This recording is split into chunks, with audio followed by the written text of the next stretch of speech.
Chapter 1. Give me a child and I'll save you. Don't want. Don't touch me. Xia Qianqian grabbed the bedside lamp and smashed it hard at the bald old man who pounced on her.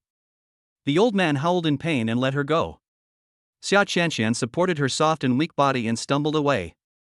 Bitch, don't run away. As soon as Xia Qianqian escaped from the room, she accidentally fell into a strong and sturdy body. She hugged the man's strong waist tightly as if she had grabbed a life-saving straw. Please, save me.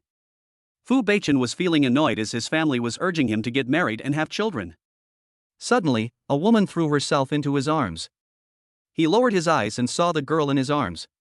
Her small face was as small as a palm, delicate and beautiful, and her skin was as delicate and translucent as jade. But at this moment she was full of panic and fear. Her big round eyes were wet and sparkling. Like a frightened little deer, it is lovable. Fu Beichen didn't know what was going on, and his thin lips moved. Give me a child and I will save you. Xia Qianqian was stunned for a moment. Give him a child? She couldn't help but look at the man. He has delicate facial features, deep eyebrows and eyes, a high nose bridge, and is so handsome that it is outrageous. He is so handsome. Compared to being violated and tortured by a 50-year-old man, it would be better. I promise you. Fu Beichen. The bald old man with a broken head rushed out and saw Xia Qianqian hiding in Fu Beichen's arms. He instantly became furious. This is my woman, let her go. Fu Beichen noticed that the girl who was hugging him was trembling. She is scared. He is not a nosy person. But since I just opened my mouth. Fu Beichen picked up Xia Qianqian in his arms without hesitation and shot a cold look at the old bald man. From now on, she is my woman. The old bald man couldn't believe it. This was the woman he had bought at a huge price. Why should this man say that she was his? He doesn't accept it. Don't even think about it. She's mine. I won't give her to you. The old bald man pounced on Fu Beichen with his teeth bared. Don't overestimate your abilities. Fu Beichen's eyes flashed with murderous intent, and he raised his powerful leg and kicked the old bald man against the wall effortlessly. The old bald man spat out a mouthful of blood and phlegm with a wow sound, his head tilted and he fell into coma. Fu Beichen strode away holding Xia Qianqian in his arms. Presidential suite. As soon as Fu Beichen put Xia Qianqian on the bed, Xia Qianqian couldn't help but hook her arms around his neck and rubbed him with her soft body. His breathing tightened and his eyes fell on the face of the woman beneath him. That beautiful and charming face was now an alluring camel red color, her eyes were blurred, and her breathing was disordered. Like a seductive and alluring aura, she lures men into depravity. Her reaction was obviously not normal. Fu Beichen had no intention of taking advantage of the situation. Realizing something was wrong, he immediately took out his cell phone and called his assistant. Call a doctor right now. Suddenly, his burgundy tie was grabbed by soft little hands and pulled down. The sexy thin lips were unexpectedly touched by a touch of tenderness. Soft and sweet. It was like an electric shock. My whole body feels numb and tingling. The man's black pupils shrank fiercely. The assistant was startled. President, what are you doing? Fu Beichen held the phone tightly in one hand and supported the woman's side with the other. The woman pulled his tie, kissed and bit his lips in a state of ecstasy. The movements were jerky and disorganized. Fu Beichen's Adam's apple rolled and his breathing became rapid. Because of his forbearance, the muscles in his arms were tense. The woman seemed unsatisfied, and even reached her hands into the man's clothes, eagerly asking for something. The assistant's chattering noise could also be heard from the phone. Fu Beichen actually felt annoyed and couldn't help but hang up the phone. Then throw the phone aside. He pinched the slender waist of the girl under him with his big hands, and his eyes were slightly red because of his forbearance. May I have your name? Xia Qianqian felt extremely uncomfortable, her eyes filled with tears, and she sobbed and replied, Qianqian, my name is Xia Qianqian. Okay, Xia Qianqian, I will be responsible for you. Fu Beichen untied his tie with his big hands, lowered his head, and kissed the soft lips of the woman under him without hesitation. It was a crazy night. Fu Beichen didn't expect that this girl was so sweet, which made him lose control again and again. Whoa, please let me go. The girl was crying under him, her eyes filled with tears, looking so pitiful. Fu Beichen kept kissing the corners of her tear-soaked eyes. Aren't you going to give birth to a child for me? If I let you go, how can I live again? Xia Qianqian cried and shook her head. No, I don't want to have a baby. If she had known that giving birth would be so painful, she would not have agreed. Fu Beichen lowered his head and bit her soft lips, his voice becoming extremely hoarse. Really? But it's too late. He was already doing the baby-making thing with her. The bed was shaking violently. It shows that this night is not peaceful. I don't know how long it took. Xia Qianqian let out a soft moan and gradually woke up. As soon as she opened her eyes, she saw a magnified face that was so handsome that it was outrageously handsome. The man's eyes were closed and his breathing was shallow, like a sleeping lion, dangerous and charming. Xia Qianqian's breath was caught in her throat, and she instantly recalled what happened last night. My grandmother is seriously ill and needs $500,000 in medical expenses for surgery. She couldn't come up with so much money at once, so she went to beg her father and stepmother, hoping they could lend her 500,000 yuan. But who would have thought that they would marry her to a bald old man in his 40s? The bald old man was willing to pay a dowry of 500,000 yuan to marry her, but she refused. The bald old man drugged her, hoping to have sex with her before she was done. Fortunately, she escaped. Unfortunately, she still lost her virginity. She lost her virginity to a strange man and even promised him that she would bear a child for him.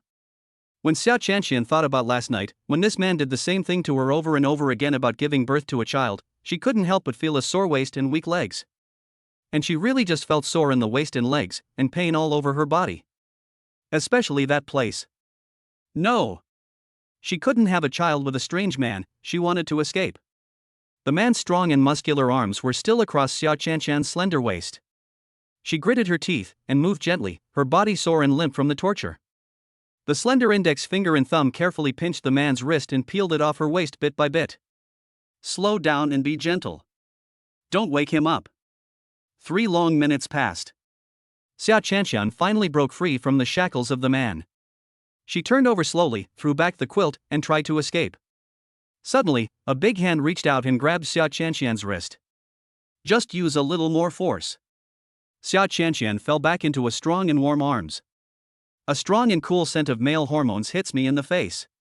A low, dark voice sounded above her head, extremely dangerous. Where do you want to go? Chapter 2. She escaped. Xia Qianqian's pretty and delicate little face turned completely pale in an instant. Oops, the man is awake. She raised her eyes and saw the handsome man who had opened his eyes. His dark pupils were unfathomable and made her heart palpitate. I. Xia Qianqian's heart trembled, and her beautiful eyes were full of panic, like a frightened deer. Fu Beichen lowered his eyes to look at her. She looked frightened and helpless now, like a poor little thing. He pinched her chin with his slender white fingers, and his deep, magnetic voice was extremely dangerous. Want to escape? Xia Qianqian had her chin pinched by the man and had to face him. The man's eyes were deep, like a wild animal's, charming and dangerous. Her lips trembled slightly. I'm sorry, last night, it was an accident. I was drugged and I was not conscious, so I agreed to something you shouldn't have agreed to. You saved me, and I'm grateful, but I can't have a child with you. Last night, just pretend nothing happened and you've never seen me, okay? Xia Qianqian wanted to cry when she thought about losing her virginity to the man in front of her and having to thank him for saving her. It's obviously her who is suffering. The man was too demanding and now she was in pain all over her body. Fu Beichen frowned slightly. She had just kept a distance from him all night, and now she wanted to draw a line between them this morning? He suddenly thought of a word: ruthless. Women nowadays are so open-minded that they can have sex with men casually without asking for any responsibility? He was still thinking about clearing the girl's name, so he had to give her an explanation the next day. What do you want? Since she wanted to draw a line between herself and him, she must want to get something from him. Xia Qianqian bit her lip and said softly, I don't want anything, I just want to leave. Fu Beichen. It was the first time that a woman didn't want to gain benefits from him. Moreover, when something like this happens, it is the woman who suffers, while the man is the only one who enjoys it. He really enjoyed last night. The feeling of ecstasy was unprecedented. The woman in his arms is still as gentle and soft as ever, exuding an alluring and sweet scent. Fu Beichen really wanted to take a bite and bully her thoroughly again. But in the end, he let her go and said, go away. Since she wanted to treat last night as an accident, he wasn't the type to pester her. Xia Qianqian immediately crawled out of the man's arms, picked up the clothes scattered on the ground, and put them on herself casually. During this time, the man's gaze was always following her, hot and scorching. Xia Chanxian blushed and her heart beat fast, but she didn't dare to look back. After putting on his clothes, he immediately slipped out of the room. As soon as I left the room, I bumped into someone. Sorry. Xia Chanxian bowed her head to apologize and ran faster. Song Tao glanced at the direction the woman left, then looked at the room number, and a big question mark flashed across his mind. Is he hallucinating? Otherwise, how could he see a woman running out of his CEO's room? He walked in curiously. A suggestive smell wafts into the air. At the end of the bed stood a tall and slender man wearing a black shirt, buttoning it up slowly. The air of dignity and arrogance in his every move.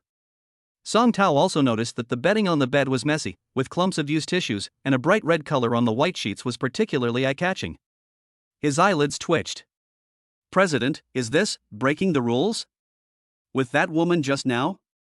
Fu Beichen's cold and emotionless eyes swept over. What's the matter? Song Tao came back to his senses and coughed softly. Ahem, President, the old lady has arranged another blind date for you. 10 o'clock this morning, XX Cafe, the daughter of the Chang family. Fu Beichen pursed his thin lips, and a hint of annoyance quickly flashed across his cold eyebrows. Another blind date. I have been on no less than 20 blind dates this month. If he had known that he would have to go on blind dates as soon as he returned to China, he should have settled down abroad. Tell her I'm not going. Song Tao said dutifully. The old lady said that if you don't go, you will go back and collect her body. Fu Beichen. Song Tao hesitated for a moment, but couldn't help gossiping. President, that woman just now. Fu Beichen, don't ask if you shouldn't ask. Song Tao, well, I think that the old lady has no choice but to arrange blind dates for the president. It's better to find a woman to deal with it. Fu Beichen's eyes swept across the enchanting red on the bed, and his eyes darkened. Go investigate that woman's profile. What happened last night was an accident for him, but not for her. As soon as Xia Chanxian left the hotel, she received a call from her father Xia Ming. Thinking about how Xia Ming wanted to marry her to an old and ugly man last night against her will, she felt indescribably aggrieved and angry. After all, she is his biological daughter, how could he be so excessive? If it weren't for him, she wouldn't have lost her most important innocence. Xia Chanxian answered the phone and was about to speak when Xia Ming spoke first. Xia Chanxian, where on earth did you go? Boss Wan really likes you and wants to give you 500,000 yuan as a gift to marry you. Not only did you not stay with him, but you also beat him up and put him in the hospital. Who gave you the courage? Come here right now, go to the hospital with me to see him and apologize to him. Xia Chanxian clenched her fists, her beautiful eyes gradually moistened. I said, I won't marry him. I won't apologize to him either. He drugged me last night and tried to violate me. I beat him up just to defend my innocence. He deserves it. Xia Ming frowned. Xia Chanxian, don't mess around. If you don't marry him, who will give you 500,000 to save your grandmother? Xia Chanxian gritted her teeth. Dad, do you need this $500,000? Why can't you lend me $500,000? Am I your biological daughter? Her mother died early, and Xia Ming married another woman shortly after her mother's death. The woman couldn't tolerate her and wanted to throw her into an orphanage. It was her grandmother who loved her so much that she took her to the countryside to raise her. Until she grew up, her father never came to see her. Fortunately, she lives in the countryside and is still looking forward to her father coming to take her home one day. Her grandmother often told her that. Xianxian, don't worry. When you grow up, your father will come to take you home. So, she has been looking forward to growing up quickly. She no longer had a mother and didn't want to lose her father as well. After all, when her mother was alive, her father still loved her very much. However, she waited until her grandmother became seriously ill, but her father still did not come to pick her up. She came to Xia Ming because her grandmother needed 500,000 yuan for surgery, but she couldn't raise that much money at the moment and had no other choice. But she never expected that he would give her a critical hit as soon as she found him. Being framed and having her innocence lost by her own father, what a huge blow it was for her who was just in her early 20s. She was now heartbroken and desperate. Xia Ming said earnestly, Dad doesn't want to lend you money. My father's company is short of funds recently and can't make ends meet, so I don't have any money to lend you. That Mr. Wang, even though he's old and ugly, he has assets worth over 100 million. As long as you're willing to marry him, let alone 500,000, he's willing to give you tens of millions. If you marry him, not only will your grandmother's medical expenses be covered, but your father's company will also be saved. It's like killing two birds with one stone. Why not do it? Chapter 3. It's him? Xia Qianqian laughed angrily. So this is what you were thinking? Xia Ming asked her to marry a bald old man because he wanted the bald old man to invest in his company. The 500,000 yuan betrothal gift is just a trick of Xia Ming. Xia Ming frowned. Qianqian, how do you talk? Dad, isn't this all for your own good? Mr. Wang is so nice, he's not short of money. If you marry him, you can be a rich wife, eating and drinking well. It's much better than your life in the countryside. Don't be so ungrateful that you lose this good fortune. Xia Qianqian was not affected by the PUA and even found it ridiculous. If you think it's a blessing for me to marry that old man, why don't you let Xia Yuyu marry him? Xia Yuyu is the daughter of Xia Ming and that woman. Xia Ming raises her and holds her in his heart. Xia Ming immediately said, nonsense. How could Yuyu, who is so outstanding, marry that almost 50-year-old bald donkey? Xia Qianqian smiled, and as she smiled, tears welled up in her eyes again. You think Xia Yuyu is too good to marry, so I deserve to marry this old bald donkey? Dad, they are both your daughters, but you are so partial to them. Xia Ming's eyes flashed. Qianqian, Yuyu is different from you.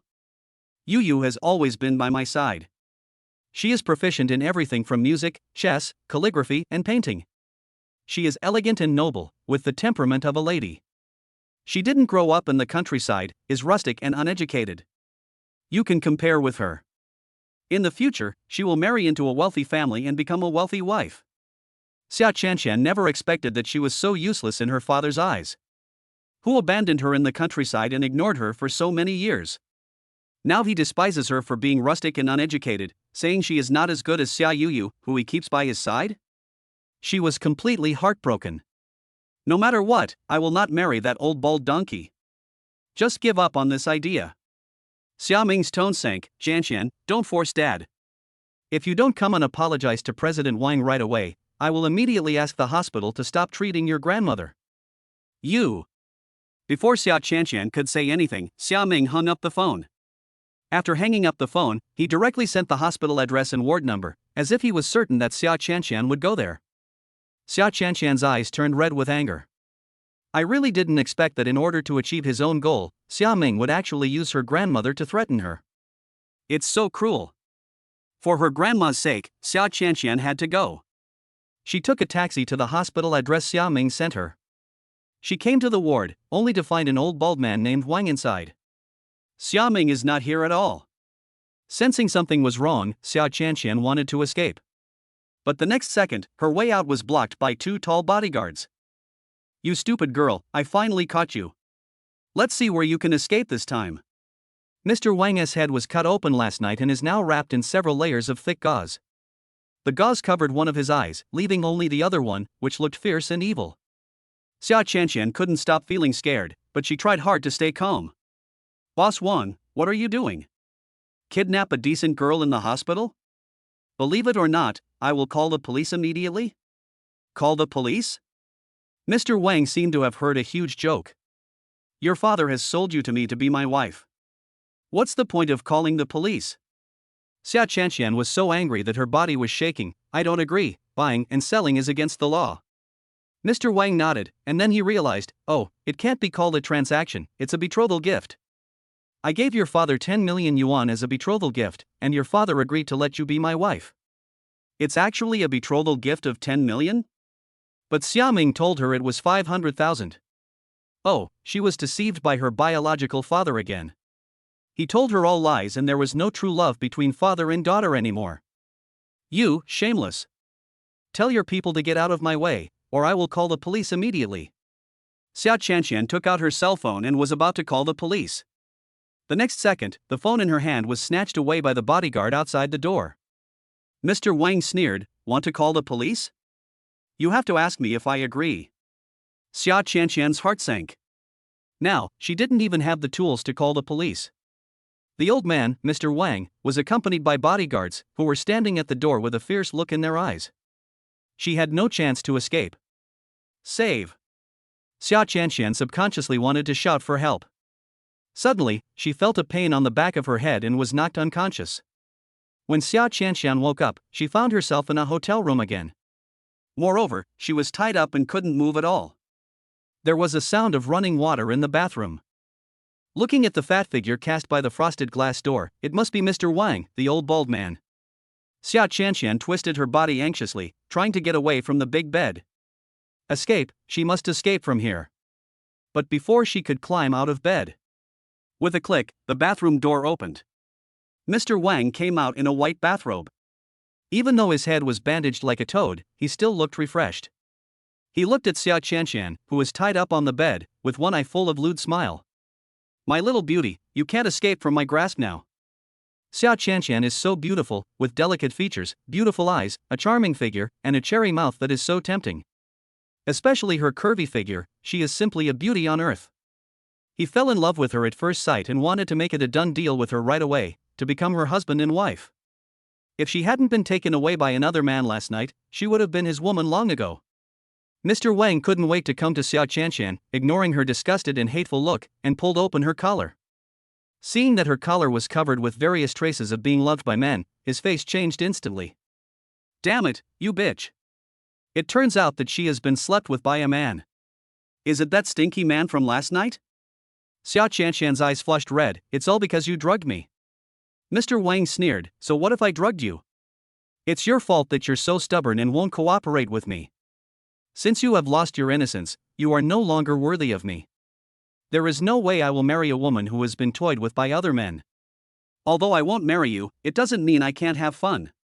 Tonight, I'm going to torture your rotten body to death.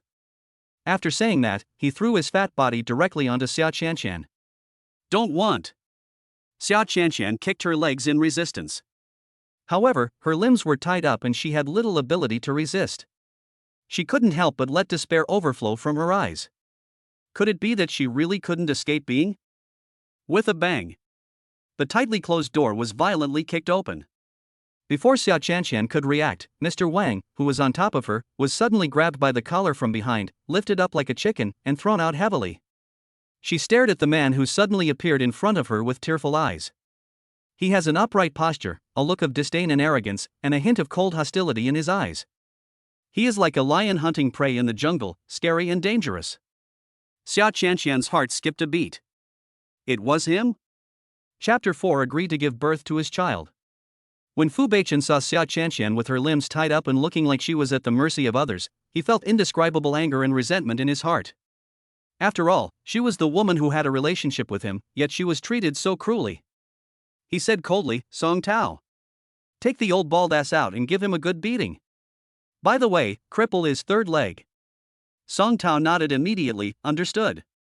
He hates men who bully powerless women the most. He ordered the two well-trained bodyguards behind him to catch Mr. Wang on the ground. Mr. Wang was thrown under the bed and his internal organs were almost dislocated due to the pain. Suddenly hearing the man's order, my body couldn't help but tremble with fear. The two bodyguards approached him step by step with expressionless faces. He yelled anxiously, Wait, do you know who I am? I'm Mr. Wang from Fengxing Company, how dare you touch me? Song Tao had a blank expression on his face, even dismissive. Fengxing Company? Is the CEO of such a small, shabby company worth my time and effort to remember? Take the person away.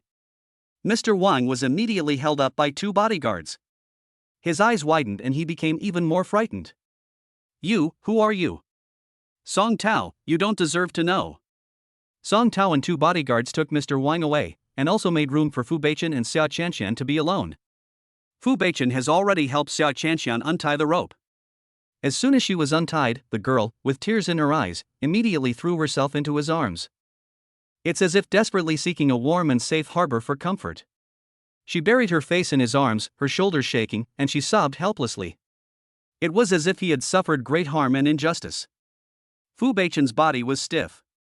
The girl's crying made him feel a little helpless. But he doesn't know how to coax. Because he has no experience in coaxing women.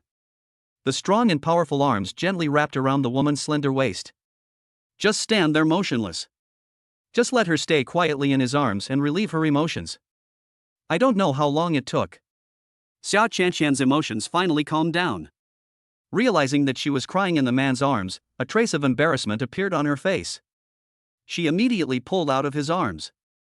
Noticing that most of his clothes on his chest were soaked by her tears, she blushed even more. Thank you, you saved me again. Fu Beichen breathed a sigh of relief when he saw that Xia Qianqian finally stopped crying. To be honest, he was annoyed by women crying because he didn't know how to deal with it. Hearing Xia Qianqian thanking him, he said calmly, "You're welcome." But not wanting her to misunderstand, he added another sentence. "I don't do business at a loss." Xia Qianqian's face turned pale. She understood that he saved her because he had other intentions towards her. He didn't save her out of kindness. The reason why he was willing to save her was nothing more than. Xia Qianqian bit her lip. "If I am willing to give birth to a child for you, can you give me $500,000? Fu Beichen looked at Xia Qianqian with some surprise. She would only ask him for $500,000 if she was willing to give birth to his child? After all, the cost of having a child is quite high. However, he had investigated her and knew that what she needed most now was 500,000 yuan. Otherwise, she wouldn't be here now and almost got violated by that old bald man again. Fu Beichen's dark eyes were deeply locked on Xia Qianqian's face, not missing any reaction on her face. "Give me a child, won't you regret it?" A bitter smile appeared on Xia Qianqian's lips. Did she have any other choice? My grandmother needed 500,000 yuan for her medical treatment, but her biological father refused to lend her the money and instead sold her to an old man as his wife. Now her biological father and Mr. Wang are still eyeing her covetously. If she doesn't find a backer to protect her, she might be plotted against by them. And she promised to have a child for this man in front of her, so he will protect her, right? Grandma's medical expenses have also been settled. The price she paid was a bit high. But she had no choice. Xia Qianqian nodded. "Yes, I don't regret it." Although she didn't understand why he wanted her to give birth to his child, this was her chance to turn things around. She didn't want to miss the opportunity. Fu Beichen's eyes gradually became darker. To be honest, after a whole night of in-depth communication, he was very satisfied with her body and it matched him very well. It even made him a little unable to stop. He has always hated close contact with women and doesn't like those vulgar women who keep throwing themselves at him. But unexpectedly, his body did not reject her. In addition, parents are urging them to get married and have children. It seems, she is indeed a good candidate. Okay, I hope you'll keep your word and don't run away. He was referring to how she had asked him to treat it as an accident this morning and run away. Xia Qianqian blushed. I won't run away again. He has already promised to give her 500,000 yuan, why is she still running away? Well, can you transfer 500,000 to me first? Grandma's medical bills need to be paid urgently, and her illness requires surgery, which cannot be delayed. Fu Beichen glanced at her and took out his cell phone. Take out your cell phone. I'll transfer the money to you. Xia Qianqian reached out and touched her pocket, her face turning pale. Oh no! My phone was taken away by Mr. Wang's people. That phone contains her important personal information and various contact information, and it must be retrieved. She looked at Fu Beichen with helpless eyes. Fu Beichen's breath was inexplicably held when he was stared at by her pitiful eyes. She looked just like the soft little white rabbit she was last night, lying under him, begging him weakly to let her go. It makes people want to bully her severely. Fu Beichen looked away with difficulty, turned around and made a phone call. Search Mr. Wang's people to see if they have a female cell phone. Bring it up if you have any. After a pause, he glanced at Xia Qianqian's tattered clothes, and his eyes turned a little colder. Also, prepare a set of women's clothes. Song Tao asked, President, what size are the women's clothes? Fu Beichen turned around and looked at Xia Qianqian. What size are your clothes? Xia Qianqian blushed slightly. Yes, the clothes are size M. Fu Beichen glanced at her chest and asked, where are your underwear?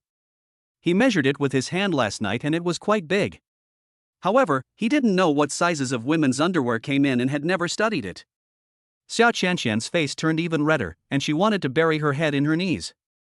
Brazzaville, D-cup, panties, the smallest size will do. Look at the woman's face gradually turning pink and attractive because of shyness. Fu Beichen raised his eyebrows slightly. D-cup?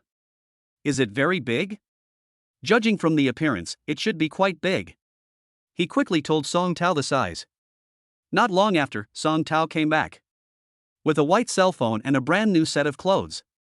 The phone belonged to Xia Qianqian. She hurriedly took it and checked it, then breathed a sigh of relief. It wasn't damaged, that's great. Fu Beichen glanced at Xia Qianqian's white cell phone. It was obviously an unknown brand and the screen was broken, but she was holding it in her hands as if it were her treasure. He couldn't help but frown. Xia Qianqian was extremely grateful to the man. "Thank you for helping me get my phone back." Fu Beichen said calmly, "It's okay, your phone is broken, you should get a new one. It's still usable, no need to change it. Xia Qianqian is penniless now, so how can she afford to buy a new cell phone? She will just use any cell phone that works, she is not picky." Fu Beichen frowned again, but didn't say anything. Instead, he took the bag of clothes from Song Tao and threw it to Xia Qianqian. "Go change your clothes first." Her clothes were torn into tatters and she looked miserable. Xia Qianqian politely said thank you again, then took the bag and looked down. A pink dress, the tag is still on, so it must have been just bought. There is also a set of pink underwear. Xia Qianqian thought about the man asking her about her bra size just now, and her face couldn't help but turn red again. She took the bag, quickly got out of bed, and trotted into the bathroom. Song Tao couldn't help but look at Xia Qianqian's slender back with curiosity. He wondered what kind of bewitching charm this woman had that could make his CEO break his vow. The next second, a tall and straight figure blocked his view. Chapter 5. He looks like a good person. Song Tao raised his eyes and met Fu Beichen's gloomy black eyes.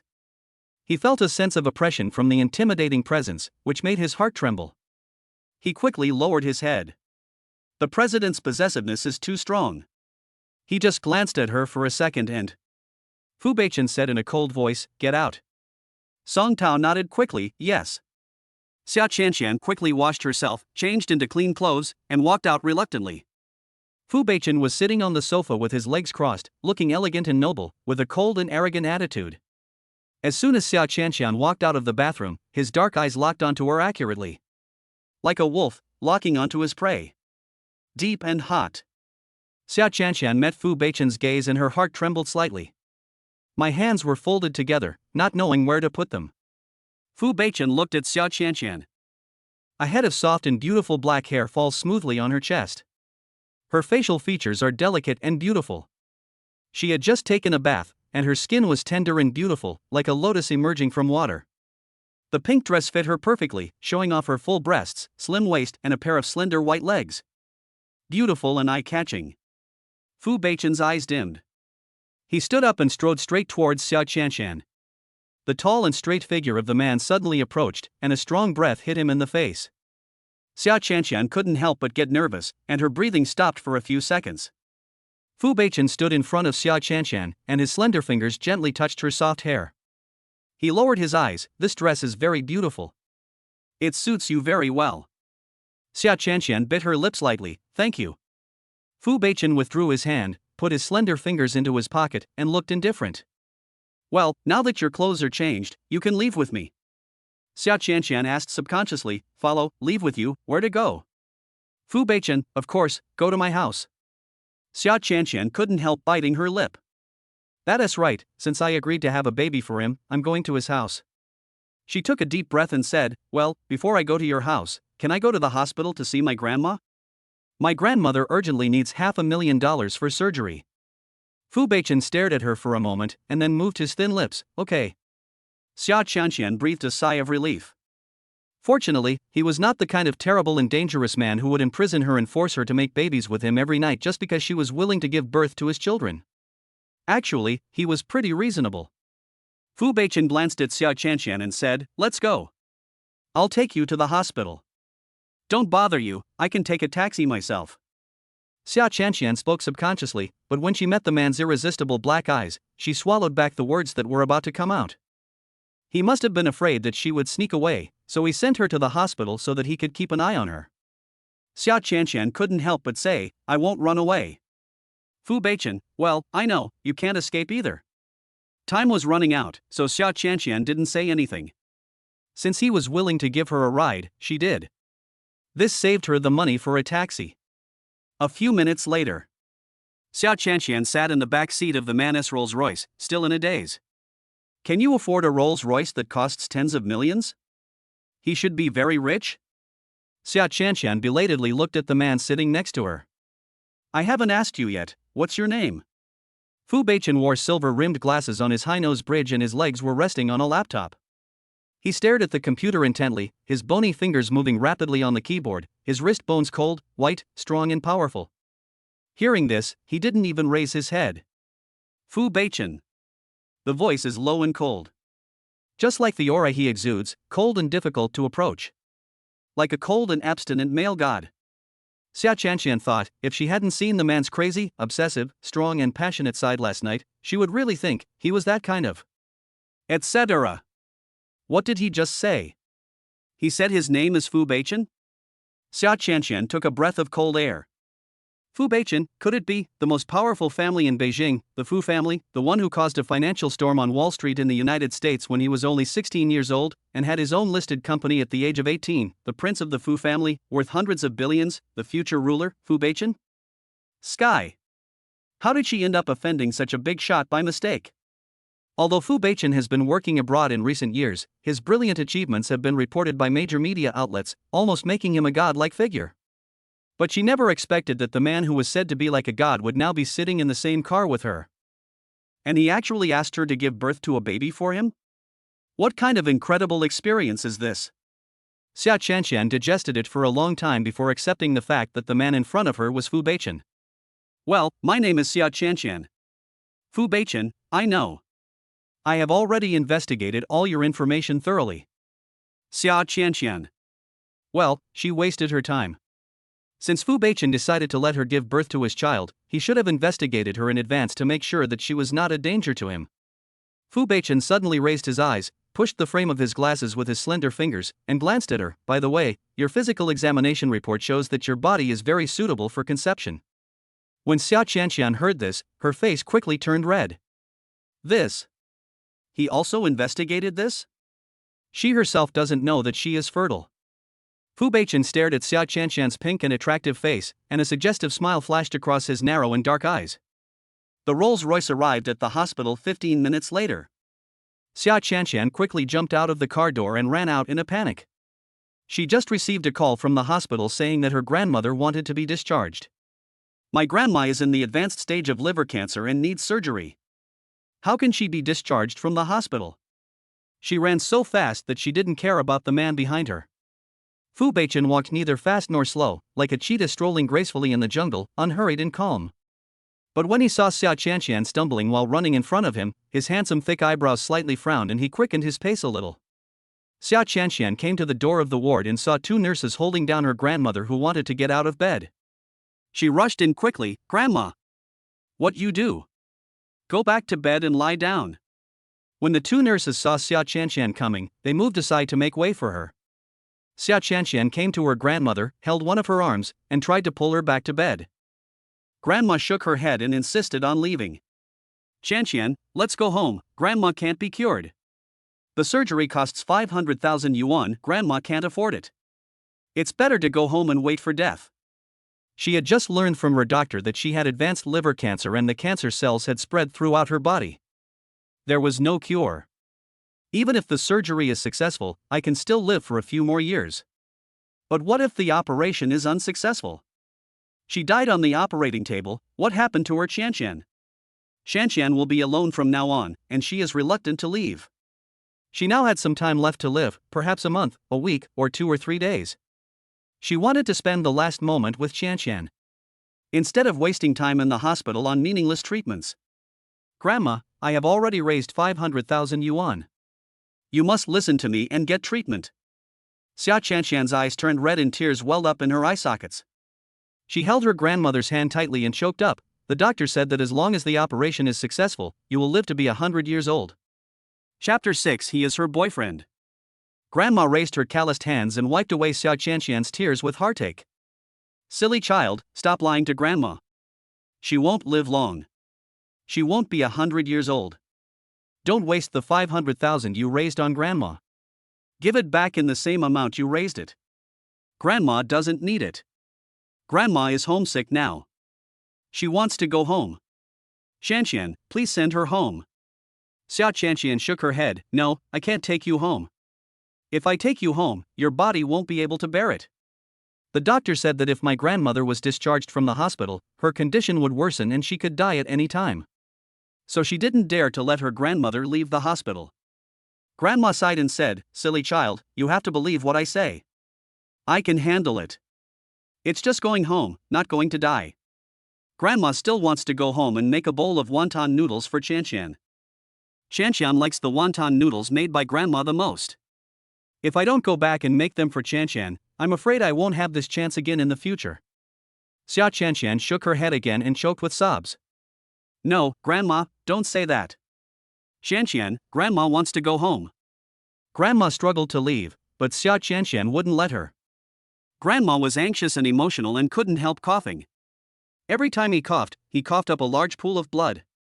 Xia Chanshan was so scared that she was at a loss. "Grandma, don't get excited. Doctor, come quickly. My grandma is coughing up blood." Fu Beichen walked to the door of the ward and saw Xia Chanshan, who was anxious and at a loss, holding a skinny old man in the ward. He paused for a moment, unable to step in. Xia Chanshan cried so sadly, her face was full of tears.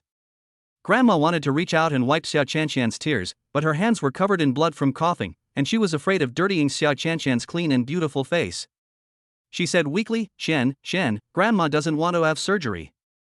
Grandma knows that she won't live for many days. You take Grandma home and let her stay at home and wait for death obediently. Grandma didn't want to die on the cold operating table, facing a group of strangers before she died. Xia Chanshan's face was covered with tears. "Grandma, please stop talking. Save some strength." "No, that's what Grandma wants to say. If Grandma doesn't tell me, I'm afraid I won't have the chance to tell you later. Chanshan, the one that Grandma is most worried about is you. If Grandma is gone, what will happen to my Chanshan? Your mother died early, your biological father doesn't care about you, and there's no one around to take care of you. You're all alone. Grandma doesn't want to abandon Chanshan. She wants to see Chanshan marry a good family, have children, and live a happy life. It's a pity that Grandma's health is not good enough, so she won't be able to see that day." Xia Chanshan choked up and said, "No, you will see, Grandma will be well. You will see Chanshan getting married and having children. You will see it all. Grandma, you have to hold on. Silly girl, you didn't even have a boyfriend these years because you were taking care of your grandma. It's your grandma who's dragged you down." Xia Chanshan saw a sense of self-abandonment in her grandmother's eyes and couldn't help but say, "Who said I don't have a boyfriend? I have a boyfriend, and you are not a burden to me, Grandma." A light suddenly appeared in Grandma's eyes, and her originally weak body was suddenly injected with strength to support her. What? Chanshan, you have a boyfriend?" Xia Chanshan was stunned. She just told him in a hurry that she had a boyfriend. But in fact, where did she get a boyfriend? "I just don't want my grandma to worry about her too much." She choked up in her throat and lowered her eyes. "Yes, I have it." Grandma's eyes lit up. "Where is he? Hurry up and ask him to come over and let Grandma take a look. Grandma wants to know whether your boyfriend is reliable and whether he can bring happiness to my Chanshan." Xia Chanshan looked at her grandmother's eyes full of expectation and felt heartbroken. She didn't want to deceive her grandmother, but. "Grandma, he's busy with work, maybe he can't." The light in Grandma's eyes gradually faded. Xia Chanshan felt even more uncomfortable watching this. It was as if her heart was thrown into a meat grinder and was being violently ground and crushed. Grandma started to lose her strength again. "Chanshan, are you lying to me? That's all." Xia Chanshan felt so distressed and was about to say something when suddenly, a big hand held her trembling slender shoulders. She was startled, then raised her tearful eyes to look over. The man's big hands were clasping her shoulders, looking down at her. Because her eyes were blurred from crying, she couldn't see the expression on his face. But she recognized that the man was Fu Beichen. She seemed to have grasped the last straw. "Grandma, this is my boyfriend, look. He's here to see you." Grandma also saw Fu Beichen, a tall and handsome young man. "She is a perfect match for the beautiful and kind Chanshan." "That's great," Chanshan didn't lie to Grandma. "Chanshan really has a boyfriend. From now on, Chanshan will have her boyfriend by her side. She won't be alone anymore. Grandma can also leave without any worries." "No, Granny, don't say that." Grandma couldn't help but reach out to Fu Beichen. Fu Beichen's eyebrows twitched, and he couldn't help but reach out and hold the old man's cold hand. Grandma looked at Fu Beichen with a smile on her face. "Please, take good care of my Chanshan. Chanshan has had such a hard life. Please, help me, love her more. Don't let her suffer any grievances. Fu Beichen's eyes darkened, unable to refuse. Okay. Then I'll let it go. I feel relieved. Grandma smiled with relief, then started coughing violently again, coughing up pools of blood. Xia Qianqian panicked even more. Grandma! Where's the doctor? Why hasn't the doctor come yet? A group of doctors rushed in and took the unconscious grandmother into the operating room. Xia Qianqian stood in front of the operating room door, clasped her hands together, and prayed over and over again that her grandmother would get through this difficult time. Grandma, you have to hold on. You must leave the operating room alive. Don't abandon Qianqian. If you leave, Qianqian will be really alone from now on. Fu Beichen leaned his tall body against the wall with his hands in his pockets. His eyes involuntarily fell on the woman who was crying helplessly and trembling. She had been crying since her grandmother entered the operating room. Is she made of water? Can you cry so much? He was upset because of crying. Fu Beichen couldn't bear it anymore and walked up to Xia Qianqian. Seeing her fair little face flushed with tears, her watery eyes were bloodshot and she looked sad and painful. His originally upset feeling disappeared completely, and turned into a barely perceptible heartache. Fu Beichen stretched out his big hand, grabbed the back of her head, and pressed her into his arms. Stop crying. Your grandmother will be fine. He is not very good at comforting girls. But it is still possible to give her a hug and let her have temporary support. Chapter 7. Use him and throw him away. The man's actions were not gentle. When Xia Qianqian's face fell into his arms, it hit her nose a little, which felt sour and astringent. However, the man's soothing tone still soothed her fragile and helpless heart at the moment. She replied in a buzzing voice, "Thank you." Fu Beichen didn't say anything, but his big hand gently stroked the back of her head, again and again. Xia Qianqian seemed to be comforted, and her inner anxiety, uneasiness, and fear miraculously subsided. She sniffed and slowly closed her eyes. Enjoy this quiet moment. At the same time, she was praying silently in her heart, hoping that her grandmother could leave the operating room safely. Grandma, you must hold on, don't leave Qianqian alone. I don't know how long it took, but the door of the operating room finally opened. Xia Qianqian immediately left Fu Beichen and rushed to her grandmother, anxiously asking the doctor about her grandmother's condition. Fu Beichen was so magnificently forgotten by Xia Qianqian. He put his hands in his pockets, his expression unclear. Doctor, how was my grandma's surgery? The operation went smoothly, but because the old man is old and still in a critical period, he needs to be carefully observed. Xia Qianqian cried with joy, "Thank you, doctor, you have worked so hard." Xia Qianqian quickly followed the doctor and sent her grandmother to the intensive care unit for observation. She was guarding outside and didn't dare to go in and disturb them. The doctor said that what grandma needs most now is rest, and the family members are not yet fit to go in and see her.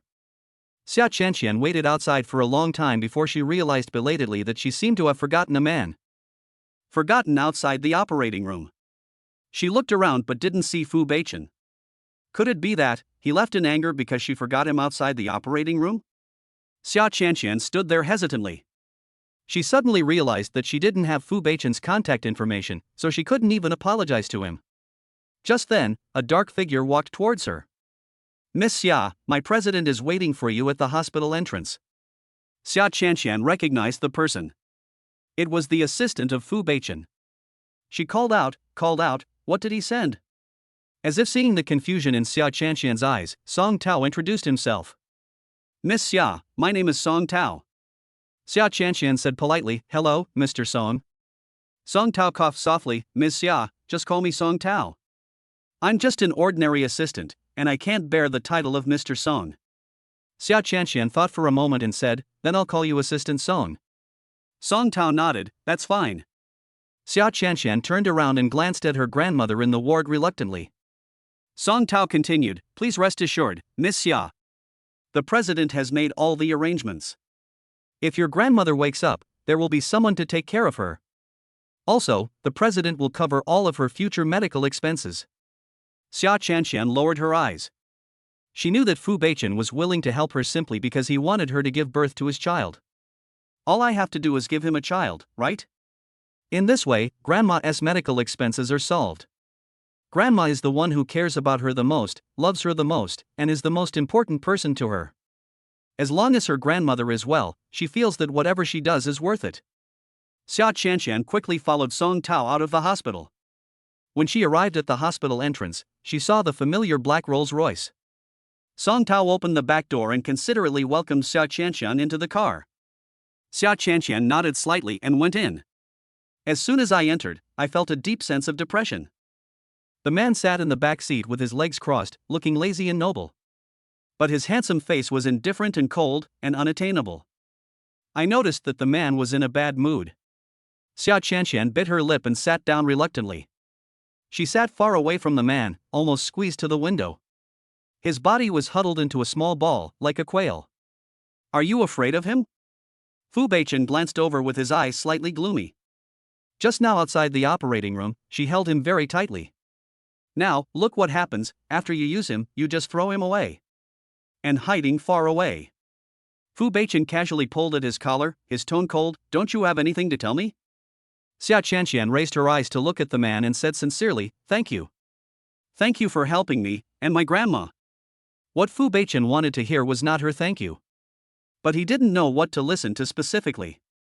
After all, the favors he had done for her were nothing more than trivial matters to him. But he didn't expect that this little matter would require him to take action personally. It really goes against his usual principles of doing things. Fu Beichen was silent for a moment. We just need each other, just give birth to my baby obediently. Okay, I will try my best to give birth to a child for you. Xia Qianqian bit her lips were bright red. After all, having a child with a man is too shameful and embarrassing for an innocent girl like her. And last night. He is so fierce. I was unsatisfied with her all night. This is a newly drafted agreement. I signed it when I thought it was okay. Fu Beichen changed his posture, spread his long legs, and handed an agreement to Xia Qianqian. When Xia Qianqian saw the agreement handed to her, she was stunned for a moment, then she reached out and slowly took it. Yes, a businessman like Fu Beichen would definitely have to make an agreement to tie her down. I should be afraid that she will regret it. But when she got the agreement, Xia Qianqian was shocked by the eye-catching title. Trial marriage agreement? We're getting married? Fu Beichen, yeah. Xia Qianqian couldn't believe it. Don't you just ask me to have a baby? Why do we need to get married? Fu Beichen glanced at her and said in his usual low and cold voice, do you want my child to be born illegitimate? Xia Qianqian had no objection to this point. Isn't it a joke that a person of Fu Beichen's status and position does not get married but has an illegitimate child? But why marry me? He obviously had many choices. She is an ordinary person, with no money and no status. Why did he marry her and let her have children? I don't understand. Fu Beichen's dark eyes fell on Xia Qianqian, and his cold voice was completely like the tone of a businessman negotiating. My family is urging me to get married. I need a good and obedient wife to deal with them and continue the family line. And you just happened to appear and had sex with me. I'm quite picky about women, but you're still to my liking, and you need my help, so we just get what we need. All right. Xia Qianqian finally understood. Fu Beichen needs a wife who can deal with his parents and give birth to children. This wife should be simple and easy to control, sensible and obedient, help him deal with family matters, and will not cause trouble for him. Her background is simple and will not involve his family interests. During the marriage, if he gets tired of her, he can always leave the mother and keep the child. As expected of an evil capitalist, he is indeed shrewd and sinister. After Xia Qianqian understood the situation clearly, she couldn't help but continue reading the agreement. The more she read, the more shocked she became. After marriage, the woman can enjoy all the rights of Mrs. Fu and receive more than 5 million yuan in living expenses every month. The prerequisite is that she must fulfill her wife's duties more than 10 times a month, note, excluding menstrual period, until she becomes pregnant. After the woman successfully becomes pregnant, all expenses will be borne by the man. The woman only needs to take care of herself and the child, eat, drink and sleep as she pleases every day, maintain a good mood, and create a healthy growth environment for the child. After the woman gives birth to a child, regardless of gender, a reward of 50 million will be given for one child, 100 million for 2 children, and 300 million for 3 children. Xia Qianqian. Wait, the more I look at it, the more something seems wrong. Is she a pig? So fertile? Suddenly, she remembered that Fu Beichen said that she was fertile. Even if she is fertile, you can't treat her like a sow, right? But what he gave was really too much, too tempting, and it was hard to refuse. 50 million for one child, 100 million for two children. She is going to become a billionaire thanks to her child. Moreover, even if she and Fu Beichen divorced in the end, she would give certain compensation, including money, cars, and several villas worth tens of millions. And she only needs to play the role of Fu Beichen's wife well and give birth to his children to get so many things. How is this different from pie in the sky? Xia Qianxian was unsure and read the agreement over and over again. I'm afraid there are traps in the contract. Fu Beichen's cold eyes swept across Xia Qianxian's pretty face. If you think there is anything unreasonable in the agreement, you can add to it. For example, is it acceptable to fulfill couple duties at least 10 times a month? Cough, cough, cough. Xia Qianxian choked on her own saliva and her face turned completely red. Fu Beichen kindly reached out and patted her on the back. Xia Qianxian finally recovered, her face still rosy and beautiful. The man stared at her deeply and continued in a deep voice, if you think it's unreasonable, you can change it. But the tone seemed to be saying that there would be no such opportunity after this one. Xia Qianxian originally wanted to help him feel sorry for the money, thinking that he must be losing out by giving her so much, but he actually focused on the husband and wife obligations that he had to fulfill in a month? No, shouldn't he be concerned about his money? However, as the head of the most powerful family, Fu Beichen is worth hundreds of billions, and the money he gave her is just a drop in the ocean for him. He doesn't even take this little money seriously. In that case, Xia Qianxian felt that there was nothing to be embarrassed about taking so much.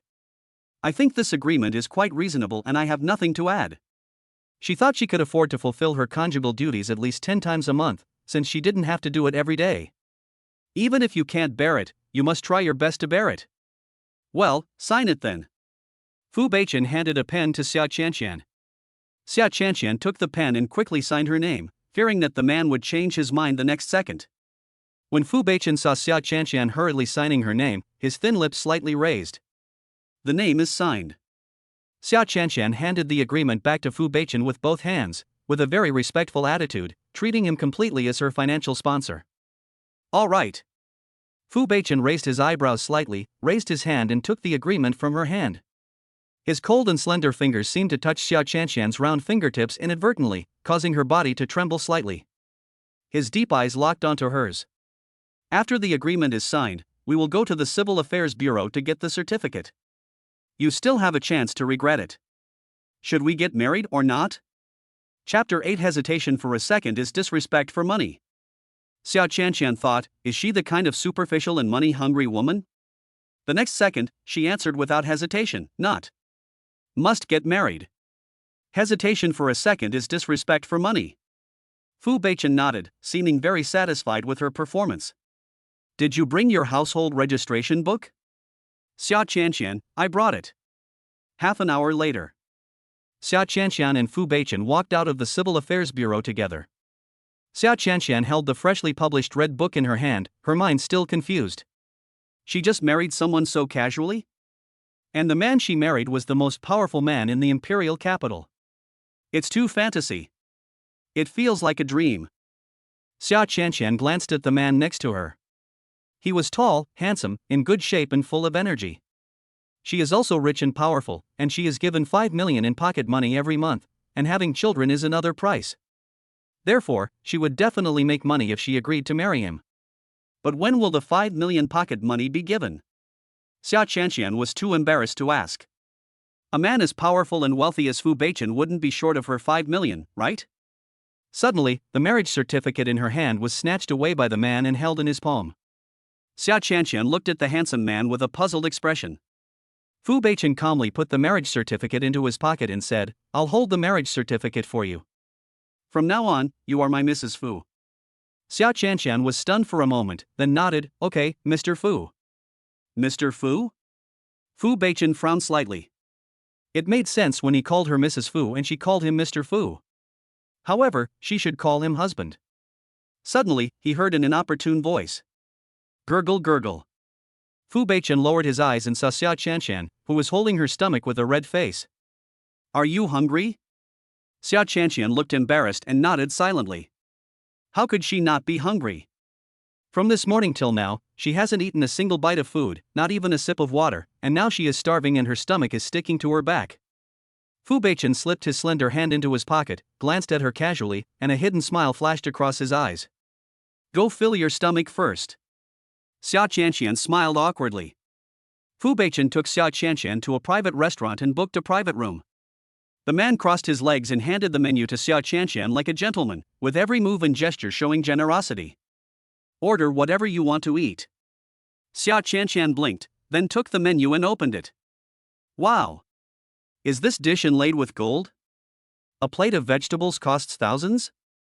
And isn't this just a pure cabbage carved into a rose? It costs a few cents to make it fancy, and finally sells for thousands of dollars. Well, I can only say that rich people are easy to deceive. The more Xia Qianqian looked at it, the more outrageous it seemed. She couldn't help but mutter, it would be better to go to a food stall. Fu Beichen frowned, What is a food stall? Xia Qianqian guessed at a glance that this arrogant young master of a wealthy family had never seen such a mercenary thing, so she kindly explained. Food stalls are also places to eat. They are small restaurants with lots of stir-fried vegetables and meat. They are all very cheap, only around 10 or 20 yuan. The most expensive is no more than 100 yuan. They are cheap and delicious. Fu Beichen glanced at her and said, I asked you to order food, not to eat cheap food. Xia Qianqian. Well, she was indeed talking too much. How could a rich and powerful boss like him, who was born with a silver spoon in his mouth, look down on the food stalls she usually liked to eat at? This is the difference in status. After all, we are not from the same world. Xia Qianqian was hungry, but she still reluctantly ordered a few meat dishes. I didn't order any greens. Just a few leaves cost thousands of dollars? Whoever clicks on it is an idiot. Who knew? She didn't order it, but Fu Beichen did. I ordered rose petals made from cabbage leaves. Xia Qianqian looked at Fu Beichen, wanting to say something but stopping herself. Finally thought about it and gave up. After Fu Beichen finished ordering, he slowly closed the menu. He casually glanced at Xia Qianqian, who wanted to speak but didn't dare to. Don't just eat meat when you eat, remember to mix meat and vegetables. Xia Qianqian couldn't help coughing, then nodded, okay, I understand. Anyway, you are the boss, you have money, and you are right. The food came, more than 20 dishes in total.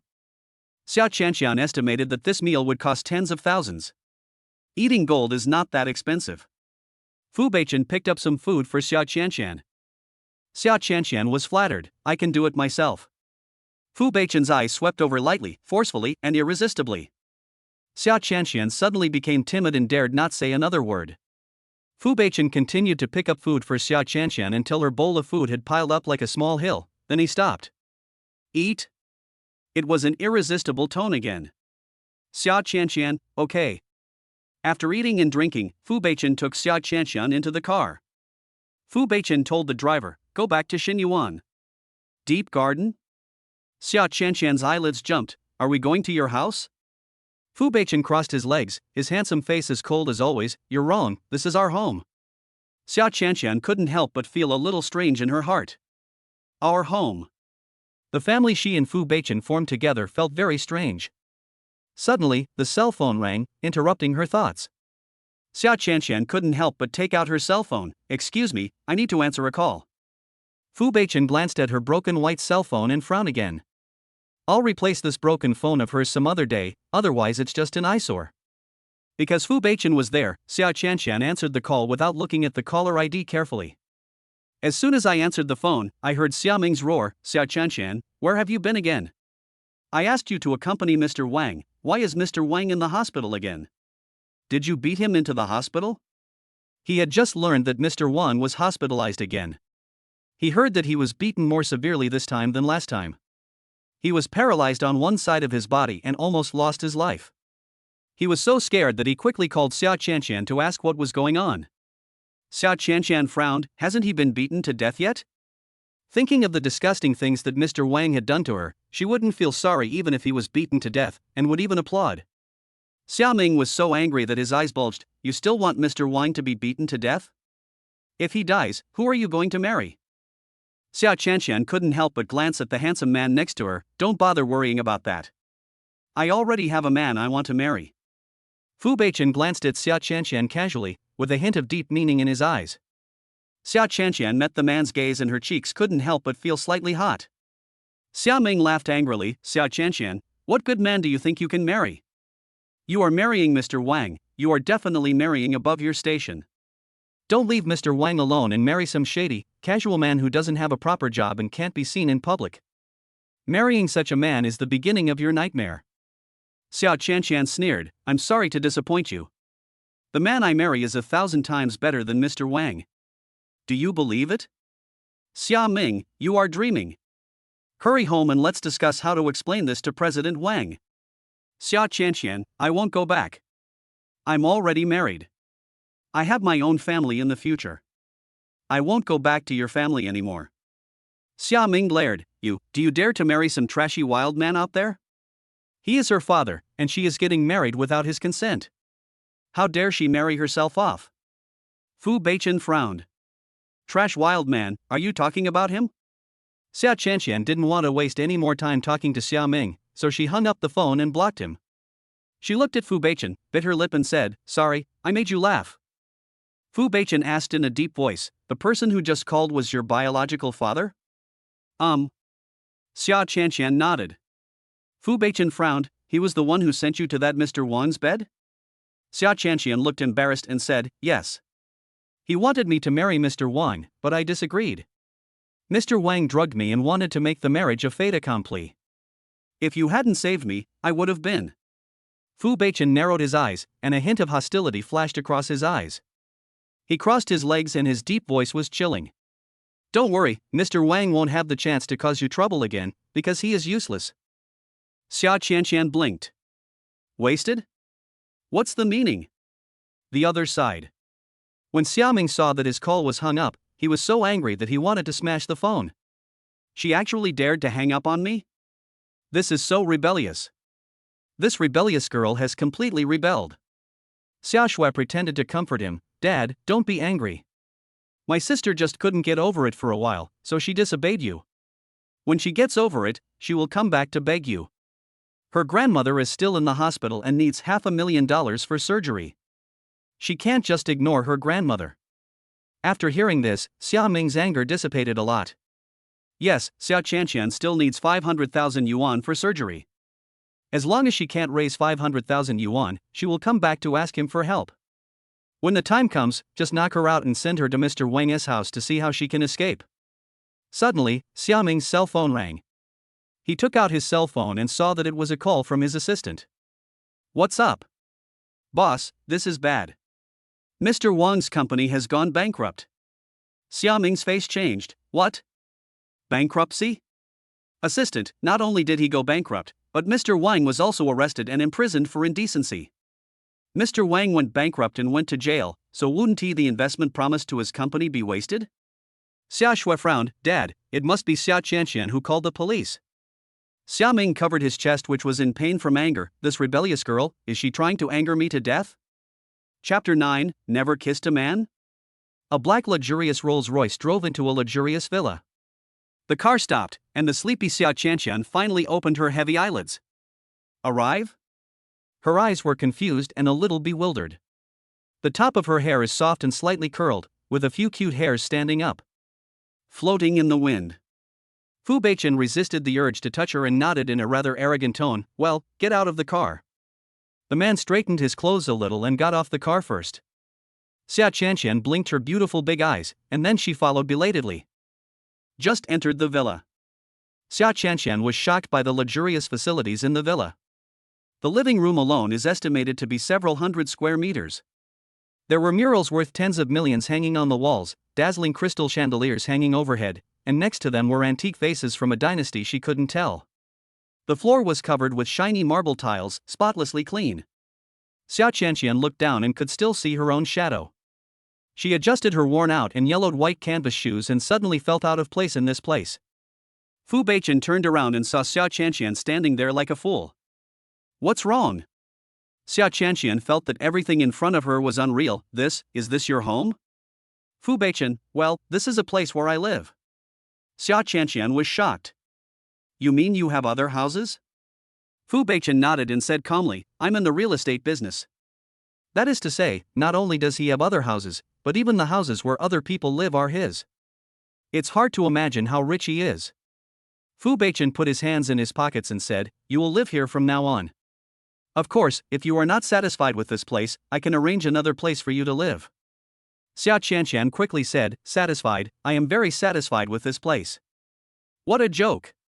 She would wake up laughing in her dreams if she could live in a place that looks like a princess castle. Fu Beichen said, "As long as you are satisfied. Come back to the room with me." After saying this, without waiting for Xia Qianqian to react, the man took the lead and walked upstairs. But Xia Qianqian's heart was pounding. Go back to the room? Why go back to the room? It can't be. With an uneasy heart, Xia Qianqian followed the man upstairs. Just entered the bedroom. The man said, "Go take a shower." Xia Qianqian's eyes widened. Huh? Take a bath? Let us get to the point so soon? Fu Beichen put his hands in his pockets and said calmly, "Well, let's go take a shower." Xia Qianqian bit her lip, but, I don't have any change of clothes to wear." Fu Beichen looked her up and down and said seriously, "You don't have to wear clothes. You will have to take them off in a while anyway." Xia Qianqian blushed instantly and didn't know how to answer. Fu Beichen, go ahead. Xia Qianqian took a deep breath and walked into the bathroom with a fearless expression. Fu Beichen looked at Xia Qianqian's slender and stiff back. She didn't even know that her hands and feet were tied together when she walked. The corners of the man's mouth curled up slightly, he was so stupid and cute. Xia Qianqian took an exceptionally long bath. Whenever she thought about doing that kind of thing with a man, she felt so embarrassed that she couldn't control herself. Last night, she took that kind of medicine and accidentally had sex with him. And tonight, she is very sober. Suddenly, there was a knock on the frosted glass door. Xia Qianqian's thoughts were interrupted, and her heart couldn't help but tense up. What happened? A man's unhurried voice came from outside the door. You've been showering for an hour. Xia Qianqian's face flushed. Did she take so long to wash? I don't think it's clean yet, so I'll wash it for a little longer. Fu Beichen, well, that's about it. Xia Qianqian thought, that's enough. Does this mean he can't wait? I'll be right there. What is meant to come will always come. You have to adapt well. Xia Qianqian gave herself some psychological counseling and then turned off the water. She wiped the water droplets off her body with a clean towel. When I looked down, I saw that my fair skin had become pink and tender after washing it myself. No matter how you look at it, it looks like a ripe peach, tempting to pick. I don't know what will happen to me when I go out. There is no way Xia Qianqian would go out naked. What's the difference between this and seduction? Fortunately, there was a clean bathrobe in the bathroom. She picked up the bathrobe and put it on herself. Then she mustered up the courage to touch the door handle and open the door. She didn't dare to walk out, but quietly poked her head out. The first thing she saw was Fu Beichen wearing a black bathrobe, sitting on the sofa with his legs crossed. Xia Qianqian blinked. He also finished taking a shower? Where did you wash it? Are you not wearing anything under your bathrobe? Fu Beichen raised his eyes and saw Xia Qianqian acting sneakily.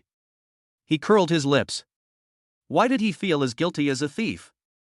Xia Qianqian's furtive gaze met the man's. She was too embarrassed to continue hiding, so she walked out of the bathroom. When she came out, her little hands were tightly clenching the fabric on her chest. Because the bathrobe was too big, she was afraid that if she didn't hold it tightly, it would fall off her. Moreover, she was wearing nothing under her bathrobe. The bathroom was not far from the sofa, and Xia Qianqian took a few steps and walked in front of the man. The man's fiery gaze followed her like a shadow, making Xia Qianqian so nervous that she didn't know where to put her hands. Fu, Mr. Fu. The man remained silent, staring at her with his deep eyes, and there seemed to be a faint fiery glow in his eyes. The fiery gaze fell on Xia Qianqian, making her blush and her heart beat fast, and she was at a loss. She felt like a prey being stared at by a wild beast, and could be eaten up at any time. Her palms were sweaty from nervousness. Yes, are we going to start making a baby? Just start, it's only a matter of time anyway. Moreover, today was the day they were going to get their marriage certificate and their wedding night, there was no reason for him to let her go. Since you can't escape it, just enjoy it. Moreover, in order to let the financial sponsor in front of her see her sincerity, she felt that she should take some initiative. Xia Qianqian bit her soft lips and asked shyly, "Now, do you want to do it?" After she said this, she wanted to bite off the tip of her tongue. She is so brave. Is this something a normal girl like her would say? Fu Beichen stared at her, his Adam's apple rolling in his eyes becoming more and more fiery. The little girl's blushing face, wet eyes, and scarlet lips, every part of her looked so delicious, constantly tempting men to taste her deliciousness. Fu Beichen suddenly stood up, took a step forward, and pushed Xia Qianqian directly against the cold wall. Being squeezed by the man's hard chest, Xia Qianqian felt like her chest was about to be flattened. Fu Beichen lowered his eyes slightly, his gaze burning. Can we do it? After all, I had sex with her many times last night. Can her body still bear it? Xia Qianqian's face became increasingly hot, and she stammered, yes, yes. Fu Beichen stared at her face, which was gradually becoming pink and attractive, and his throat instantly became thirsty and itchy. The ecstasy of last night is still vivid in my mind. He is a man of action and doesn't want to rely on just reminiscing. If you want it hard. What's more, she even asked him if he wanted to do it. It means she wants him too. In that case, he would satisfy her. Fu Beichen no longer restrained himself. He clasped Xia Qianqian's head with his big hands, lowered his head without hesitation, and demanded all her sweetness. Under the man's strong offensive, Xia Qianqian's body became weak and trembling. She wanted to resist, but she couldn't. Behind me is a cold wall, and in front of me is the man's hot body. The contrast between ice and fire made Xia Qianqian very upset. Her face turned red, and when the man finally let go of her soft lips, she lay on him, gasping weakly. Fu Beichen felt the youthfulness of the woman in his arms and couldn't help but pinch her chin and lift her little face up to face him. You've never kissed a man? Xia Qianqian blushed and shook her head. I've never had a boyfriend. Fu Beichen curled his lips, feeling inexplicably happy. So, she gave him her first kiss and her first night. He couldn't help but lower his head and kiss her slightly swollen lips as a reward. Well done. He liked her cleanliness. He doesn't like promiscuous people, so he doesn't like promiscuous women. Next, what happened naturally happened. Xia Qianqian was pressed against the wall by the man and went crazy. The man is as fierce, strong, and durable as ever. Xia Qianqian couldn't bear it, but she tried hard to make herself bear it because she didn't want to spoil the man's fun. She cooperated well, and he might be so happy that he would give her some pocket money. People have to have goals. Since she married Fu Beichen and can get money from him, she will try to get as much as possible. When they divorce, she can take a large sum of money, take her grandmother, and go back to the countryside to live out her retirement. When it was over, she was exhausted. The man carried her to the bed and took a short rest. Xia Qianqian had no strength left and let him hold her in his arms. She closed her eyes, dozed off, and enjoyed the peaceful moment. However, she didn't feel at peace for long, as her soft earlobe was bitten by the man. Can we do it again? Xia Qianqian's eyelashes, which were wet from being bullied, trembled violently. Can I? She actually didn't know if she could. But the sponsor obviously can. She couldn't let her financial sponsor see that she was physically weak and couldn't stand the hard work. She blushed and replied shyly, yes, I can. Fu Beichen curled his lips, turned over and pressed her down. So, the second time began again. This time in bed, it was particularly crazy. The man also unlocked several new postures for Xia Qianqian. Xia Qianqian couldn't bear it and let out soft sobs. The man lowered his head and continued to kiss her, silently comforting her. After the end, both of them were covered in sweat. Xia Qianqian was carried into the bathroom by the man and they started for the third time. In the bathtub, Xia Qianqian was like a stranded fish, about to suffocate from lack of water at any time. She clung to the man, feeling powerless, wanting to cry but unable to. Could he not be so strong? Who can bear it 3 times in a row? The agreement states that he can do it 10 times a month. Does he intend to do it all in one night? Finally, there is the 4th time, the 5th time. Every time, the man asked Xia Qianqian if it was okay. Xia Qianqian always said yes stubbornly. So, she finally passed out. After Xia Qianqian fainted, Fu Beichen carried her into the bathroom, gave her a quick wash, and then changed her clothes. There were no clothes prepared for her yet, so she wore his shirt for the time being.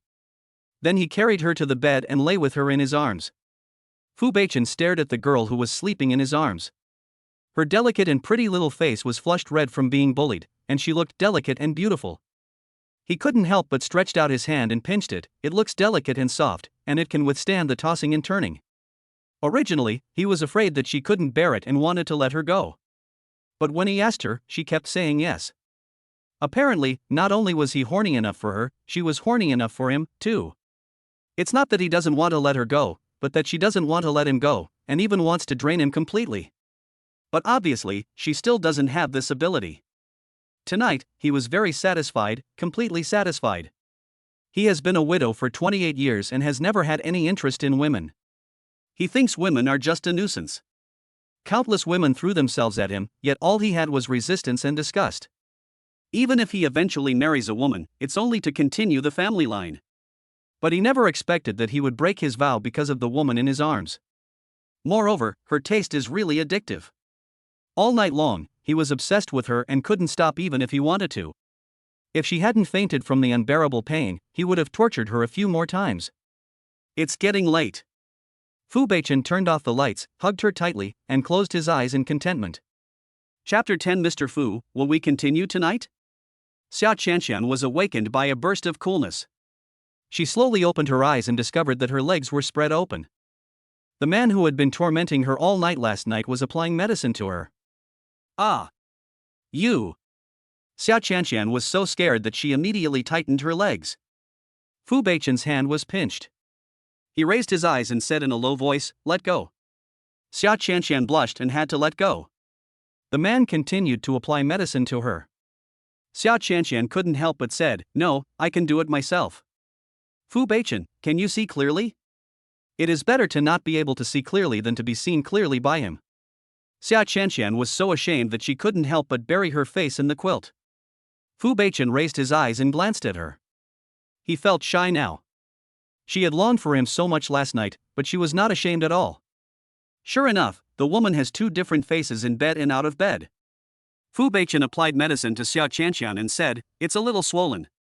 Apply some medicine and it may feel better." Xia Qianqian, who was lying in bed, shyly replied, "Well, I feel much more comfortable." "As long as you're comfortable." After a pause, Fu Beichen looked up at her and asked seriously, "How did you feel last night?" What? Xia Qianqian was stunned and didn't react to what the man meant. Fu Beichen stared at her, his thin lips moved. "That is, did I make you feel comfortable last night?" Every word the man said hit Xia Qianqian hard in the heart. Her face turned red at a speed visible to the naked eye. Is this something that can be discussed casually? Fu Beichen seemed quite persistent, staring at her and continued to ask, "How do you feel?" Xia Qianqian bit her lip and thought shyly, could she say that she was feeling uncomfortable? If she said she was uncomfortable, would her financial sponsor get angry and kick her out? Besides, she did enjoy it last night. Although the process is tiring, the feeling is indescribable. Comfortable. Fu Beichen curled his lips, very satisfied to hear this answer. It seemed as if all my hard work throughout the night was worth it. He asked again, "Do you want more tonight?" After all, her physical needs are quite strong. As her legal husband, it was necessary for him to satisfy her. Xia Qianqian. What? Want more tonight? Does she still want to live? He came 5 times last night. Xia Qianqian couldn't help but pull off the quilt, revealing a pair of wet, pitiful eyes. "Are you okay?" Fu Beichen frowned. Is this questioning his ability? He said in a deep voice, "As long as you can bear it, it's okay to do it as many times as you want." Xia Qianqian. Can't bear it. I can't bear it even once. Xia Qianqian didn't know how to respond, so she finally managed to say, "You're amazing." Fu Beichen, "Yeah, I know. So, do you want more tonight?" Xia Qianqian. There's no way around this topic, right? He seemed to be asking her if she wanted more. In fact, he wanted it himself. The sponsor wants it, how can she refuse? If she refused, would he be unhappy and not give her pocket money? And she has not yet successfully received the 5 million pocket money he promised her every month.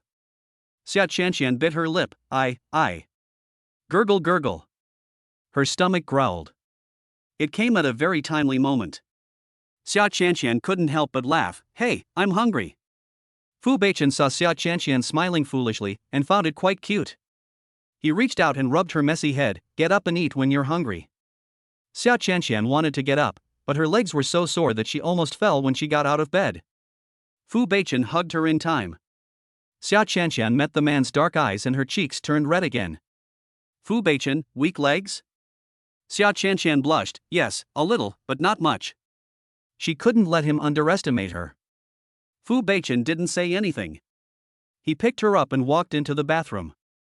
In the end, Xia Chanxian was carried downstairs by Fu Beichen. Even though she said no, she could walk on her own. But the man gave her an irresistible look, and she dared not say a word for a moment. Forget it. Fu Beichen has endless energy anyway, so just let him hold me. Maybe it could even use up some of his energy so that he would have less energy to bother her at night. As soon as she went downstairs, Xia Chanxian was frightened by a deafening noise. Master. Young madam. Good morning. Xia Chanxian turned her head and found 2 rows of servants in the hall. The servants looked at her in their arms with curious eyes. Oh my God. What happened? Why are there suddenly so many more people? There weren't so many people when I came here yesterday. Xia Chanxian felt like a monkey thrown into a zoo. Her face turned red instantly and she quickly buried her face in Fu Beichen's arms. There was no expression on Fu Beichen's handsome face. He carried Xia Chanxian and walked straight to the restaurant. I really didn't expect that the young master would get married. It's too sudden. There's nothing we can do. The old lady keeps urging us to get married and have children. The young master must have gotten tired of it, so he has no choice but to find a woman to marry. The eldest young master really tried his best to give the old lady a little great-grandson. Last night, there seemed to be noises in the eldest young master's room all night long. Young master has great stamina. Why doesn't anyone say that the young mistress is pitiful? She was tortured by the eldest young master all night and couldn't even walk. She was carried down by someone.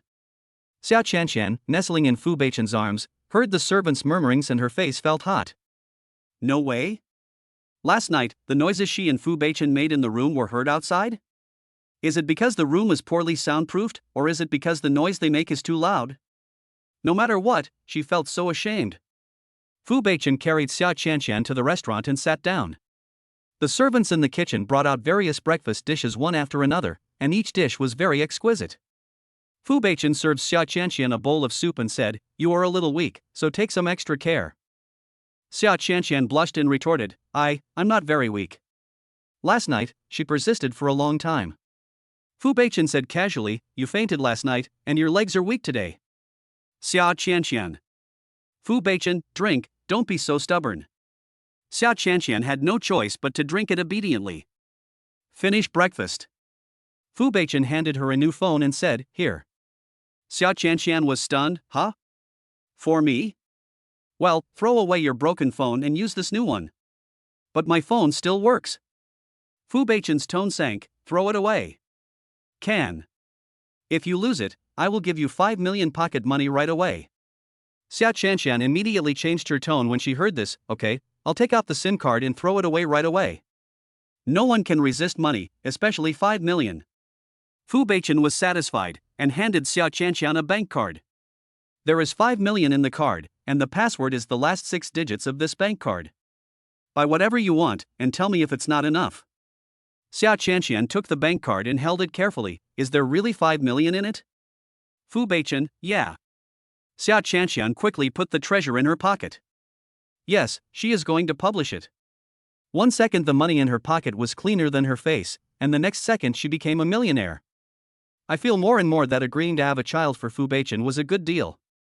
Xia Chanxian was so excited that she wanted to hug the generous sponsor in front of her and give him a big kiss. But she restrained herself because she didn't dare. Can I use this money to buy clothes?" She had no clothes of her own here and was still wearing a man's shirt. You can't always walk around the villa wearing a man's shirt, right? So embarrassing. Chapter 11. Preparing to take her to meet her parents. Fu Beichen's deep eyes couldn't help but fall on her. She was wearing his white shirt, which was loose and large, wrapping around her delicate figure. The hem of her dress just reached her knees, revealing 2 slender and well-proportioned white calves. There are still some ambiguous red marks on the calves. That was the mark he left last night. Fu Beichen's eyes darkened slightly. "Come out with me." Xia Chanxian followed the man into the hall. Fu Beichen clapped his hands. The next second, a servant came in pushing a row of beautiful clothes of different colors and styles. Not only clothes, but also various styles of bags and shoes. Rows and rows of dazzling items. Fu Beichen glanced at the stunned Xia Chanxian and said, "Pick something you like and wear it." Xia Qianqian asked in disbelief, can I pick any of these? Fu Beichen's expression was cold, yeah. The servant Wang Ma smiled and said, these are the clothes that the young master prepared for you, the young mistress. You can pick whatever you want and wear whatever you want. Xia Qianqian bit her lip and looked at Fu Beichen, thank you. He prepared a lot for her. She should be very grateful to her financial sponsor for preparing so much for her, a tool. You're welcome. Fu Beichen said calmly, lowered his head and glanced at the expensive watch on his hand, it's getting late, I still have to go to work. My private number is already saved in the new phone. If you have any questions, just call me. Xia Qianqian agreed obediently, okay. She blurted out, Sponge Dad, take care. Fu Beichen wanted to leave, but when he heard her farewell, he paused and looked at her meaningfully, you're wrong. You should say, goodbye, husband. Xia Qianqian bit her lip, her face slightly flushed, old, husband, goodbye. After all, her current identity is Fu Beichen's wife, and she will have to cooperate with Fu Beichen to deal with his family, so she still has to adapt to the role in advance. The word husband came out from the girl's beautifully shaped lips, delicate and soft. This made the man's heart flutter. Fu Beichen raised his hand and gently lifted the soft hair that fell on Xia Qianqian's shoulders. His dark eyes stared at her fair and delicate face. His deep and magnetic voice was slightly hoarse, wait for me to come back. Xia Qianqian's face became even hotter. What are you waiting for him to come back for? Continue to have children? He had done it 5 times last night, maybe she was pregnant. Can't you just pause for a moment? But before Xia Qianqian could say what was in her heart, the man left. Xia Qianqian's legs were still very sore, so she wanted to go back to her room and lie down. She wanted to lie there all day and not go anywhere. But the hospital called and said her grandmother had woken up. Xia Qianqian quickly picked out a piece of clothing and put it on, then rushed to the hospital to see her grandmother. Xia Qianqian came to the ward and held her grandmother's hand tightly. Seeing her grandmother wake up again, she couldn't help crying with joy. Grandma, you're awake, how do you feel? After the operation, Grandma still looked very weak and pale. She didn't want Xia Qianqian to worry too much, so she forced a smile and said, much better. Xia Qianqian sniffed and said, that's good. Grandma, the doctor said that the operation went smoothly and you will live a long life. Grandma smiled again, she knew Qianqian was trying to comfort her. Her health is seriously weak. Even if the operation is successful, I'm afraid she won't live for many years. She just hoped that in her last days, she could see Qianqian marry a good man, have children, and live a happy life. This way, she can leave with peace of mind. She couldn't help but glance behind Xia Qianqian. Qianqian, why are you here alone? Where's your boyfriend? Xia Qianqian said, my boyfriend is at work and doesn't have time to come over. Grandma was a little disappointed at first, but when she heard Xia Qianqian say that her boyfriend was too busy at work to see her, she was no longer disappointed. The last time, the situation was so sudden that I didn't have the chance to ask your boyfriend his name, where he lives, and how many people are in his family. Grandma, his last name is Fu, and his name is Fu Beichen. His family lives in Yushui Bay. He has a big family with a lot of people. Xia Qianqian thought, the Fu family is the richest family, with a large fortune and many relatives in the family branches. Isn't it a big family? She was not wrong. Grandma nodded. The boy is good looking and seems honest and loyal. He is a good person to entrust your life to. Xia Qianqian. Fu Beichen looks honest and loyal? He is very honest and loyal, there is nothing wrong with that at all. Grandma, is there something wrong with the way you look at people? Grandma asked again, Qianqian, have you started talking about marriage? Xia Qianqian thought, not only that, they have even got their marriage certificate. But I decided not to tell my grandma about it so soon, for fear of upsetting her. After all, he was your boyfriend yesterday, and today he became your husband. Who can accept that? Xia Qianqian made up an excuse, soon, Beichen said that we can talk about marriage after his work is stable. Grandma smiled happily, okay, Grandma is waiting to drink your wedding wine. Xia Qianqian sighed silently in her heart. I guess Grandma can't drink anymore, after all, she and Fu Beichen only had an agreement to get married. Once she successfully becomes pregnant and gives birth to the child, it will be time for her to divorce Fu Beichen. The other side. As soon as Fu Beichen entered the company's office, his assistant Song Tao came in. Boss, Miss Chang wants to see you. Fu Beichen frowned, what Miss Chang? Song Tao kindly reminded, it was the blind date arranged by your mother yesterday, the one you broke the appointment with, Miss Chung Yueru, the daughter of the Cheng family. Fu Beichen said without hesitation, no. Song Tao nodded, okay, I'll drive them away right away. Just after Song Tao left for a while, Fu Beichen's cell phone rang, like a death warrant. He took out his cell phone and saw that it was his mother calling. He frowned, but still chose to answer the call. Miss Fu asked immediately, what's going on? Yesterday I arranged a blind date for you with the daughter of the Cheng family. It would have been fine if you didn't go, but today she came to the company to look for you and wanted to have dinner with you, and you actually asked someone to kick her out? What do you mean? Why are you so disrespectful to your mother? Fu Beichen raised his hand and tugged at his burgundy striped tie, a trace of annoyance flashing across his brows. This is your own decision. I didn't agree to it. Miss Fu laughed angrily, if I didn't act on my own, would you want to find a woman to marry and have children? You are almost 30 years old now, and there is no woman around you. Is this normal? Do you know what my good sisters said about me in private? They said I gave birth to a son who can't lay eggs. Are you a man or not? If you are, find me a woman. I want to have a grandson. Miss Chang, if you don't agree this time, I will arrange for Miss Song next time. Miss Lee, please don't force me. I will do anything to have a grandson, even something as crazy as sending a woman to your bed. You can't escape unless you don't get it up. Fu Beichen has already felt the deep malice from his mother. He frowned, Mom, don't bother, I already have a woman. Miss Fu was silent for a long time. Finally, he said, don't lie to me.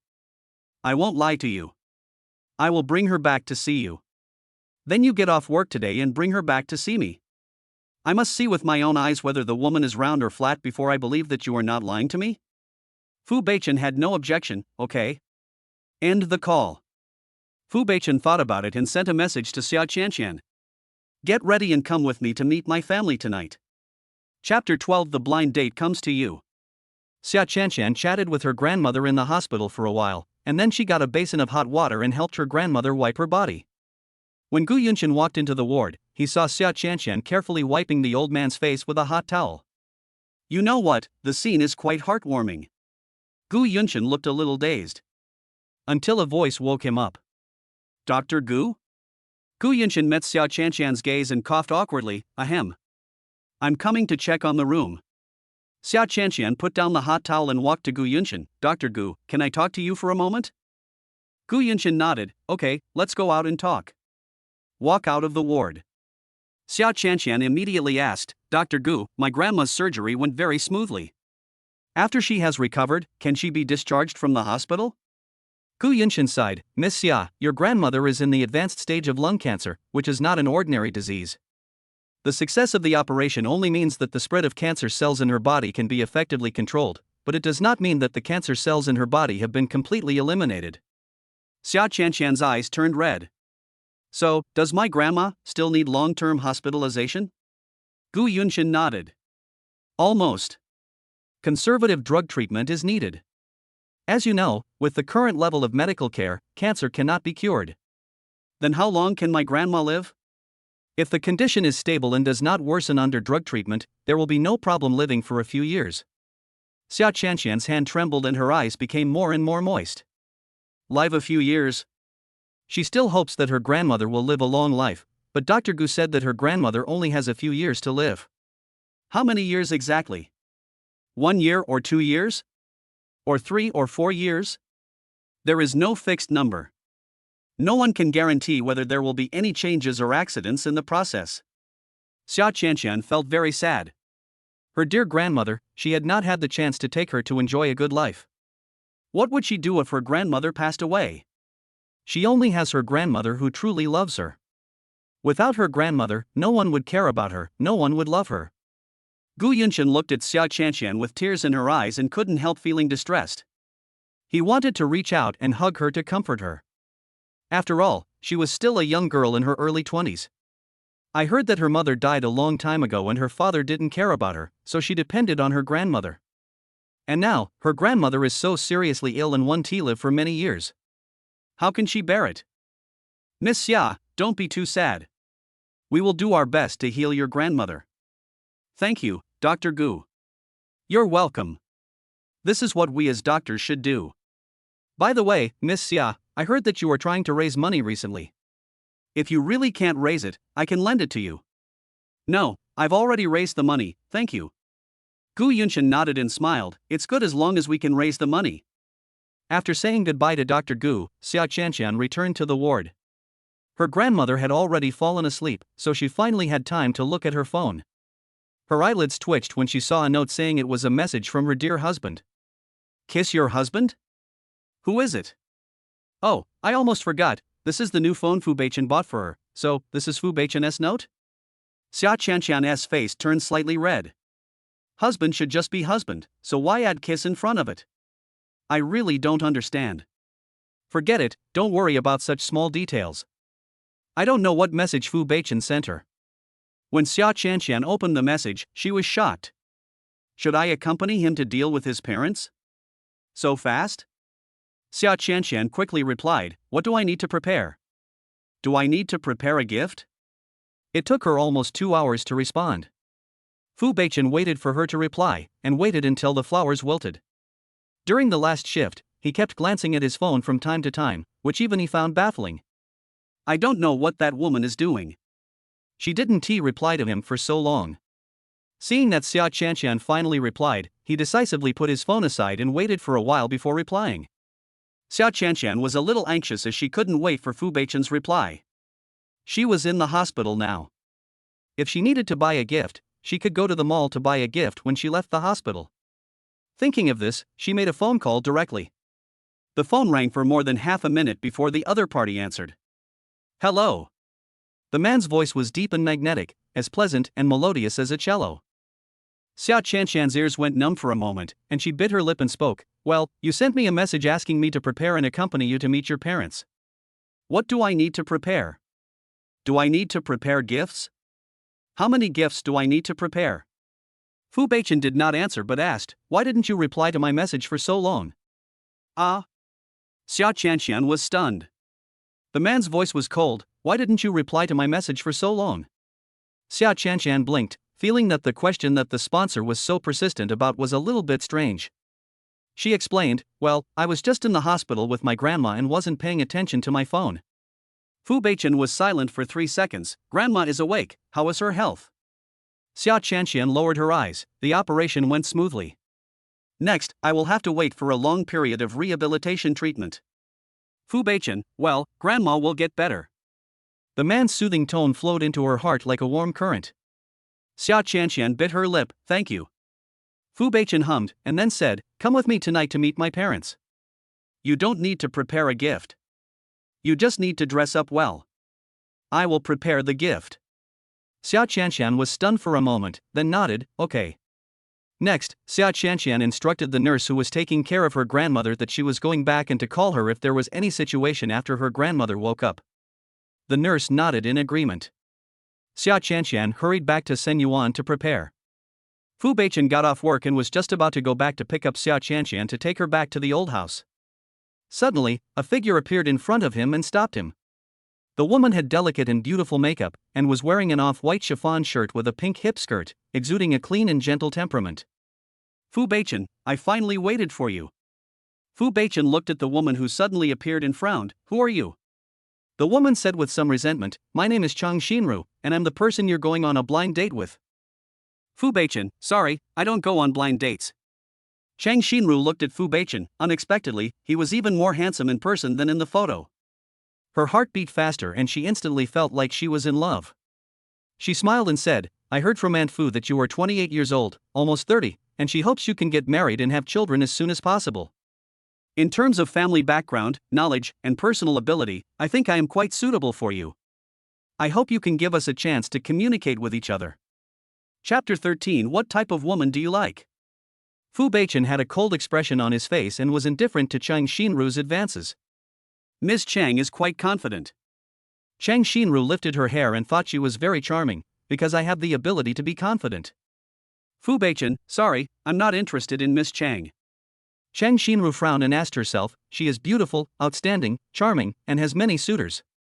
She just waved her hand and there were plenty of men for her to choose from, ready for her to manipulate them. Why did he fail when he came to Fu Beichen? In her opinion, Fu Beichen is no different from other men, they are all three-legged animals. She can make other men kneel down and lick her, and she can also make Fu Beichen submit to her. Cheng Xinru curled her lips. Today is just the first time we met, it doesn't mean anything, after a few more contacts, you will naturally be interested in me. Fu Beichen said indifferently, I wasn't interested in you at first sight, and I certainly won't be interested in you at second sight. Cheng Xinru was stunned. Are you the kind of man who would fall in love at first sight? Fu Beichen didn't respond. Cheng Xinru looked down at her outfit. She dressed up specially today and thought she looked beautiful enough to successfully win over Fu Beichen. But unexpectedly, he was still not interested in her. So what type of women is he interested in? Can you tell me what type of women you like? Fu Beichen's mind flashed with Xia Qianxian's figure, and his brow slightly frowned. Not someone like you. Cheng Xinru said, Mr. Fu, don't be so confident. Fu Beichen was too lazy to respond and just walked away. Cheng Xinru couldn't help but said, Mr. Fu, let's have dinner together when we have time. Fu Beichen didn't even turn his head. I'm married, it's not convenient for me to have dinner with a woman. Cheng Xinru smiled. Is Fu Beichen married? Who would believe that a married man would go out on a blind date? It doesn't matter. If we can't make it this time, there's always next time. He will always agree. When Fu Beichen returned to Sinyuan, he asked the servant Wang Ma, where is Xia Qianxian? Wang Ma replied, young madam is in the room. Fu Beichen nodded and went upstairs. When he arrived at the bedroom door, he didn't have the habit of knocking. He just turned the doorknob and pushed the door open. As soon as I entered the door, I saw Xia Qianxian changing clothes. That fair, delicate, and beautiful back instantly caught Fu Beichen's eyes. There are still kiss marks left by him on it. Fu Beichen's eyes darkened. Xia Qianxian was startled and quickly covered her chest with her hands. When she turned around, she found it was Fu Beichen, and her face instantly turned red. Why didn't you knock when you came in? She was now only wearing underwear, and the exposed skin was so white and tender that it seemed as if water could be squeezed out of it. The figure is slender and slim, with fat where it should be fat and thin where it should be thin. She has a full chest and a slim waist, comparable to a beauty. Fu Beichen whispered, I have never seen any part of your body. Why are you shy? Even though he had seen it before, he couldn't help but react when he saw her body again. And the reaction was not ordinary. Xia Qianxian's face turned even redder. She didn't know whether to cover it or not. After thinking for a while, he said, You turn your head first, I'll change my clothes first. She was still conservative at heart, and even when she did something very intimate with a man, she still couldn't change clothes in front of him. Fu Beichen was silent for a moment, then turned around. Xia Qianxian quickly changed her clothes and said, Okay. Fu Beichen turned around and saw the refreshed Xia Qianxian. A hint of surprise flashed across his dark eyes. Xia Qianxian was wearing a lavender Chinese cheongsam. The cheongsam was designed according to her size, perfectly highlighting her curvy figure. The purple cheongsam makes her look intellectual, elegant, and ladylike. It also reveals the charm of a mature woman, like a ripe peach, charming and alluring. Fu Beichen's Adam's apple rolled slightly. For some reason, he suddenly didn't want to go back to the old house. He wanted to pounce on Xia Qianxian immediately, press her on the bed and love her well. His voice was a little hoarse. Why did you think of wearing a cheongsam?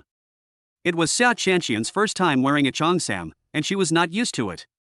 She bit her lip and said, I thought, since we are meeting the parents, we should dress more formally. A cheongsam should be formal enough, right? Fu Beichen stared at it intently. Well, it's official. Xia Qianxian was stared at by the man and was quite nervous. She didn't know where to put her hands. How is it? Does it look good on me? Fu Beichen, it looks good. It looks so good that I want to do it.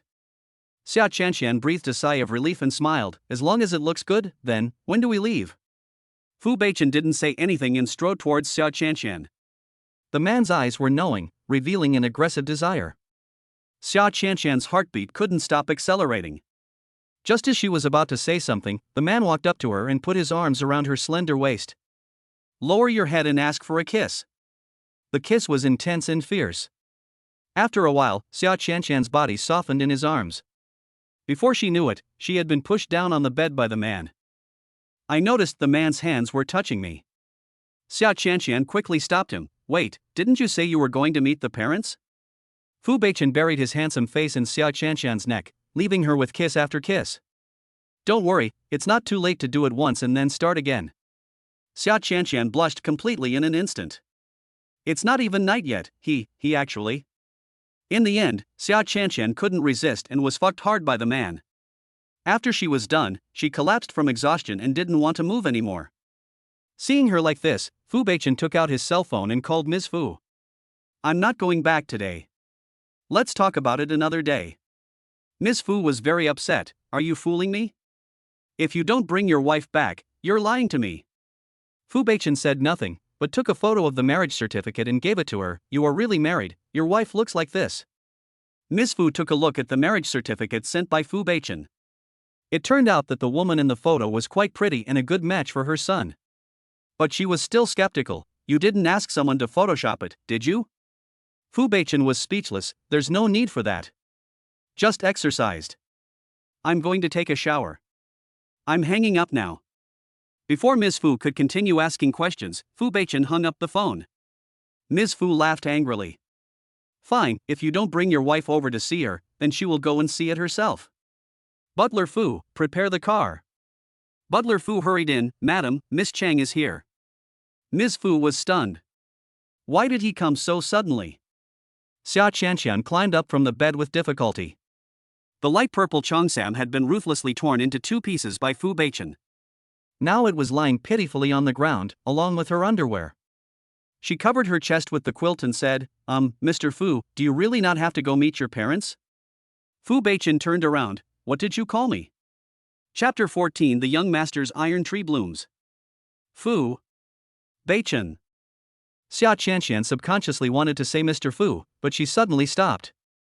Fu Beichen put his cold, slender hands into his pockets and reminded him casually, you just called Mr. Fu. Mr. Fu is too unfamiliar. You can change it. If you go to meet the parents, it will be easy to be discovered. Xia Qianqian bit her lip and hesitated for a moment. Then, how about calling you Beichen? After all, she was embarrassed to always mention the word husband. Fu Beichen nodded. Yes, sure. Xia Qianqian asked, then, are you still going to meet your parents? Fu Beichen glanced at her and said, no need to go. I'm afraid your body can't handle it. Xia Qianqian. My sponsor, you are a very nice person. Her body couldn't take it anymore, and she didn't know who was to blame. Anyway, it's good that I don't have to deal with Fu Beichen's parents today. Xia Qianqian lay down again with peace of mind. Xia Qianqian was so tired that she wanted to rest. Fu Beichen didn't bother her. She simply took a shower and went to the study to work. After a while, someone came to the villa. Wang Ma went to greet her and was shocked. Madam, you are here. Ms. Fu nodded, and Shang Xinru followed her. Shang Xinru originally wanted to go and chat with Ms. Fu about Fu Beichen, but when she learned that Ms. Fu was coming to Fu Beichen's place, she took the initiative to offer to come as well. Ms. Fu hesitated for a moment and agreed. She thought that if her son cheated on her, she could just let Shang Xinru go on a blind date with him. What if her son hadn't cheated on her and really had a wife? Ms. Fu was a little afraid to think about this. After all, she has already brought the person here, and it would be embarrassing to ask her to leave. Ms. Fu asked Wang Ma, where is my son? Wang Ma replied, the young master is in the study. Ms. Fu ordered, go and call him down. Mother Wang had no choice but to go to the study to find Fu Beichen. Fu Beichen frowned when he learned that his mother had arrived. But he didn't say anything and got up and went downstairs. When I went downstairs, I found that not only my mother came, but Shang Xinru was also there. Shang Xinru raised her eyebrows at Fu Beichen. Mr. Fu, we are really destined to meet each other twice in one day. Fu Beichen had a blank expression on his face. How did she meet these 2 times? Doesn't she have any idea? Ms. Fu said, Beichen, this is the eldest daughter of the Cheng family, Shang Xinru, and she is the blind date I am going to arrange for you. Fu Beichen frowned. Mom, I've already told you, I'm married. Ms. Fu was annoyed. You said that, but you didn't bring your wife back to see me. Where is the wife you mentioned? Why can't I see her? There were only familiar faces in the villa, not a single unfamiliar face. Fu Beichen, she is sleeping. Ms. Fu laughed angrily. It's only a few hours now, she hasn't even had dinner yet and she's already going to sleep? Don't brag without thinking. Shang Xinru also felt that Fu Beichen was lying. Fu Beichen said, if you don't believe it, you can ask Aunt Wang. Just as Wang Ma was about to speak, Ms. Fu spoke first. Wang Ma is yours, of course I'll listen to you. Fu Beichen. Seeing that Fu Beichen remained silent, Ms. Fu took it as his agreement and snorted, Son, I brought Shinru home today. You have to go on a blind date with her even if you don't want to. Cheng Shinru gave Fu Beichen a smug smile, as if he was already in her pocket and could not escape her control. Fu Beichen glanced at her indifferently, then looked away and replied lightly. Mom, your son is really married. As for why I can't bring her back to see you, it's because your son is trying to have a baby with her and she's exhausted, so I can't bring her to see you. Ms. Fu. Is this true or false? Is it true that my son didn't go back to see her because he and his daughter-in-law had a baby? If that was the reason, she could be forgiven. Suddenly, the sleeve of her clothes was pulled. Ms. Fu looked at Cheng Shinru next to her and saw her shaking her head, as if to persuade her not to believe it. Ms. Fu woke up as if from a dream. That's right, she hadn't even seen her daughter-in-law. How could she believe it so easily? Son, this is just your one-sided statement. Anyway, I came all the way here, and if I can't see my daughter-in-law, I won't believe you're really married. Seeing that the old lady didn't believe the young master, Wang Ma was worried about him. Young master, do you want to go up and call the young mistress down? Fu Beichen glanced at Wang Ma and said, She is resting, don't bother her yet. Mother Wang was startled. Is the eldest young master concerned about the young mistress? She didn't expect that the young master, who seemed to be taciturn, cold and unkind, could actually be considerate and caring. The actual number shocked Wang Ma. Could it be because the young master got married, the iron tree blossomed, he became more humane, and he would pamper his wife? Cheng Shinru curled her lips. See, she guessed that Fu Beichen's marriage was fake, otherwise how could he not even call her a woman? Ms. Fu made the next best choice. Son, since you're afraid of waking her up, why don't we go in and check on her? Fu Beichen said in a light tone, Not everyone can enter my room. Cheng Shinru. Why does it feel like I'm implying something about her? Fu Beichen, besides, I'm afraid you'll wake her up if you go in. Ms. Fu. Why does it sound a bit doting? Is there really such a daughter-in-law, or is her son just such a good actor? Cheng Shinru gritted her teeth slightly, then I don't mind waiting for her to wake up. She just didn't believe that Fu Beichen could really create a wife out of thin air. If he really didn't have this daughter-in-law, how would he explain it to his mother? Fu Beichen glanced at her and said, If you want to wait, then wait. I still have work to do. I'll go to the study first. Fu Beichen stood up slowly and was about to go upstairs. Suddenly, a graceful figure appeared on the railing on the second floor. What happened downstairs? Why is it so noisy? Xia Qianqian was wearing a conservative pair of pajamas, a thin coat, and her hair was messy as she walked out. She had just woken up and took a shower. When she heard some noise outside the room, she came out to see what was going on.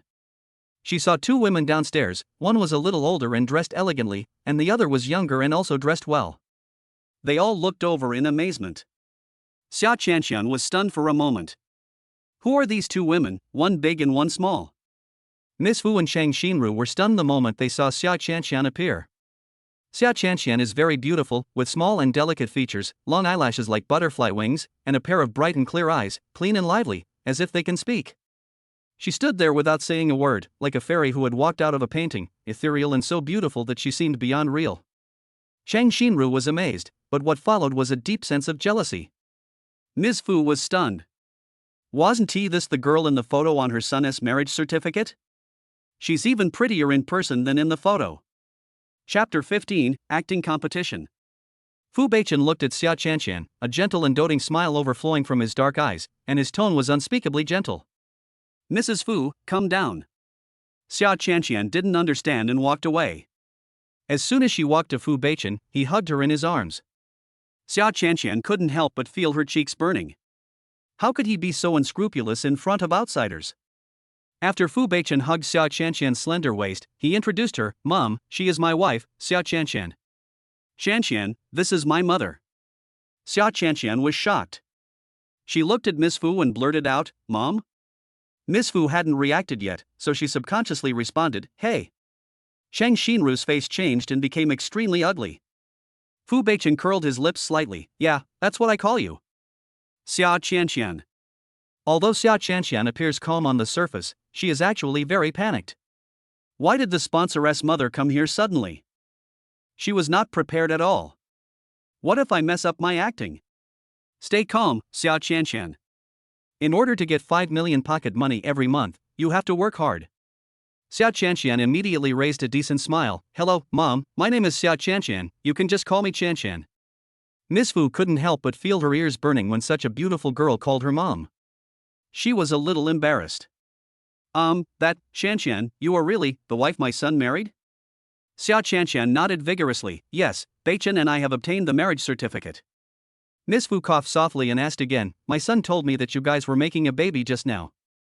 Is that true? I can't stand being asked such explosive questions right away. Xiao Qianqian bit her lip, glanced at the man next to her, and smiled shyly. Well, Beichen is very powerful. He made me so tired that I couldn't even get out of bed.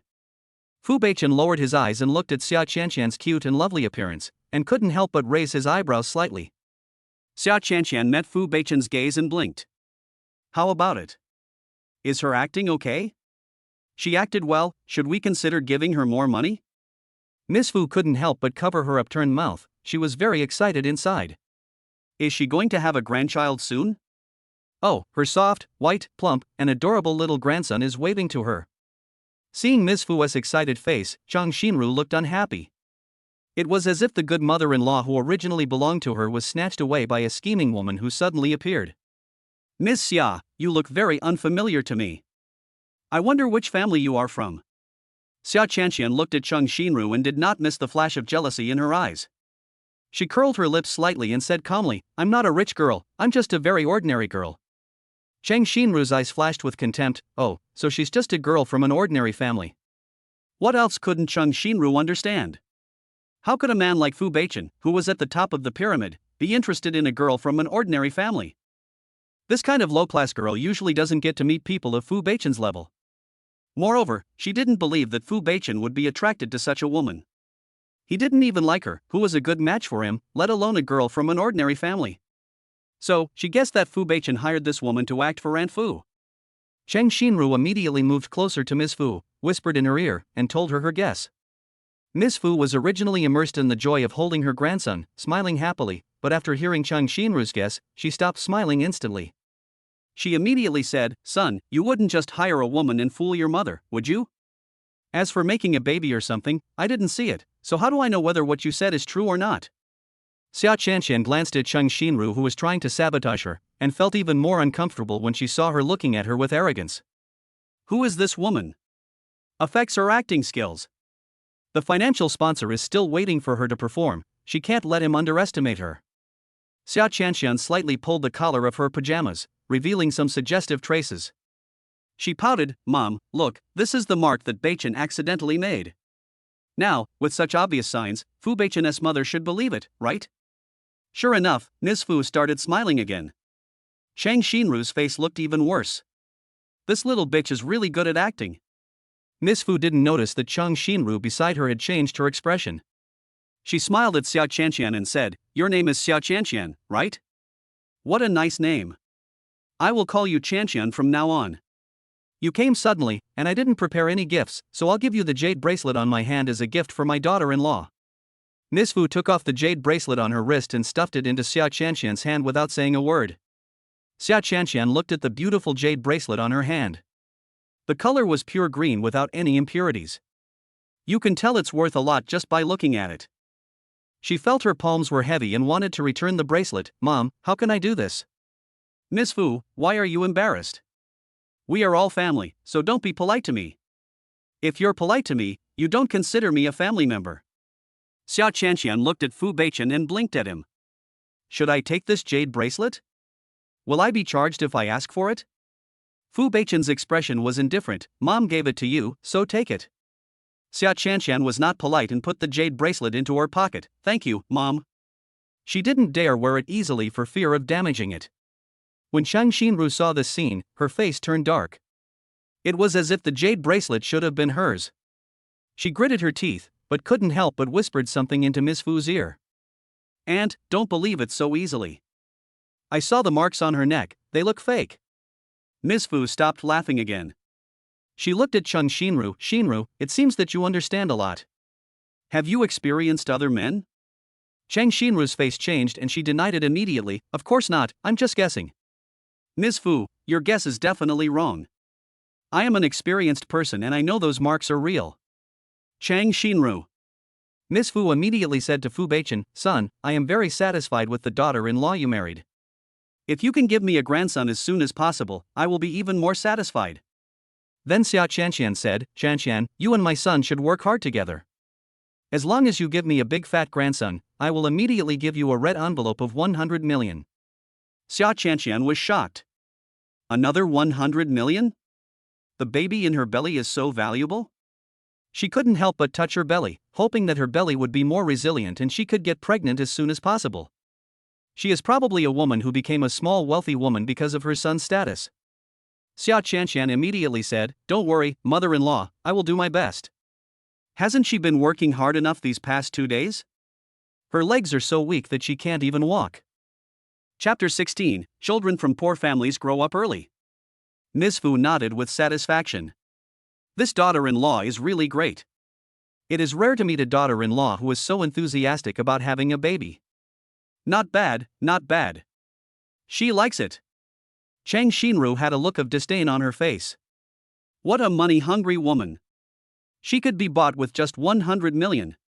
Little did she know that she was just used as a reproductive tool, and was kicked out as soon as the child was born. What the Fu family needs is a woman of equal status, not a country bumpkin like Tao who has never seen the world. Suddenly, Chang Shinru noticed Xia Chanxian's hand and smiled sarcastically. "Miss Xia, aren't you married to Beichen? Why don't you have a ring on your hand?" Xia Chanxian was stunned and subconsciously looked at her fingers. Yes, she hadn't worn a ring yet. But Fu Beichen hasn't bought her a ring yet, so she can't wear it. This was the sponsor's mistake, not hers. Xia Chanxian immediately looked at Fu Beichen and winked at him. Fu Beichen met Xia Chanxian's somewhat flustered gaze, but he was very calm. He glanced at Cheng Shinru with a cold look in his eyes. "Miss Cheng did remind me that we got married in a hurry and I haven't had time to buy a ring yet, but I will buy one for my wife."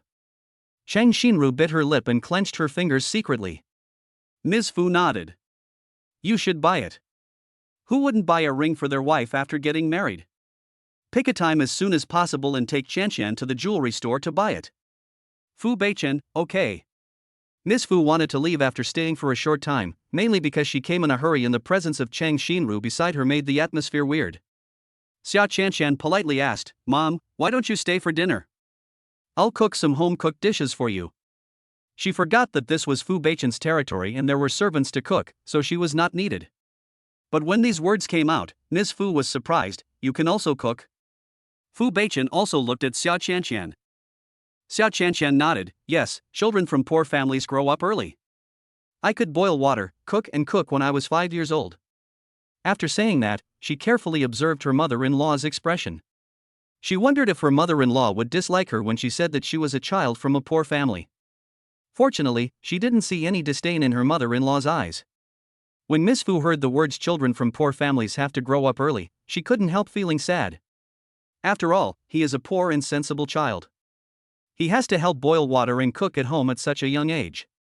She felt sorry for her daughter-in-law and was about to refuse. Cheng Shinru suddenly said, "Okay, then my aunt and I will have a treat today." Miss Fu looked at Cheng Shinru beside her, moved her lips, but said nothing. I just felt a little dissatisfied with Cheng Shinru. Before her mother-in-law could say anything, Cheng Shinru said it was a bit rude. Cheng Shinru didn't know that her impression in Ms. Fu's heart was no longer as good as it was at the beginning. She was sneering in her heart. If the food was not cooked well, she would not miss the opportunity to humiliate Xia Chanxian. Xia Chanxian smiled slightly, "Then I'll go out to the kitchen and get ready."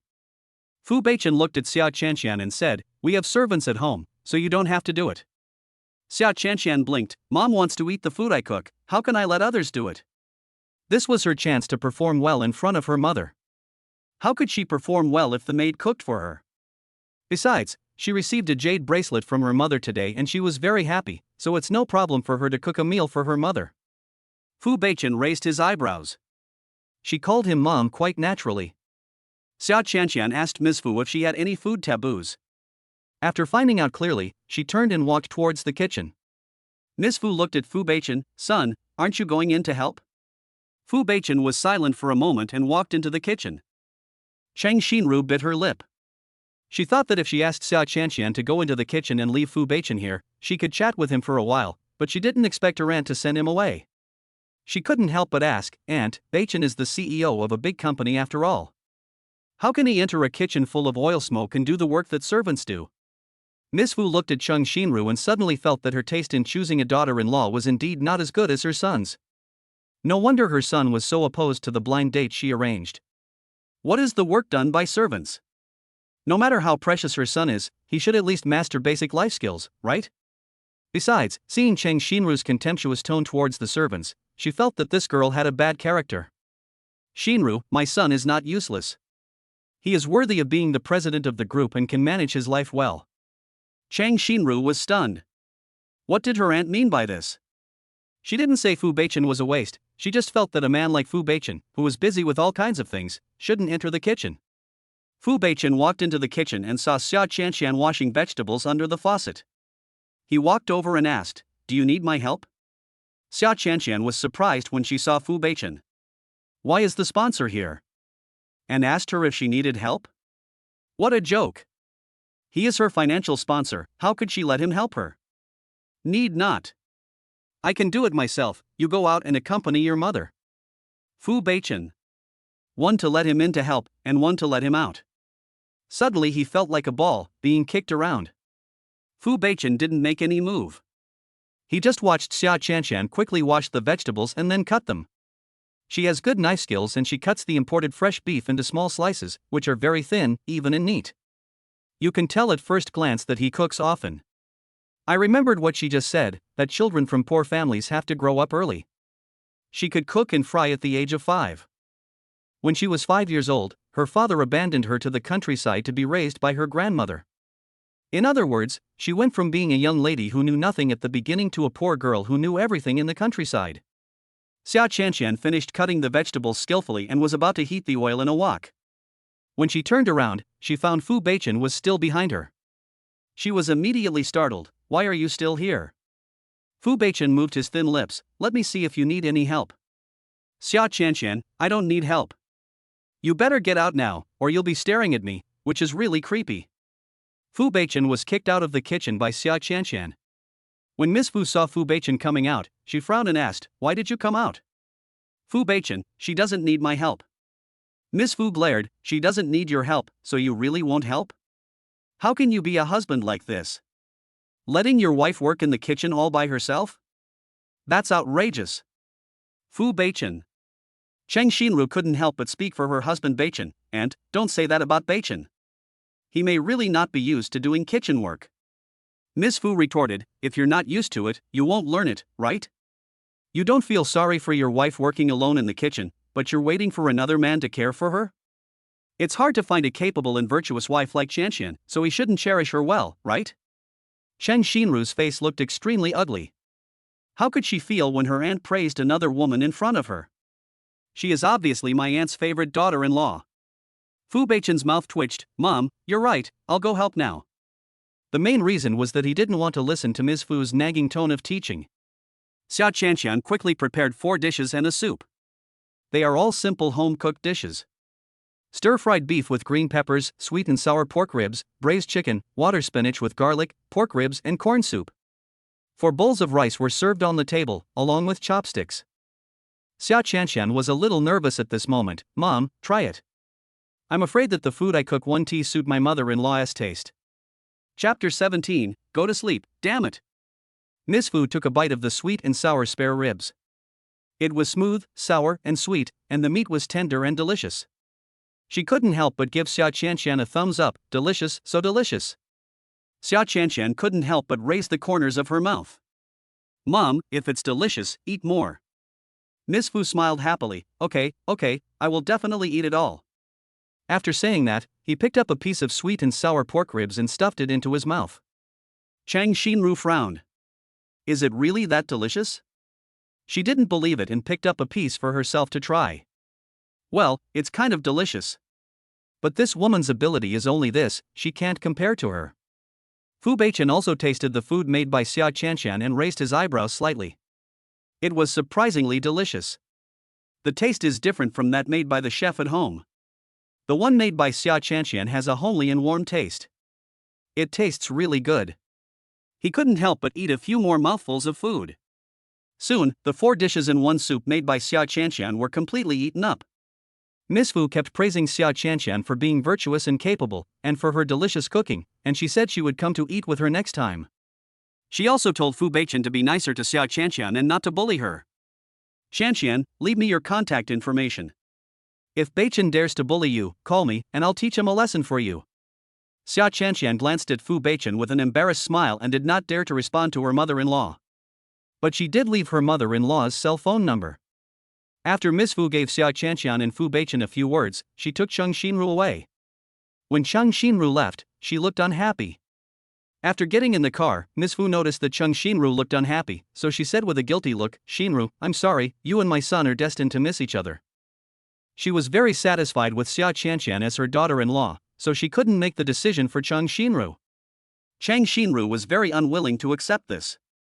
She had finally found a man she liked, but before she could make a move, someone else got there first. "Aunt, I can actually give birth to a child for your son." Miss Fu sighed. "Oh, I know, but my son is already married." Cheng Xinru said, "Aunt, don't you think their relationship is weird? What's strange about that? I feel like they don't know each other very well. How can a married couple not know each other well?" Cheng Xinru noticed that when Xia Chanxian spoke, she would look at Fu Beichen's expression from time to time, as if she cared about his reaction. Miss Fu touched her chin and guessed, maybe Chanxian is a little nervous in front of me, her mother-in-law. After all, it's the first time we meet. Who knows what they are like in private? Cheng Xinru. You are really stubborn. Miss Fu patted Cheng Xinru on the shoulder and comforted her. "Xinru, don't worry, you are so young and so outstanding, you will definitely meet a better man to match you, don't worry, you will definitely get married." Cheng Xinru frowned. "Aunt, your son is so outstanding and comes from a top wealthy family. Shouldn't he find a woman who is well matched with him? Instead of a poor country bumpkin who can only cook and has no background." "Miss Fu, I don't mind these things. Anyway, as long as my son likes it, it's fine. Whether they are a good match or not is not important." Cheng Xinru. Miss Fu and Cheng Xinru both left. Xia Chanxian breathed a sigh of relief and couldn't help but review everything she had just done. There shouldn't be anything wrong, right? She thought she had performed well. Xia Chanxian couldn't help but ask Fu Beichen, did I perform well just now?" Fu Beichen glanced at her and asked, "What do you think?" Xia Chanxian blinked her eyes and said, "Your mother seems to have a good impression of me. She keeps praising me for being smart, capable, and virtuous." Fu Beichen, "Well, she even warned me that if I dared to bully you, she would help you teach me a lesson. I even doubt whether I am my mother's biological child." Xia Chanxian. So, she behaved too well and made her sponsor unhappy? She said weakly, "Well, even if you bully me, I won't tell your mother about it." Fu Beichen's eyes darkened. "Do you want me to bully you?" Xia Chanxian shook her head. "No. Who would be so desperate as to want to be bullied?" Fu Beichen, "Oh." The atmosphere instantly fell into an awkward silence. Xia Chanxian hesitated for a moment, but couldn't help asking, Your mother, do I need to return the jade bracelet that your mother just gave me?" Fu Beichen frowned. "What else are you going to do for me?" Xia Chanxian asked carefully, "Don't you need to pay it back?" After all, she was just acting with him, and they divorced after giving birth to the baby. She was embarrassed to accept the jade bracelet. Fu Beichen, "No need. It was originally given to her, what was it for him? He can't wear it." Xia Chanxian's beautiful eyes curved and she smiled like a flower. "Then I'll accept it without hesitation." "Thank you. Thank you for the generous gift." Fu Beichen glanced at Xia Chanxian. It was just a jade bracelet, but she was laughing like that? So easy to satisfy. Xia Chanxian was happy for a while, then seemed to have thought of something and asked again, what is the relationship between that Miss Chang and you?" Fu Beichen, "My mother introduced me to a blind date." Xia Chanxian. "What does it mean when he brings his blind date to his house? If his mother is not satisfied with her, does that mean she wants him to change his partner immediately? A little scary." Xia Chanxian coughed softly. "Miss Chang is pretty, and should be a good match for you. Why don't you choose her?" Fu Beichen glanced at her carelessly. "If I choose her, what does it have to do with you?" Xia Chanxian. "That's true. It's night again. Xia Qianqian had already taken a shower and had no plans to take another one. Fu Beichen is washing in the bathroom now. The sound of splashing water could be heard. She couldn't help but look over, and through the frosted glass door she could vaguely see a tall and strong body. Xia Qianqian bit her lip, her cheeks slightly hot. Will you come again in a while? I don't know if her body can handle it. It's still very sore there and may have become swollen. With a click, the frosted glass door opened. Xia Qianqian quickly hid in the quilt and lay down. I kept saying to myself, go to sleep quickly, go to sleep quickly. Damn it, go to sleep. You don't have to be pressed when you fall asleep. The more anxious I am, the harder it is to sleep. There was a sudden large dent next to it, accompanied by a minty scent after a bath. Xia Qianqian's heart beat faster. Fu Beichen's deep and magnetic voice came, give me some quilt. Xia Qianqian. Because she was nervous, she rolled the entire quilt over herself. It seems that pretending to be asleep is no longer successful. Xia Qianqian turned over and wanted to spread out the rolled quilt. But she didn't want to roll right into the man's arms. Her face was pressed against the man's chest. What catches your eye are two bulging pectoral muscles, firm and hard. It hurt when her straight nose was poked. The man was wearing black pajamas, but most of the buttons were unbuttoned, exposing his chest. Xia Qianqian swallowed subconsciously. She raised her head slightly and met the man's downward gaze. The man's eyes were knowing, like a whirlpool, drawing people in, dangerously confused. His thin lips moved, and his voice was low and hoarse, you're so proactive, and you still want it? It is said that women at 30 are as fierce as wolves and tigers. She is only in her early 20s, is her demand so great? Xia Qianqian thought about how to refuse.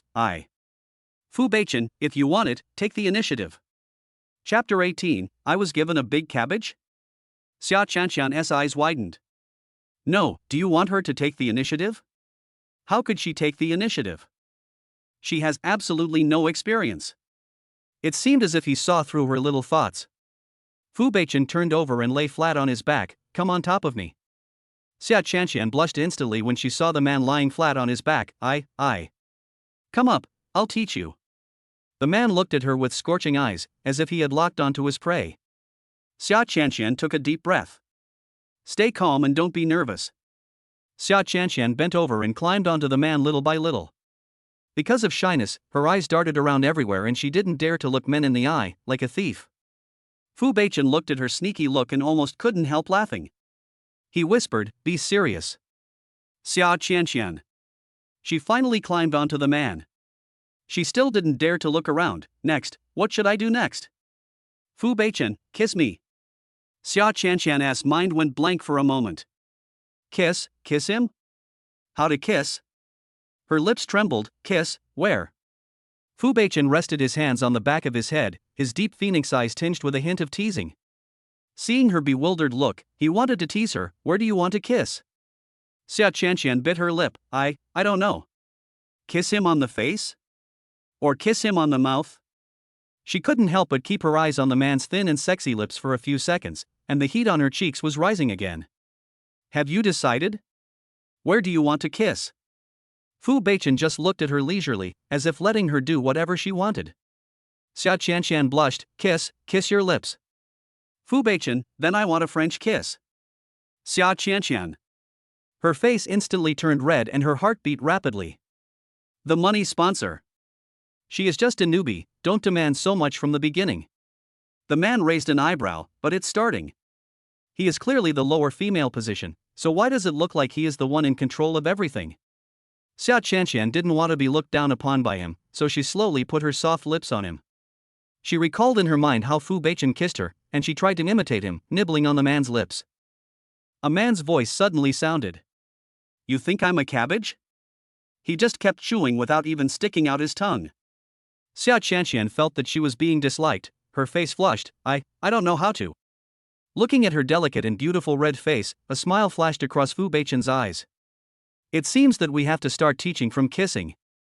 Next, the slow and long training process began. After a night, Xia Qianqian felt her lips were numb and swollen. Plus various back pains. The next morning, the man was no longer in bed. She supported her waist and got up and walked into the bathroom. Seeing her lips swollen like sausages in the mirror, she was silent for 3 seconds.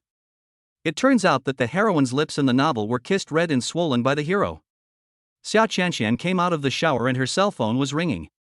She picked up the phone and saw that the signature was "Dear Husband." Her cheeks flushed. It is hard to imagine how a cold man like Fu Beichen could edit this note. She answered the phone immediately, and her voice unconsciously took on a hint of tenderness and sweetness. Hello, Beichen. Fu Beichen raised his eyebrows and hummed, "I'm already at the company. I'll be very busy today and won't have time to go shopping for a diamond ring with you.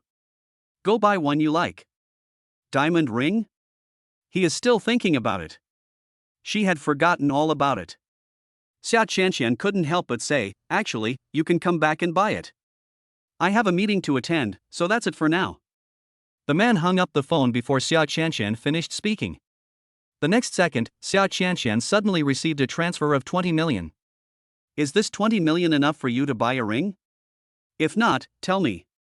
Xia Qianxian's eyes lit up, and she quickly replied, "Enough, enough, absolutely enough."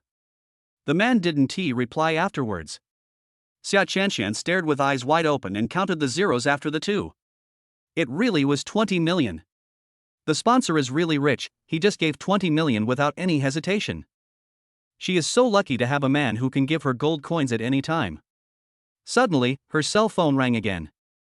Xia Qianxian thought it was Fu Beichen calling, but unexpectedly it was Xia Ming. She raised her eyebrows.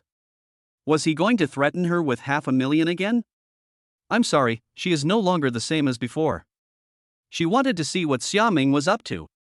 Xia Qianxian answered the phone with a cold tone, "Hello, what's up?" Xia Ming frowned, "Xia Qianxian, I'm your biological father, how dare you talk to me like that?" Xia Qianxian sneered, "My biological father sold me to an old man, do I still need to respect him?" Xia Ming frowned, "What do you mean by selling it to an old man? Don't say it so harshly, that's the husband I found for you." Xia Qianxian, "This husband is for you, do you want him?" "You." Xia Ming laughed angrily, "You are so brave, you don't want the 500,000 yuan?" Xia Qianxian sneered, "No more. I don't care about your little stuff. She has 25 million in her hands, and the 500,000 is like a black sesame seed in a big cake. Who would care about it?" Xia Ming gritted his teeth and said, "I heard that your grandmother's surgery fee has been paid. Where did you get the money?" Xia Qianxian, "It's none of your business." Xia Qianxian. Xia Ming was so angry that his chest heaved. "I'm warning you, you're my daughter, don't do anything shameful behind my back." Xia Qianxian asked back, "Do you treat me as your daughter?" I have lived with my grandmother in the countryside for more than 10 years. Have you ever come to see me? My grandma was sick and needed surgery. I went to ask you for money, but not only did you not give me money, you even wanted to sell me for money. I don't have a father as crazy as you. After cursing, Xia Qianxian felt relieved and hung up the phone without waiting for Xia Ming's reply. Xia Ming was so angry that his mouth was twisted. He raised 500,000 yuan so quickly, he must have earned it by spending time with some shady men. How self-degrading. Xia Qianxian took a taxi to a large shopping mall to buy a ring for herself. Since it was the sponsor's request, she must do it immediately. Otherwise she wouldn't be able to explain herself at night. Xia Qianxian walked into a jewelry store and was immediately greeted by a waiter. "Miss, what would you like to buy?" Xia Qianxian said bluntly, "I want to buy a ring." "Okay, miss, come with us." The waiter took Xia Qianxian to the ring area. The waiter asked kindly, "Miss, do you want to buy something more expensive or cheaper?" Xia Qianxian wanted to buy something cheaper, but then she changed her mind and realized that she was now Mrs. Fu after all. Would it embarrass Fu Beichen if she wore a ring that was too cheap? However, will Fu Beichen take her out to see the world? As she was hesitating, a pretty voice suddenly sounded beside her. "Hey, isn't this Xia Qianxian?" Xia Qianxian turned her head and saw her stepsister, Xia Shui, the little daughter that Xia Ming held in his hands. The middle-aged woman dressed elegantly and whom Xia Shui was hugging was Xia Shui's mother, Duan Wenli. Duan Wenli looked at Xia Qianxian. Her pretty face looked so much like her mother's. She really wanted to scratch it with a knife. "Xia Qianxian, why are you here?" Xia Shui said sarcastically, "That's right. You are a country bumpkin who just came home from the countryside, penniless, and you actually went into a jewelry store? You didn't come in to steal something, did you?" Chapter 19 Slandered. Seeing this shameless mother and daughter, Xia Chanxian's beautiful eyebrows were covered with a layer of frost. Not everyone is as dirty as you two. When she was still in the Xia family, she was often bullied by this mother and daughter. Duan Wenli treated her like a servant, ordering her to wash clothes, cook and mop the floor. If she didn't do her job well, she would not be given any food and would be punished physically. Xia Shui also wrongly accused her of stealing things every day, causing her to be wrongly accused by Xia Ming. And she was later sent to the countryside. She came back to ask Xia Ming to borrow money, and it was Duan Wenli who gave her the bad idea of marrying the old bald Mr. Wang. Duan Wenli sneered, "Why? You can't even afford your grandmother's 500,000 yuan medical expenses, and you still have the spare money to buy jewelry? I guess you came here to steal valuable jewelry and sell it for money to treat your grandmother's illness?" Xia Shui agreed, "That's right, waiter, you have to keep a close eye on her, be careful that she doesn't steal the valuable jewelry in your store." When the waiter heard this, he looked at Xia Chanxian with something strange in his eyes. "Miss, do you want to buy a ring? If not, please leave immediately." Duan Wenli and Xia Shui both stared at Xia Chanxian with a look of gloating on their faces. Xia Chanxian's expression was too calm. "I'll buy it. And I can afford it." Xia Shui immediately said, "Waiter, don't be fooled by her. She is just a bumpkin from the countryside. She really has no money. You look down on others with your eyes wide open. You are sick." Xia Chanxian glanced at Xia Shui, then looked at the waiter. "Bring me the more expensive rings you have." If she wants to choose, she will choose the expensive one. It blinded the eyes of Xia Shui and Duan Wenli, the mother and daughter. "This." The waiter hesitated. Xia Shui was shocked. "Xia Chanxian, are you crazy? You want a more expensive ring? Where do you get the money to buy it? Waiter, don't take it out. She'll steal it as soon as you take it out." Xia Chanxian looked at Xia Shui. "Are you stupid? There are so many people here, and there are surveillance cameras, how could I possibly steal? If I dare to steal, with all the evidence, I will be caught by the police and sent to jail. How could I do such a thankless thing? You." Xia Shui was furious. "How dare you call me stupid?" Xia Chanxian sneered, "Aren't you stupid? Even fools know that stealing things should be done secretly, but you are the only one who steals openly. You are really smart." "Xia Shui," Duan Wenli said coldly, "you are really sharp-tongued." Xia Chanxian retorted, "I'm not as shameless as you, being a mistress and interfering in other people's marriages." Duan Wenli's face turned pale instantly. "Xia Chanxian, can you please say it again?" "Xia Chanxian, I said you are the mistress who interfered with other people's marriages." "Shut up." Duan Wenli was so angry that she immediately raised her hand and wanted to slap Xia Chanxian in the face. But Xia Chanxian didn't give her this chance and grabbed Duan Wenli's wrist in mid-air. "If you can't convince me, you have to take action?"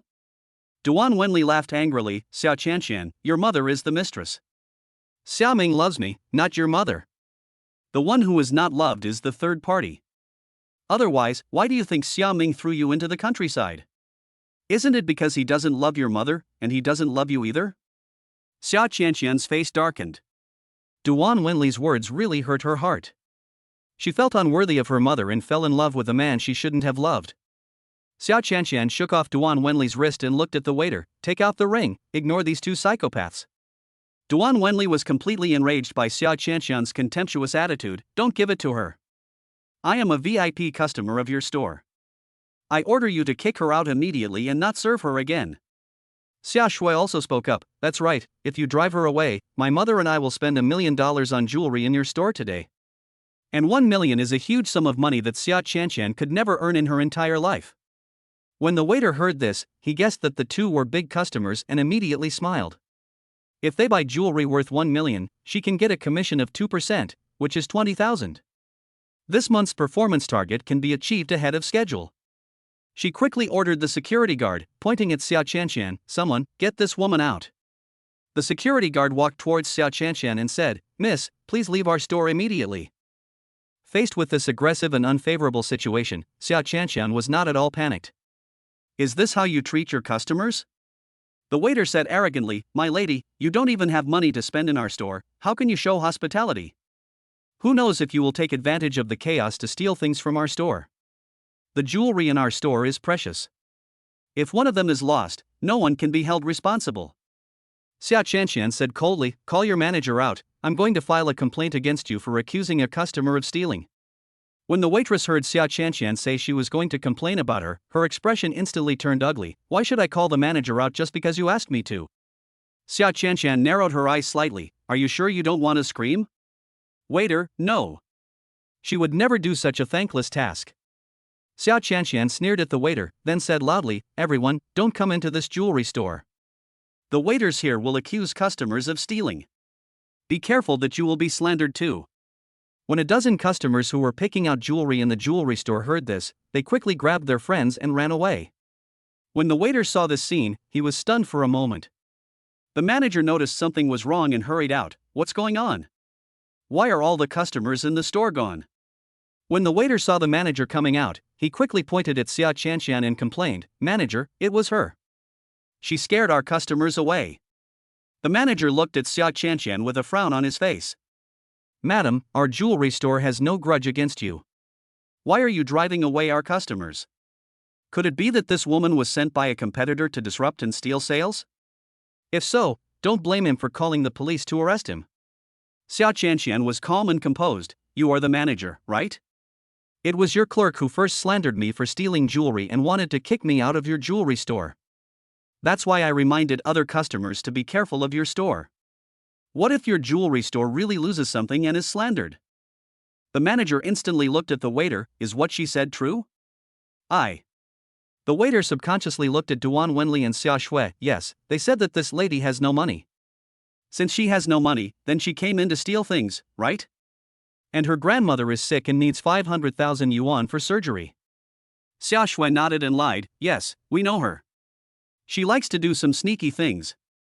She has stolen many of my things, including jewelry, clothes and bags, and sold them. Chapter 20 Husband, I'm still short of 10 million. The manager's face darkened and he looked at Xia Chanxian. Is what she said true?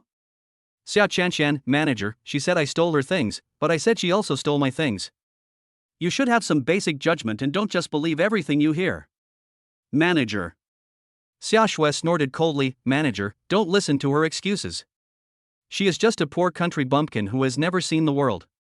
Believe it or not, she can't afford any of the jewelry in your store. Xia Chanxian glanced at Xia Shui. What if I can afford it? Xia Shui, then buy it. Xia Chanxian didn't indulge them. If I can afford it, you and mother have to apologize to me. Seeing Xia Chanxian's determination, Xia Shui hesitated a little, but suddenly she thought of something and agreed. Okay, I'll apologize. Don't forget, you just asked the clerk to get you some more expensive rings. After saying that, she gave the clerk a look. The clerk quickly said, we have a rare diamond couple ring in our store called the Heart of True Love, which is worth 30 million. 30 million? Xia Chanxian's eyelids twitched. He took the most expensive one right away. How insidious. Moreover, she only had 20 million on hand, not 30 million at all. Xia Shui did it on purpose. He deliberately picked the most expensive one for her to buy, hoping to take the opportunity to humiliate her. Xia Shui raised her eyebrows and asked, why? Can you afford a diamond ring worth 30 million? Duan Wenli also looked condescending and was watching the show. Xia Chanxian clenched her fists. She couldn't bear to see these two people being so proud. She looked at the manager and said, give me 2 minutes. I'll call my husband. The manager nodded and said, go ahead. Xia Shui said disdainfully, it's obvious that you're stalling for time. Xia Chanxian was too lazy to respond. She took out her cell phone and quickly dialed Fu Beichen. She was very nervous and didn't know whether Fu Beichen would answer her call or agree to give her another 10 million to buy a ring. Moreover, was it really worth it for her to buy such an expensive diamond ring just to compete with Xia Shui and Duan Wenli? As a mess of thoughts flashed through her mind, the phone was connected. Fu Beichen's low and cold voice came, what's the matter? Xia Chanxian's heart inexplicably tightened. Under the gaze of everyone, she gritted her teeth and said, husband, the money for the diamond ring is not enough. Fu Beichen raised his eyebrows. The word husband sounded soft and delicate, and quite coquettish. It inexplicably touched the man's heart, causing a tingling sensation. How much money is left? Xia Chanxian, 10 million. She was ready to be accused of being a spendthrift by the man. However, the next second, the man transferred the 10 million. It's turned around. When Xia Chanxian saw the notification of the arrival of the money on her phone, her eyes widened. Oh my god, he really transferred the money to her? Isn't he afraid that she will cheat him out of money? No, he is very powerful. If she dares to cheat him of his money, he can find out with just a simple investigation. Xia Chanxian immediately said, "Thank you, husband. I will definitely use all this money to buy the ring. I won't cheat you out of a cent." Fu Beichen. Is she thinking too much? Xia Chanxian hung up the phone, then took out a bank card and handed it to the manager. She said proudly, "Give me your treasured heart of true love." The manager took the bank card skeptically, then swiped it through the card machine. Drop. The card swipe was successful. The manager's attitude towards Xia Chanxian suddenly changed 360 degrees. He immediately ordered the waiter to serve tea and water to Xia Chanxian, and even give her a shoulder massage. "My dear lady, please wait a moment. I will get the heart of true love right away." Xia Chanxian raised her chin and said, "Wait, before I take out the ring, I don't want to see this clerk who looks down on customers." The clerk who had just made things difficult for Xia Chanxian turned pale. The manager said without hesitation, "Go to the finance department to settle this month's salary." "You don't have to come tomorrow." The clerk panicked and quickly apologized. "I'm sorry, I was wrong, manager." "Ma'am, I was wrong. Please forgive me for once, please." Xia Chanxian frowned. "Manager, she's too noisy." The manager understood immediately and ordered the security guard to throw the clerk out. Just now, this clerk was shouting at the security guard to throw Xia Chanxian out, but now she is the one who was thrown out. Duan Wenli and Xia Shui were stunned when they saw this scene. 30 million? Xia Chanxian really took out 30 million to buy a diamond ring? 30 million is not a small amount. Xia Shui blurted out, "Xia Chanxian, are you being kept by a rich man?" Xia Chanxian was enjoying the massage service in the store and glanced at Xia Shui. "Watch your mouth, that's my husband." Xia Shui didn't want to believe it at all. "You can marry this rich husband? Who would believe it? You must be kept by an old man, and he's a shameless mistress." Xia Chanxian smiled. "Are you scolding your mother? After all, your mother was also a shameless mistress who was hated by everyone." Duan Wenli's face darkened instantly. Xia Shui quickly explained, "Mom, I didn't say what you meant." After saying that, he couldn't help but scold Xia Chanxian angrily. "Xia Chanxian, stop trying to sow discord between me and my mother." Xia Chanxian was too lazy to talk nonsense with Xia Shui. "I bought the ring worth 30 million. You should apologize to me, right?" Duan Wenli's face was extremely gloomy. "You want me and my daughter to apologize to you? Dream on." Xia Chanxian frowned. "You guys go back on your word?" Xia Shui was not even ashamed of it but proud of it. "Even if we go back on our word, what can you do to us?" Xia Chanxian laughed out of anger. "Good, that's great. This is making a fool of her. But do they really think that she is still the Xia Chanxian who allowed them to bully her back then? If a rabbit is cornered, it will bite." She stood up, took the cup of tea handed to her by the waiter, and poured it on Xia Shui and Duan Wenli without hesitation. The tea was still hot, and it burned Xia Shui and Duan Wenli so much that they screamed. "Xia Chanxian, you bitch, you dare to throw such hot tea on me, I think you are looking for death." Xia Shui pounced on Xia Chanxian with bared teeth and claws, trying to scratch her face. Xia Chanxian would not stand there stupidly and let Xia Shui hit her. She quickly dodged and slapped Xia Shui in the face with her backhand. Xia Shui was raised as a pampered child. Xia Chanxian slapped her in the face, and half of her face instantly became red and swollen. When Duan Wenli saw her daughter being beaten, she also rushed forward to fight with Xia Chanxian. But she was no match for Xia Chanxian, who was used to doing rough work in the countryside. Xia Chanxian was very strong. She pushed Duan Wenli away and then slapped her in the face. Half of Duan Wenli's face was also swollen. Xia Chanxian shook her burning palms and felt greatly relieved when she saw the symmetrical slap marks on the faces of Duan Wenli and Xia Shui, the mother and daughter. She had wanted to do this to them for a long time, but she never had the chance. "Today I finally got revenge on my past self. Security, throw them out." Chapter 21. My brother has a girl he likes. Xia Chanxian is now a super VIP in the jewelry store, so of course the security guards will obey her words. Soon, Duan Wenli and Xia Shui were thrown out of the jewelry store by security guards. The mother and daughter were in a very miserable state. People around them also pointed fingers at them. "Xia Chanxian, I'll make a note of this. Don't let me see you next time, or don't blame me for being rude to you. Xia Shui said something harsh and left with the equally angry Duan Wenli. Xia Chanxian left the jewelry store refreshed, holding the packed heart of true love. Thinking that she still had some money on hand, she wanted to buy some new clothes for her grandmother and take them to the hospital for her to wear. Shengshi Group. Fu Beichen had just hung up the phone with Xia Chanxian when another call came in. He is one of his good friends, Gu Yunshan, the third young master of the Gu family. The Fu family and the Gu family are old friends and have a very good relationship. So Fu Beichen has a good relationship with several brothers of the Gu family. Gu Yunshan studied medicine and was a doctor on the surface, but in fact he was the boss behind several hospitals. Whenever Fu Beichen fell ill, he liked to ask Gu Yunshan to come over to treat him, which was free and useful. He answered the phone. "What's up?" Gu Yunshan asked, "Old Fu, I heard that you are married, is it true?" Fu Beichen frowned. "Who told you that?" Gu Yunshan, "My mother said so." She said your mother called her yesterday and told her the good news. Fu Beichen. It turns out it's this fucking big mouth. So is it true or false? Really, I am married. Gu Yunshan was really curious about who on earth could have defeated Fu Beichen, a straight man who had never blossomed. Who is my sister-in-law? Do I know her? Fu Beichen lowered his head and scanned the project book, circling the problematic parts with the pen in his hand. Multitasking. You don't know him. Gu Yunshan raised his eyebrows. So, he is not from our circle? Fu Beichen was too lazy to respond. Gu Yunshan, who is it? Bring it out to me for a look. Could it be that he is here for a blind date? After all, he heard that Fu Beichen had been arranged to go on blind dates by his mother recently. Fu Beichen did not answer but asked, "As a doctor, aren't you very busy?" Gu Yunshan, it's a day off today, so you don't have to go to work. Fu Beichen paused, looking at the pile of rejected project books in front of him, and couldn't help frowning. Then why didn't your mother arrange a blind date for you?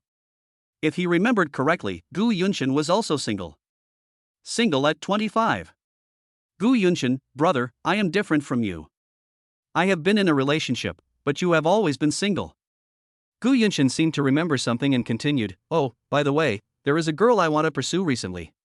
She is very beautiful, well-behaved, gentle and filial. Her grandmother is sick and bedridden. She comes to chat with her grandmother almost every day, giving her massages, bathing her, and doing everything. She was very positive and always brought happiness to her grandmother, but when she learned that her grandmother was seriously ill and might not live long, she would hide in a corner and cry secretly, wiping away tears helplessly. She never seems to bring her sadness to others, but only bears it secretly." Fu Beichen listened in a trance. For some reason, when he heard this, he suddenly thought of Xia Chanxian. Thinking of that day when Xia Chanxian's grandmother entered the operating room, she stood outside the operating room, crying in despair. It's like a fragile porcelain doll that will break if touched. It's really heartbreaking. She is a very strong and brave girl, as positive and bright as a sunflower, and she is tenacious. I feel like I've been paying too much attention to her recently. I think I'm a little in love with her and want to be her man and protect her. Fu Beichen came back to his senses. Then you should work harder to catch her. What's the point of telling him? He can't help Gu Yunshan pursue that girl. Gu Yunshan raised his eyebrows. "I will chase her and get her, but when will you bring your wife out to me?" Fu Beichen said perfunctorily, "I'm quite busy recently, let's talk about it when we have the chance." "Okay, that girl is here to see her grandmother again, I'll go take a look, I'll hang up first bro." Gu Yunshan's tone suddenly became agitated and he was the first to hang up the phone. Fu Beichen frowned. It was the first time he saw Gu Yunshan so excited because of a girl. Who is that girl? Sick grandma. It seems that Xia Chanxian's grandmother is in the hospital where Gu Yunshan is. But it can't be such a coincidence. In the ward, Xia Chanxian brought a few bags to her grandmother and said, "Grandma, look what I brought you." Grandma glanced at the bags curiously, her pupils widening. "New clothes? Why did you buy me new clothes? Shoes too. Even hats. Where did you get the money? Give it back now." Xia Chanxian had already thought of the words, "Grandma, this is what my boyfriend bought for you. He said it's for your filial piety. It's a token of his love. Please accept it." The 5 million was given by Fu Beichen, which was equivalent to him buying it with his own money. She was not wrong. Grandma sighed, "That child is thoughtful, but I don't need it. I have plenty of clothes." Xia Qianqian said seriously, those clothes of yours are old and patched up. They don't look good when you wear them. You should wear new ones. I'm an old man in my 70s or 80s. Why should I wear clothes that look good? As long as they can be worn, it's fine. Xia Qianqian knew that her grandmother was used to being frugal and was reluctant to throw away old clothes or buy new clothes. When the family was poor, it was okay for grandma to save some money. But now that she has money, she must want to use it to help her grandmother enjoy a good life. My grandmother is sick now, and I don't know when she will kick her legs, close her eyes and die. She wants to do her best to be nice to her grandmother while she is still alive. She said seriously, Grandma, but the tags on the clothes have been removed and they can't be returned. If you don't want them, you can only throw them in the trash. Xia Qianqian pretended to throw a few bags into the trash can. Grandma wouldn't allow it, so she quickly grabbed a few bags. Don't throw it away, I'll wear it, isn't it okay for me to wear it? Only then did Xia Qianqian smile. Grandma was really afraid that Xia Qianqian would lose her new clothes, so she hid several bags under her quilt. Really? How could you bear to throw away such beautiful new clothes? Xia Qianqian blinked and said, Grandma doesn't wear it, and this dress doesn't suit me, so I have to throw it away. Grandma was speechless. She just couldn't bear to spend money.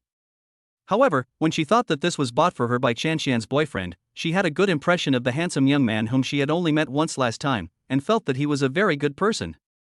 Where's your boyfriend? Is he busy working again?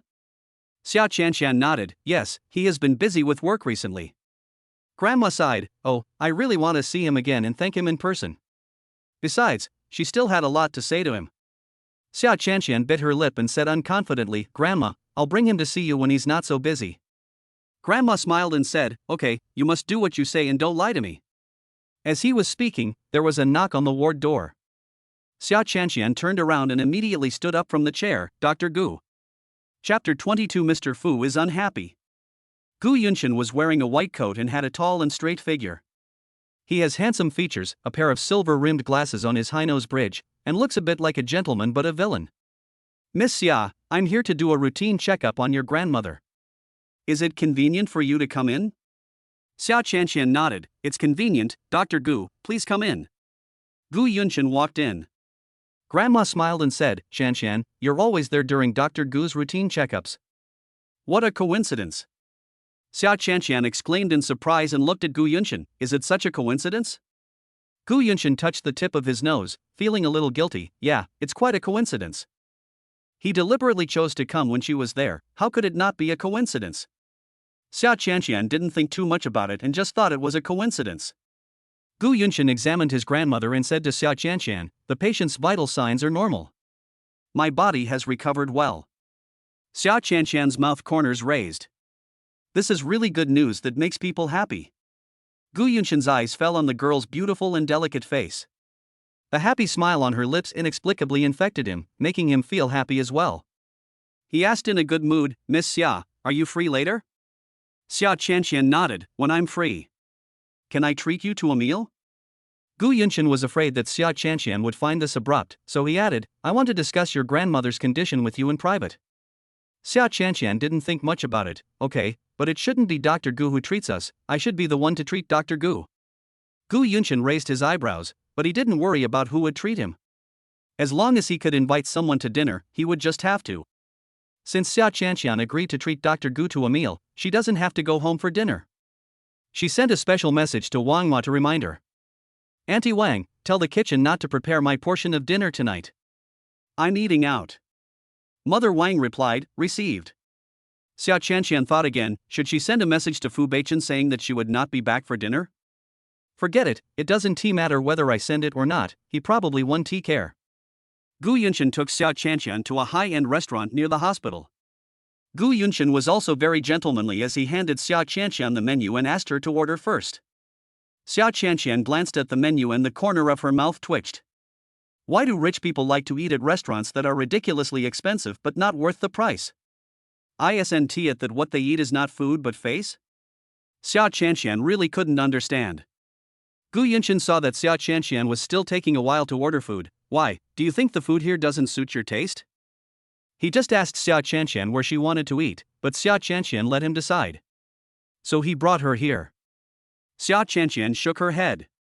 No, I have difficulty making a decision. I'm still thinking about what to order. Gu Yunshan smiled and said, do you have any dietary restrictions? If not, how about ordering the set meal here? Xia Qianqian took a look at the several set meals on the menu, which seemed to be more affordable. That's fine.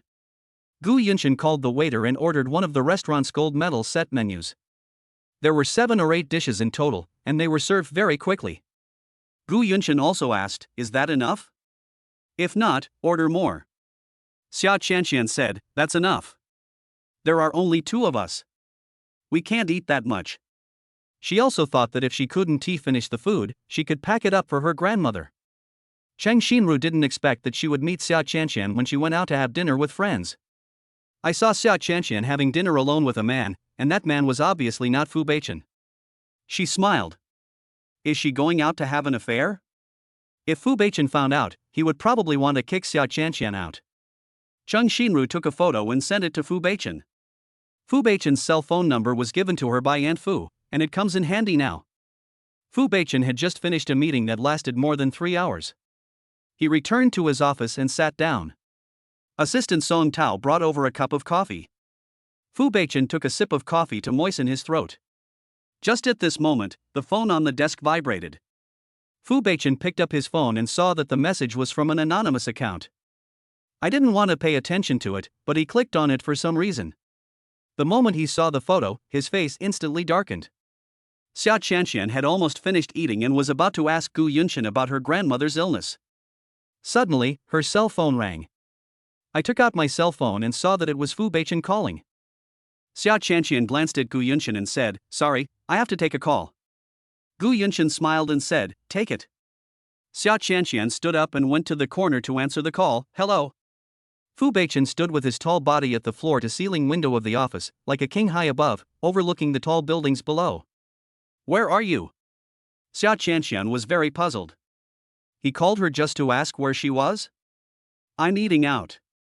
Fu Beichen, with whom? This sentence was the main point of his call. And?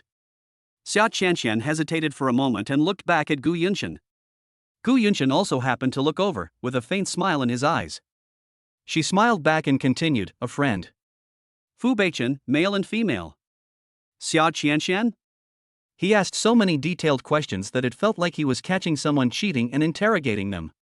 I felt inexplicably panicked. After hesitating for a moment, she said truthfully, a man. The man hummed indifferently and hung up the phone. Xia Qianqian? What's the meaning? The call came so suddenly, and the call was hung up just as suddenly? Xia Qianqian didn't understand, but she didn't think much about it and went back to her seat. After Fu Beichen hung up the phone with Xia Qianqian, his brows lowered and a depressing low pressure emanated from his whole body. After making that phone call just now, he has confirmed that the photo is real. Xia Qianqian was eating, and she was eating with a man. Xia Qianqian said that the man was her friend. They're just simple friends, why is he feeling upset? After the meal, Xia Qianqian took the initiative to pay the bill. But I was told that the bill had already been settled. She didn't need to guess, she knew who paid the bill. Xia Qianqian took out her phone and looked at Gu Yunshan. I said it was my treat. I'll transfer the money for the meal to you. Gu Yunshan refused. No need, I'll treat you first this time, and you can treat me next time. Xia Qianqian was stunned, huh? And next time? Gu Yunshan smiled and said, if you don't want to treat me to a meal, you can just treat me to a movie. After all, movie tickets are cheaper. Xia Qianqian felt that it was weird to invite Dr. Gu to the movies, as if it was something only couples should do. Please have dinner. Gu Yunshan smiled even more. All right, you decide the time. Xia Qianqian nodded. Gu Yunshan took out his phone and said, add WeChat so we can get in touch easily. Xia Qianqian said, I'll sweep you. The two soon added each other on WeChat. Xia Qianqian noted that it was Dr. Gu. Gu Yunshan took note of Qianqian. After making the note, he asked, are you going somewhere else later? I can take you there. No, I'm going home. Then I'll take you there? Chapter 23 Punished by Mr. Fu. No need, I can just take a taxi back by myself. Xia Qianqian felt that she had already troubled Gu Yunshan enough today and it would not be a good idea to trouble him further. Gu Yunshan didn't force it. He had just started pursuing Xia Qianqian, so he couldn't be too hasty. After all, haste makes waste. He is not like Fu Beichen, who suddenly married a woman and caught everyone off guard. Xia Qianqian said goodbye to Gu Yunshan and took a taxi back. Returned to Mori Garden. Xia Qianqian was caught by Wang Ma. "Madam, the master is back. He asked you to go back to his room as soon as he came back." Xia Qianqian was stunned. Fu Beichen is back? She thought he was still in the company. Well, she bought rings today, and one of them belongs to him. Seeing Xia Qianqian's heartless look, Wang Ma couldn't help but remind her, "Well, madam, the young master doesn't seem to be in a good mood, you should be careful." "Xia Qianqian? Not in a good mood? Why are you in a bad mood? Could it be that you encountered difficulties at work?" Xia Qianqian nervously walked to the bedroom door and knocked politely. There was no response from inside. In addition, the door was not closed tightly, so she pushed it and it opened. As soon as she opened the door, Xia Qianqian smelled the smell of alcohol in the air. She was stunned for a moment. Fu Beichen was drinking in the room? She stepped in, and as expected, she saw a tall figure standing in front of the floor-to-ceiling window with his back to her. His bony fingers were holding a glass of red wine, which he would raise from time to take a sip. "I'm back." Although the man did not turn around, he seemed to have eyes behind him and spoke slowly. Xia Qianqian glanced around and guessed that Fu Beichen's words "you're back" were probably directed at her, because there was no one else in the room except her. She nodded, "I'm back." Fu Beichen turned around, his brows lowered, and his eyes seemed a little cold. "It takes quite a long time to eat a meal." Xia Qianqian blinked and said, "Not long, maybe just about 2 hours. It takes time to order food, have it served, and eat it." Fu Beichen frowned and said in a low voice, "2 hours is not long? How long does she want to stay with that man? Stay all day?" Xia Qianqian was a little confused. Why did the sponsor care so much about how long she ate? Although I don't understand, I respect it. "Then I'll eat faster next time." Fu Beichen's brows furrowed even deeper. Will there be a next time? She still wants to make a date with that guy for dinner next time? Xia Qianqian? No next time for dinner? If she doesn't eat, won't she starve to death? Seeing that Xia Qianqian didn't say anything, Fu Beichen thought she was silently rejecting him. I felt inexplicably irritated and couldn't help but loosen my collar. The beautiful collarbone reveals a sexy curve. "Come here and drink with me." Xia Qianqian bit her lip. I'm not good at drinking." Fu Beichen frowned. "You don't want to drink with me, but you are quite happy to eat with other men. We even ate together for more than 2 hours." Xia Qianqian noticed that the man's tone was wrong and seemed to be angry. Just because she was having dinner with others and not drinking with him? How could she not see that he was still a little childish? Xia Qianqian hesitated for a moment, but still nodded in agreement. "Okay, I'll drink with you." "You are the most important financial sponsor, and whatever you say goes." Besides, she had something to ask of him. Xia Qianqian saw an open bottle of red wine and a wine glass on the coffee table, which seemed to be prepared for her. She walked over, put her bag on the sofa, then picked up the red wine and poured half a glass. Then he picked it up and walked towards Fu Beichen. She walked up to the man and stood there, a little confused. "Well, I'll drink with you, can you help me with something?" Fu Beichen lowered his eyes and his gaze fell on Xia Qianqian. She was wearing a long floral dress, the patterns on it made her look gentle and fresh. Her beautiful long hair is tied up, and her delicate face is soft and beautiful. Thinking about her dressing so beautifully to have dinner with another man today, he felt unhappy again. "What's the matter?" "That's right, my grandma wants to see you. Can you spare some time to accompany me to see her?" Fu Beichen thought of the old lady he met in the ward that day. He had promised her that he would take good care of her granddaughter. His dark eyes fixed on Xia Qianqian in front of him, and his eyes darkened. "Okay, feed me some wine." Xia Qianqian couldn't help but smile happily. What kind of request was it to feed him wine? As long as he was willing to go with her to see her grandmother, she would do anything. Xia Qianqian immediately raised the wine glass and slowly handed it to the man's sexy and beautiful thin lips. "Fu Beichen, that's not how you feed it." Xia Qianqian was puzzled and blinked her beautiful big eyes. "How do you feed it then?" Fu Beichen lowered his head and took a sip of the wine that Xia Qianqian fed him, then held the back of her head and bent down to cover her tender red lips. Xia Qianqian was shocked. Before she could react, her lips and teeth were forcefully pushed open and a stream of mellow red wine flowed in, along with the man's hot breath, occupying her completely. Xia Qianqian's throat rolled and she was forced to swallow, her mind going blank. Just like that, she drank the wine the man fed her. The man danced with her tongue for a while until she could hardly breathe, and then he mercifully let her go. Fu Beichen pressed his fingertips against her swollen lips and said in a hoarse voice, "Feed like this, understand?" Xia Qianqian felt dizzy and nodded subconsciously. "I didn't know there is a way to feed wine to people, I've learned something new." After realizing what was happening, Xia Qianqian's cheeks quickly turned red.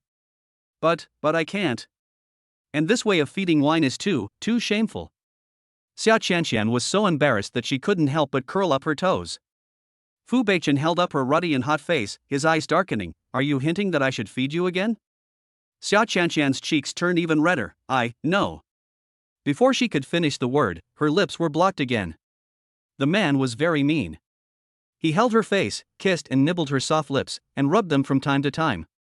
He pressed her against the French window and lifted up her skirt. Xia Qianqian couldn't bear it. Don't do this." Fu Beichen didn't say anything, but his actions showed that he was not only like this, but also like that. Soon, Xia Qianqian's skirt disappeared. The man tonight was crazy, much crazier than before, and she couldn't resist him at all. Xia Qianqian's eyelashes were wet from being bullied, and she couldn't help crying and begging for mercy. Wow, I can't stand it anymore. Fu Beichen, please let me go." Fu Beichen lowered his head and bit her slender neck, his breath hot. "If you want me to let you go, tell me, who is the man who had dinner with you today?" Xia Qianqian whimpered. Why did he always worry about this matter? The man became more and more ferocious. "Speak."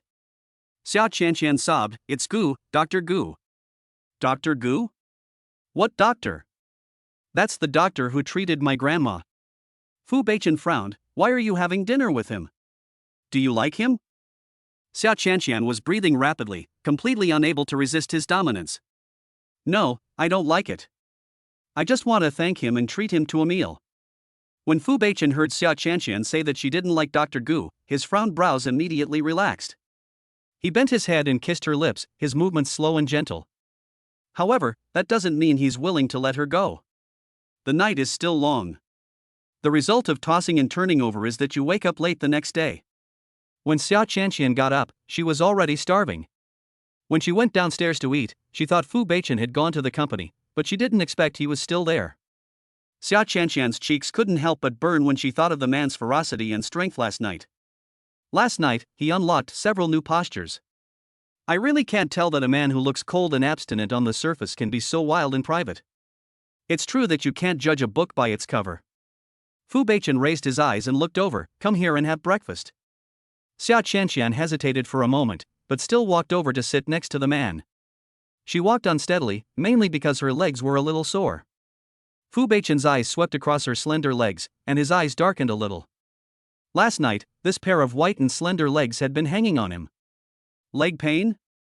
Chapter 24. Mr. Fu's punishment is too severe, I can't bear it. Xia Qianqian didn't want to pretend anymore. She pouted and nodded, a little bit. She only hoped that this rich sponsor in front of her would let her go tonight. Otherwise I really can't bear it. Fu Beichen pursed his lips. Last night he rarely lost control and acted a little crazy. The reason for the loss of control was that Xia Qianqian had a meal with a man named Gu for 2 hours. Looking back now, he still finds it quite ridiculous. Ridiculous and childish. It's not something he can do on his own. Fu Beichen was silent for a moment, then raised his eyes to look at Xia Qianqian. "Are you feeling uncomfortable? Do you want to go to the hospital for a checkup?"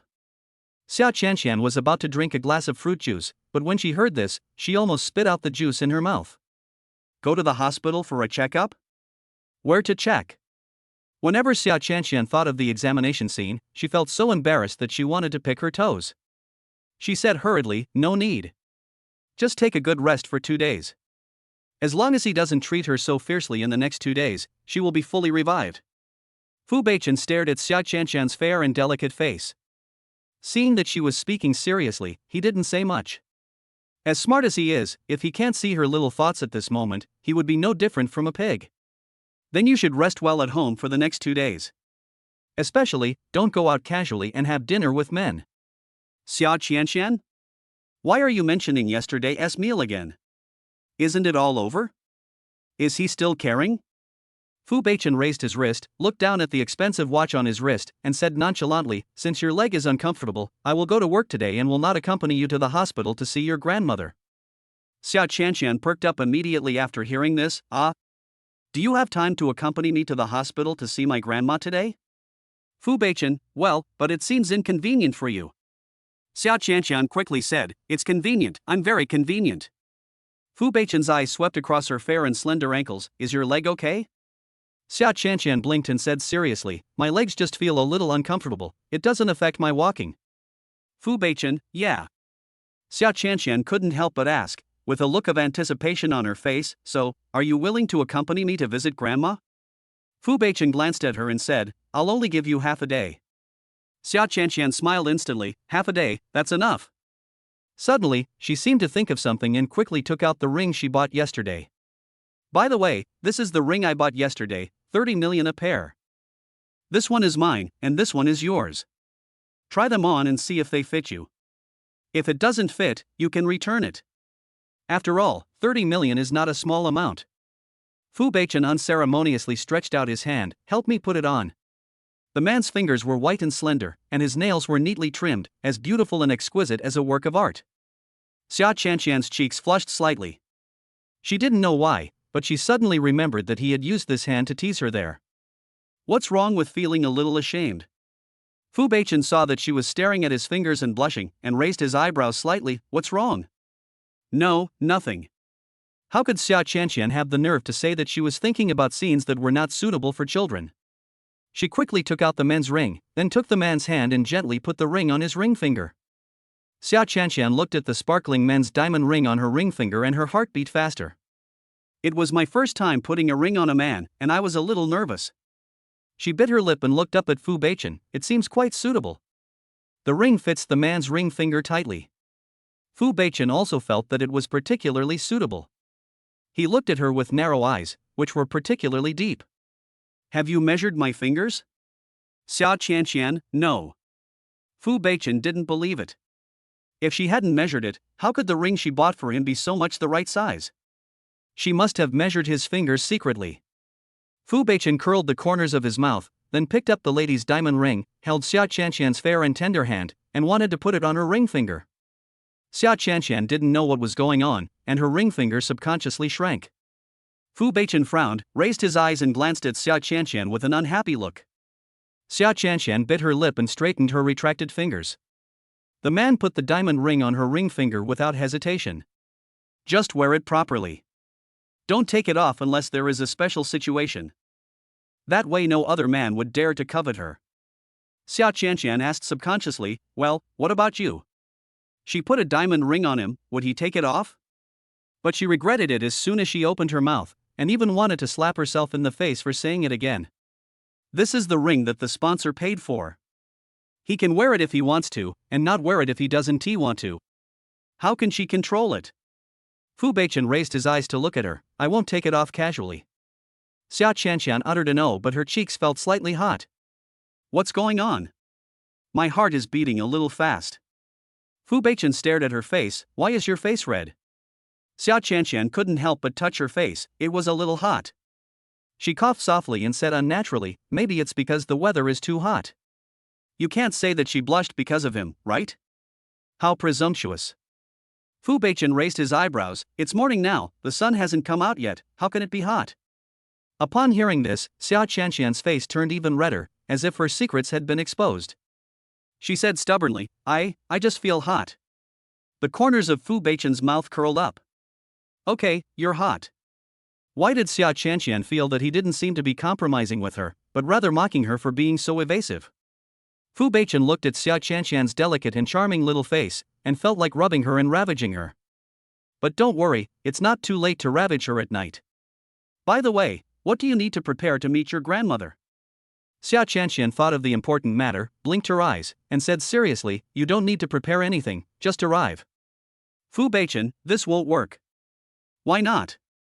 Xia Qianqian couldn't help but think more. Could it be that he went back on his word and didn't want to go? Fu Beichen put his hands in his pockets, with a cool and abstinent handsome face, and said seriously, "The first time we met, it was unexpected. The second time, if I, the president of Fu Group, don't have any preparation, it would be embarrassing to meet your grandmother empty-handed. Xia Chanxian thought to herself, it turned out that he did it for your face, and she almost misunderstood that he did it for her. She said, well, I have already honored my grandmother in advance for you. Fu Beichen glanced at Xia Chanxian with a puzzled look. Xia Chanxian explained seriously, yesterday I bought some new clothes and new shoes for grandma, and lied to her that you prepared them for her. She was very happy. Fu Beichen's eyes were ambiguous, then you are a very nice person. Xia smiled lightly, I think so too. Fu Beichen. The grandmother in the hospital was very excited when she learned that Xia Chanxian was going to bring her boyfriend to visit her. She also specially put on the new clothes and new shoes that Xia Chanxian brought last time, tidied her appearance, and appeared more energetic. She didn't want Chanxian's boyfriend to see her with a sick face, that would be so unlucky. What if I scare people away? When the grandmother saw the nurse who took care of her put on beautiful makeup while going to work, she suddenly thought, should I put on some makeup too? The nurse smiled and said, I have some makeup tools here. If you want to put on some makeup, I can also do it for you. Grandma touched her face and sighed, oh, forget it, my face is wrinkled and full of wrinkles, and it won't look good with makeup, so there's no need to waste your rouge and powder. At this moment, there was a knock on the ward door. Grandma was instantly excited, go open the door quickly, it should be Chanxian with her boyfriend. Chapter 25 This is the man you are looking for. The nurse immediately ran to open the door. However, the people standing outside the door were not Xia Chanxian and Fu Beichen, but Xia Ming and Duan Wenli. The nurse didn't know these two people, who are you? Xia Ming looked at the nurse in front of him in the VIP ward, and thought, is this damn girl Xia Chanxian so rich? Not only can she afford to keep her grandmother in a VIP ward, but she can also afford to hire a nurse? Duan Wenli on the side said without hesitation, I said this bitch was kept by an old man, otherwise where would she get the money from? Xia Ming's face suddenly darkened. This damn girl would rather be kept by an old man than get married according to his arrangements. She is so self-degrading. The nurse was blocking the door. The grandmother on the bed couldn't see who was coming and couldn't help asking, is Chanxian here? It's me. Xia Ming pushed aside the nurse who was blocking his way and walked straight in. When grandma saw that the people coming were Xia Ming and Duan Wenli, her expectant expression instantly cooled. Xia Ming looked at the old man on the bed and asked, Mom, are you okay? Su Tzuwaping's tone was rather cold, you're not dead yet, are you happy? Xia Ming frowned, Mom, why do you talk like that? Su Tzuwaping glanced at Duan Wenli and said, then why did you bring this woman to see me? Are you hoping that I will die?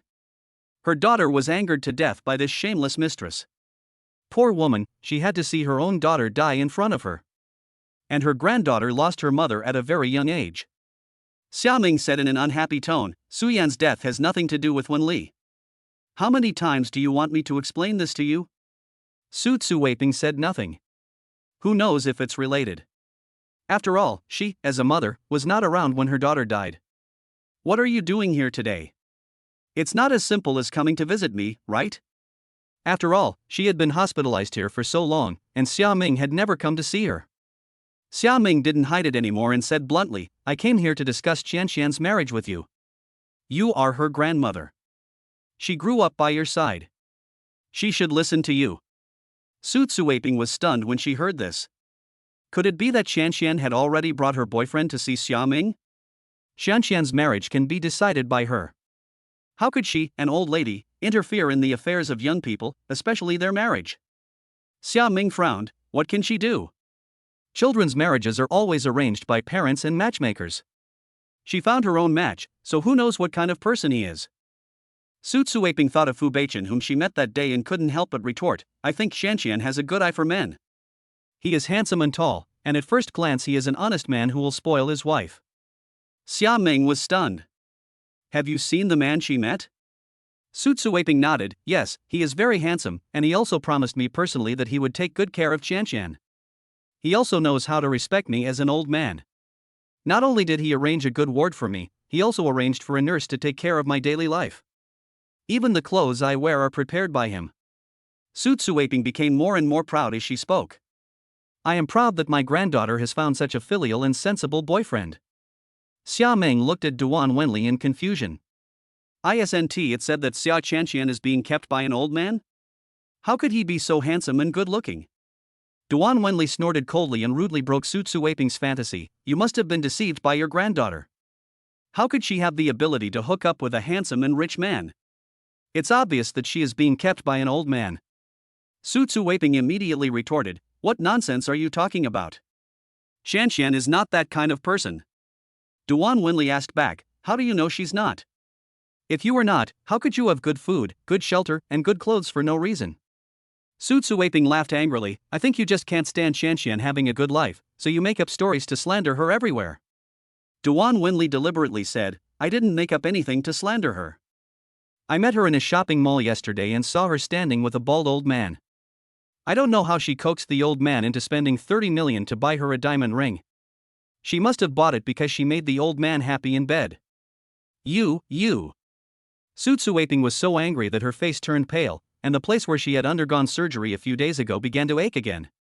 Xiaoming noticed that something was wrong with Su Tzu-Weiping, so he stopped her. Wenli, stop talking. It would be bad if you made people angry to death. Duan Wenli snorted coldly and thought to herself, it would be better to make her angry to death. She is just an old woman and she will die sooner or later. Yesterday, Xiao Chanshan made her and her daughter unhappy, so today she made the people Xiao Chanshan cared about unhappy. Xiaoming waited until Su Tzu-Weiping recovered a little before saying, Mom, please persuade Shanshan to stop falling into depravity and break up with that old man as soon as possible so that I can find her a good marriage and marry her off in glory. Su Tzu-Weiping glanced at Xiaoming and asked suspiciously, are you really so kind? Xiaoming said in an unhappy tone, Mom, what are you talking about? Shanshan is my daughter. If I don't treat her well, who can I treat well? Su Tzu-Weiping is old and her brain isn't working as well as it should, but that doesn't mean she's stupid. If Xiaoming really wanted to be nice to Shanshan, why didn't he do it earlier? I wouldn't have left Shanshan to her in the first place. However, Su Tzu-Weiping did not argue with Xiaoming. Some things just need to be known in the heart, and there is no need to quarrel with each other. You guys go ahead, I'll have a good talk with Shanshan. Xiaoming raised the corner of his mouth. The old woman was so easy to fool. Then Wenli and I won't disturb your rest. After Xiaoming finished speaking, he took Duan Wenli away. Su Tzu-Weiping, however, was worried. Did Shanshan really do something shameful for her? Xiaoming and Duan Wenli walked out of the hospital gate. Xiao Chanshan and Fu Beichen just got out of the car. The driver carried several bags of various sizes from the back seat, all of which were various supplements and nutritional products prepared for grandma. Suddenly, Fu Beichen's cell phone rang. He picked up the phone and looked at it, then said to Xiao Chanshan, I'm going to take a call, you go up with the driver first. Xiao Chanshan nodded. Fu Beichen immediately walked under a tree to answer the phone. Xiao Chanshan and the driver went into the hospital first. The two groups happened to meet at the hospital entrance. When Xiaoming and Duan Wenli saw Xiao Chanshan, they were both stunned. The same is true for Xiao Chanshan. But she quickly realized what was happening and asked nervously, why are you here? Are you here to cause trouble for grandma? Xiaoming looked at the man next to Xiao Chanshan. He was estimated to be in his 40s, with sparse hair, a fat and bloated body, and a greasy look. Could this man be the old man who supports Xiao Chanshan? Looking at his age, he could be Xiao Chanshan's father. Xiaoming's face turned green. He pulled Xiao Chanshan to the side, pointed his finger at the driver, and asked through gritted teeth, Xiao Chanshan, is this the man you're looking for? Chapter 26 My boyfriend is here. The driver? What's the meaning? Why do I get criticized for doing a job? Xiao Chanshan frowned and looked at the driver next to her. It seemed that Xiaoming misunderstood that she and the driver had some hidden relationship. Duan Wenli couldn't help laughing. Xiao Chanshan, I thought you rejected Mr. Wang and found a handsome and rich man, but I didn't expect it to be an old and ugly man. You might as well have followed Mr. Wang. At least he was willing to marry you and make you Mrs. Wang. Xiao Chanshan. Xiaoming said angrily, Xiao Chanshan, break up with him immediately.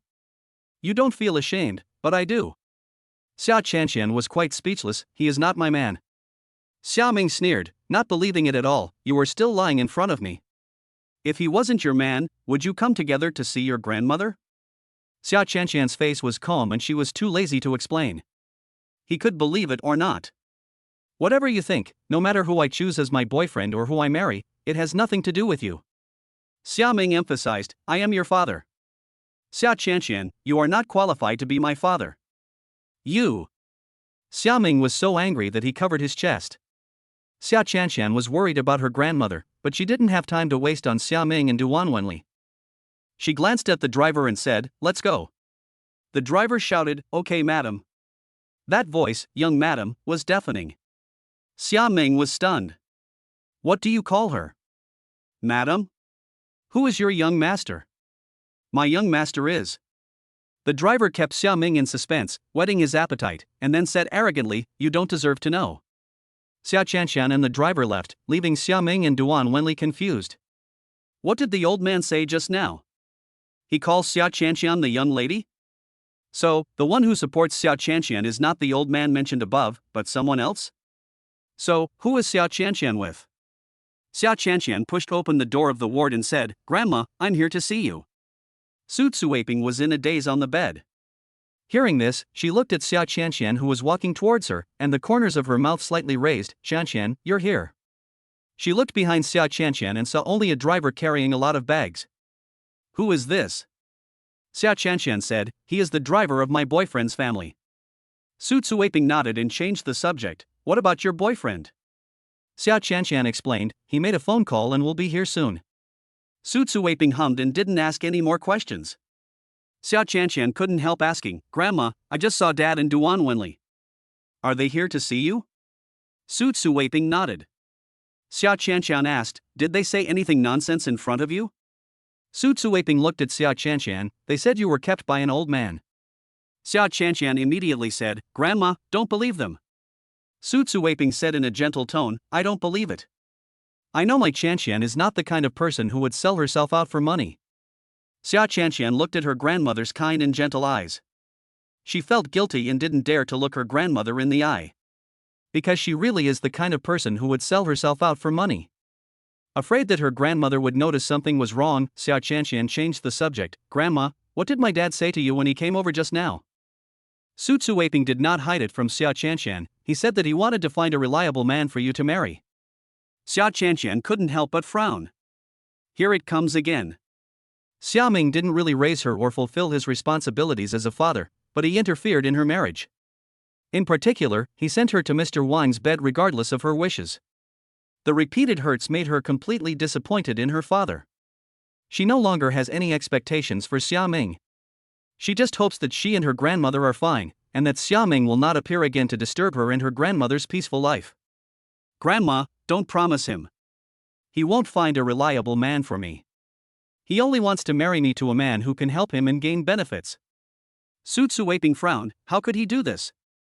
He is your father, can't he think about your future happiness?" Xia Qianqian couldn't help but lower her eyes to hide the sadness overflowing from her eyes. "Yes, he is my father."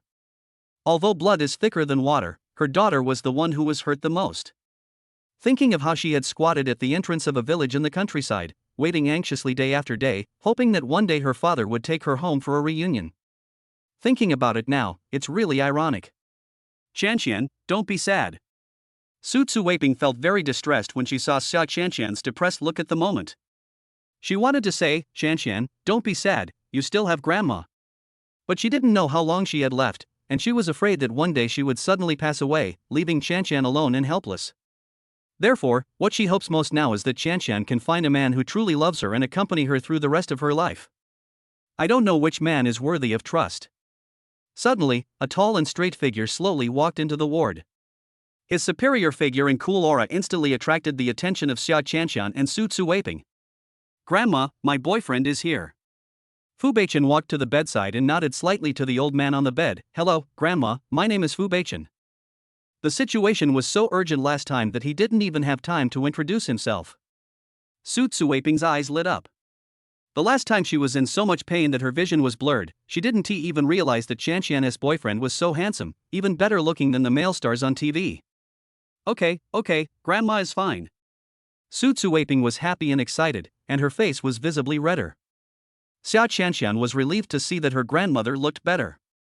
She added, "Grandma, Beichen came here this time and brought you some health and nutritional supplements. I hope you drink them and stay healthy and live a long life." Su Tsuaping smiled and said, "That's really thoughtful, but don't spend too much money. I'm an old man and I can't drink that much." Fu Beichen said, "It's okay, you can drink it slowly. After all, Grandma is going to live a long life. Su Tzuaping nodded happily. Okay, Grandma, I wish you a long life. Grandma also wants to see Qianqian get married and have children. She looked at Fu Beichen and asked tentatively, Beichen, will Grandma have a chance to see you and Qianqian get married? Fu Beichen thought, you have already seen it. He and Xia Qianqian have already registered their marriage. He suddenly grabbed Xia Qianqian's wrist and lifted it up to show Su Tzuaping, Grandma, look, this is the engagement ring I gave to Qianqian. As long as she is willing to marry me, I will marry her. When Su Tzuaping saw the sparkling diamond ring on Xia Qianqian's ring finger, her eyes lit up again and she was very surprised. He's already proposed. So, Qianqian has been recognized by your family? Fu Beichen nodded, well, my family is very satisfied with her. Su Tzuaping nodded, tears gradually filling her eyes. Okay, Grandma can rest assured now. Grandmother. Xia Qianqian reached out her hand and wiped the corners of Su Tzuaping's eyes. Why are you crying? Su Tzuaping shook her head. Grandma didn't cry. She was just too happy and cried tears of joy. From now on, you must treat Grandma well. If you are happy, Grandma will be happy too. After saying that, she grabbed Xia Qianqian and Fu Beichen's hands and put their hands together. Xia Qianqian subconsciously looked into Fu Beichen's dark eyes, her eyes slightly reddened. Yes, I will. Fu Beichen also said, don't worry, Grandma, I will take good care of Qianqian. Xia Qianqian gave Fu Beichen a look of gratitude, thanking him for cooperating with her. Fu Beichen turned his head away and ignored him. Chapter 27. You still have some self-awareness. Fu Beichen stayed for a while and then left because the company had other things for him to deal with. Xia Qianqian stayed and listened to her grandmother say a lot of good things about Fu Beichen, and also told her to hold on to him, marry him quickly, and for her, an old lady, to quickly hold her great-grandson. Xia Qianqian agreed verbally, but felt a little worried in her heart. What would Grandma think if she knew that Fu Beichen was just using her as a tool to have children? The consequences are disastrous. Xia Qianqian now only wants to keep it a secret for the time being. When Fu Beichen walked out of the company's elevator, he seemed to remember something and paused. Assistant Song Tao asked in confusion, President, what's wrong? Fu Beichen frowned, please help me check if there are several doctors with the last name Gu in the hospital where Xia Qianqian's grandmother lives. Song Tao was confused, why is the doctor named Gu checking? Fu Beichen was silent for a moment, forget it, I won't check it, it's not an important matter. After saying that, he walked straight into the office. Song Tao had a face full of question marks. Is the president going crazy? The other side.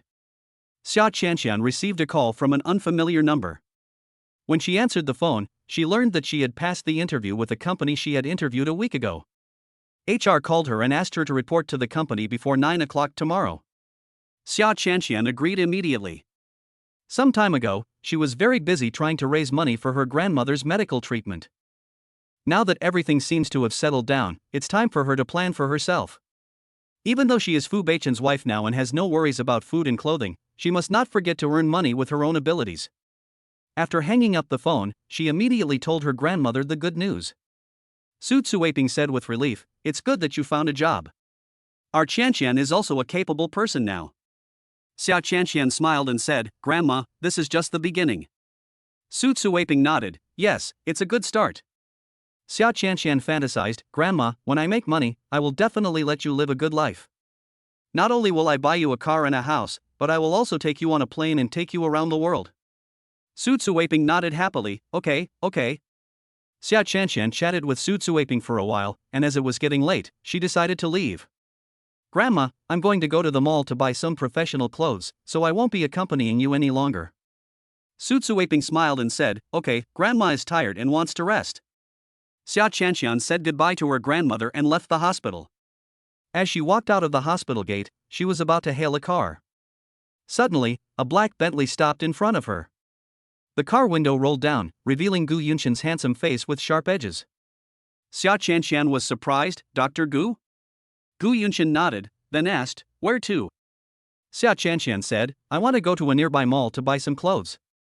Gu Yunshan said, come up, I'll take you there. This. Xia Qianqian hesitated, will it be too much trouble for you? Gu Yunshan, no trouble, I'm just on my way. He leaned over and opened the passenger door, motioning Xia Qianqian to come in and sit down. Seeing this, Xia Qianqian couldn't refuse and had to sit on it. Gu Yunshin smiled and reminded, fasten your seatbelts, we're about to drive.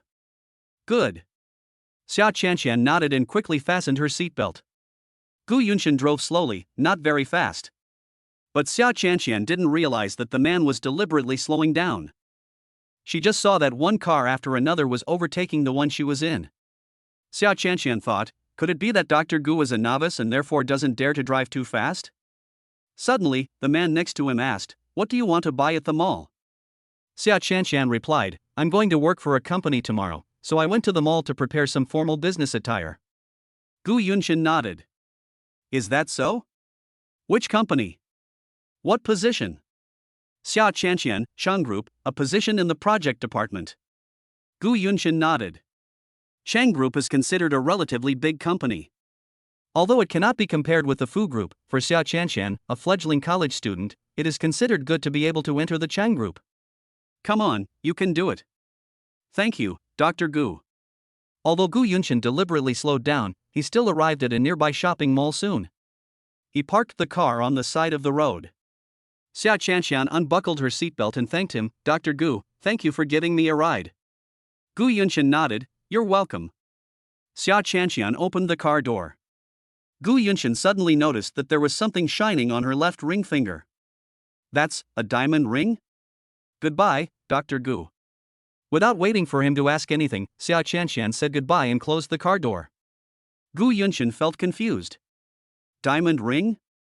Xia Qianqian has a diamond ring on her ring finger? It seemed like when we had dinner together yesterday, she didn't have a diamond ring on her ring finger. How come she had one just one night? If a girl wears a diamond ring on her ring finger, it means she is married. But isn't Xia Qianqian single? Xia Qianqian bought a few sets of professional suits and took a taxi back to Sinyuan. She went back to her room to try on the clothes, and came out to ask Wang Ma, how do I look in this dress? Wang Ma looked her up and down and nodded seriously, it's very nice, madam. This dress looks quite formal. Where are you going to wear it? Xia Qianqian's eyes sparkled, I'm going to work at Cheng Group tomorrow. This is the battle suit I'm going to wear to the company. And Wang, oh, you are going to Cheng Group. Madam, why don't you go to Young Masters Company? Young Masters Company is the largest company in the country. Xia Qianqian stuck out her tongue and said embarrassedly, that company is too authoritative, I can't get in. Those who can make it in are all PhDs or master's graduates from prestigious universities. As a recent college graduate with little work experience, she naturally couldn't get in. Wang Ma, madam, if you want to go in, just ask the eldest master to open the back door for you. The eldest young master is the president of the company. If you want to enter his company, it will only take a word from him. Xia Qianqian. I was speechless for a moment. The question is a serious person like Fu Beichen the kind of person who would use a back door? And just at this time, Fu Beichen came back. His cold voice came, what do you mean by opening the back door? Obviously, he heard the conversation between Xia Qianqian and Wang Ma, but only the second half. Before Xia Qianqian could say anything, Aunt Wang spoke for her. Master, it's the young mistress who wants you to open a back door so that she can work in your company. Xia Qianqian's beautiful eyes widened. Wait, Aunt Wang, did she just say this? Fu Beichen looked at Xia Qianqian and said, you want me to give you a back door into the Fu Group? Xia Qianqian quickly shook her head, no, it's Wang Ma who misunderstood. I didn't mean to ask you to open a back door for me. Fu Beichen, really? Xia Qianqian affirmed, yes, the main reason is that I despise the act of opening a back door. How can I let you, the president, open a back door for me just because I am your wife? If your employees find out, it will definitely damage your prestige as the president. Fu Beichen nodded, you still have some self-awareness. Xia Qianqian. She knew he would definitely not agree. Fortunately, she was smart and guessed his thoughts in advance. Fu Beichen glanced at her and said in a light tone, if you really want to get in, just send your resume to HR. The company has been recruiting recently. But I won't open a back door for you. You have to rely on your own strength to get in. Xia Qianqian waved her hand, no need, I've been hired by another company. Fu Beichen. Other companies? What other companies are there that are as good as Fu Group? Chapter 28 Seeing an Indescribable Scene. Fu Beichen, okay, go somewhere else if you want to go. Anyway, not everyone can enter the Fu Group. Xia Qianshan nodded, indicating that she agreed with it. She never thought that she could enter the Fu group. It was as if she had never thought that one day she would be involved with such an outstanding and powerful man like Fu Beichen. Wang Ma was quite upset for Xia Qianshan. Master, if you don't let the young mistress go to work in your company, what if she gets bullied by others? Before Xia Qianshan could say anything, Fu Beichen asked, if she was bullied, wouldn't she come back to complain? If you can't even file a complaint, you're no better than an idiot. Xia Qianshan smiled awkwardly, I'm just a new employee. No one should pay attention to me, let alone bully me. Besides, Cheng Group is a large company, and its employees should be motivated and eager to learn. There shouldn't be the kind of intrigue and bullying of employees that you see on TV, right? Fu Beichen glanced at her and said, she is not a college student who has just graduated and has not yet entered the society. She is just naive. Xia Qianshan. Why did she feel like he was calling her stupid? Night. After Xia Qianshan finished her bath, she put on a relatively conservative yellow nightgown and lay on the bed, feeling uneasy. I don't know if Fu Beichen still has that need tonight. Suddenly, the place beside her sank and a large part of it sank into the ground. Xia Qianshan swallowed silently and tried to prepare herself mentally. Since you can't escape the fate of being oppressed, just accept it happily. However, Fu Beichen just turned over and hugged Xia Qianshan and did not make any other moves. Xia Qianshan couldn't help but mutter in her heart. Does he want it or not? It's not a big deal to hold it all the time. Fu Beichen seemed to sense what was going on in her mind and said, I won't touch you tonight, go to sleep. Xia Qianshan couldn't help but breathe a sigh of relief. She didn't have to stay up late tonight and should be able to report to the company on time tomorrow. She slowly closed her eyes and fell asleep peacefully. The next morning. After breakfast, Xia Qianshan prepared to report to the new company. It just so happened that Fu Beichen also went to the company. He said, I'll give you a ride. Xia Qianshan looked at the sponsor who was already sitting in the car and asked politely, is this too much trouble for you? Fu Beichen glanced over and said, I don't want to repeat it a second time. Xia Qianshan immediately opened the car door and got in. In less than half an hour, the Rolls-Royce stopped in front of the Cheng Group. Xia Qianshan said goodbye to Fu Beichen, then opened the car door and got out. Before Fu Beichen could say anything, Xia Qianshan rushed out like a gust of wind, without even a trace left. He snorted and laughed, and ran really fast, like a little rabbit. Assistant Song Tao said, President, this Cheng Group seems to be the company of Cheng Xinru's father. Is it okay for the president's wife to work in this company? Fu Beichen saw the person who had already run away and said calmly, let's talk about it if you have any questions. Xia Qianshan hurried to the Cheng Group. I wanted to squeeze into the elevator with a group of employees, but I couldn't. Everyone seemed to be waiting for the last few minutes to enter the company. At this moment, the elevator door was filled with a group of employees rushing to work on the front line. There were less than 5 minutes left before the reporting time, and the Human Resources Department was on the 5th floor, so Xia Qianshan gave up taking the elevator and took the stairs instead. When she ran to the 4th floor, she suddenly heard some inappropriate noises.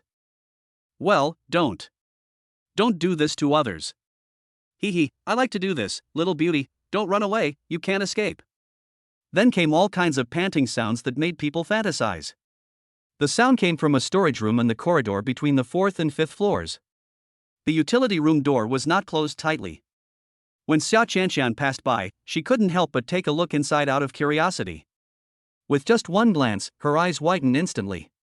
Oh my God, what did she see? The two people inside seemed to be so absorbed in their own business that they didn't notice anyone outside the door at all.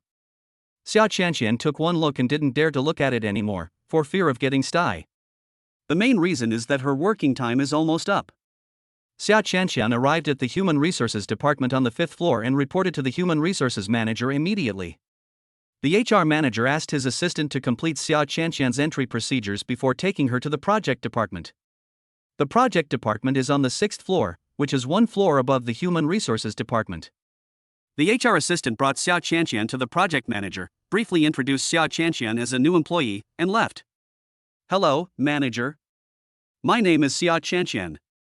The project manager is a sister who is about 30 years old. She is young and capable and wears a white suit. She said, hello, my name is Mylin, everyone calls me Sister Mylin, you can call me Sister Mylin too. Xia Qianshan nodded, okay, Sister Mylin. My Lin briefly introduced to Xiao Qianqian the work content of the project department, as well as the projects the company was currently following up, client information and other information, then took Xiao Qianqian to the project department and formally introduced her to the project department staff. Xiao Qianqian briefly introduced herself. "Hello everyone, my name is Xiao Qianqian, and I am honored to be able to join the project department and work with you all." The project department staff also cooperated and applauded. My Lin pointed to an empty seat in the corner and said, "Qianqian, this is your workstation. Do your job well. If you have any questions, you can always ask us or ask me." Xiao Qianqian nodded. "Okay, thank you Sister My Lin." My Lin hummed and turned away. Xiao Qianqian sat down at her workstation, turned on her computer, and got ready to start working. A little girl sitting next to her suddenly poked her head over. "Hello, my name is Li Sisi. You are so beautiful, can I be your friend?" Xiao Qianqian looked at Li Sisi. She had wavy hair, wore a pair of black framed glasses, and had round, bright eyes. "Looks very cute, innocent, and harmless." She nodded. "Sure." Li Sisi was surprised. "Oh, I thought you were the cool and aloof type, but I didn't expect you to be so easy to talk to. Your voice is also sweet and soft, like a little girl." Xiao Qianqian said, "That's what everyone says about me." "What did you say?" "They say you can't judge a person by his appearance." Li Sisi was amused. The conversation was relaxed, and after a few interactions, the two gradually became familiar with each other. After communicating, I found out that they were from the same university and graduated from the same class. Xiao Qianqian majored in business administration at Tsinghua University. Li Sisi majored in finance at Tsinghua University. Although they had different majors, they all joined the same company and the same department. When they learned that they graduated from the same alma mater, they both felt that they had met too late. We were having a great time chatting when someone suddenly spoke. "Director Chang is here." Li Sisi quickly shut up and sat down. The same is true for Xiao Qianqian. However, she was quite curious about Director Chang and couldn't help but take a look at the door. But when she saw the person coming, she was stunned. "Isn't this?" Chang Xinru walked into the project department and glanced around. "From your project department, did anyone take the stairs this morning?" Someone answered. "No. Neither have I." My Lin came out and asked, "Why does Director Chang ask this?" Chang Xinru said, "One of my earrings is missing. It disappeared when I was walking up the stairs to the office. It must have fallen somewhere on the stairs, but I couldn't find it after searching everywhere. So I wanted to come over and ask if anyone saw it or picked it up when walking up the stairs." The people in the project department looked at each other and shook their heads. Only Xiao Qianqian lowered her head, trying her best to reduce her presence. That's right, the heroine she heard and saw in the stairwell this morning was Cheng Xinru. At that time, she saw through the crack in the door that Cheng Xinru was kneeling in front of a man, helping him. The scene was so unbearable to watch that she fled in a hurry. She really didn't expect that Chang Xinru was the director of this company. Director Chang, and this is the Chang Group, so everyone has the surname Chang.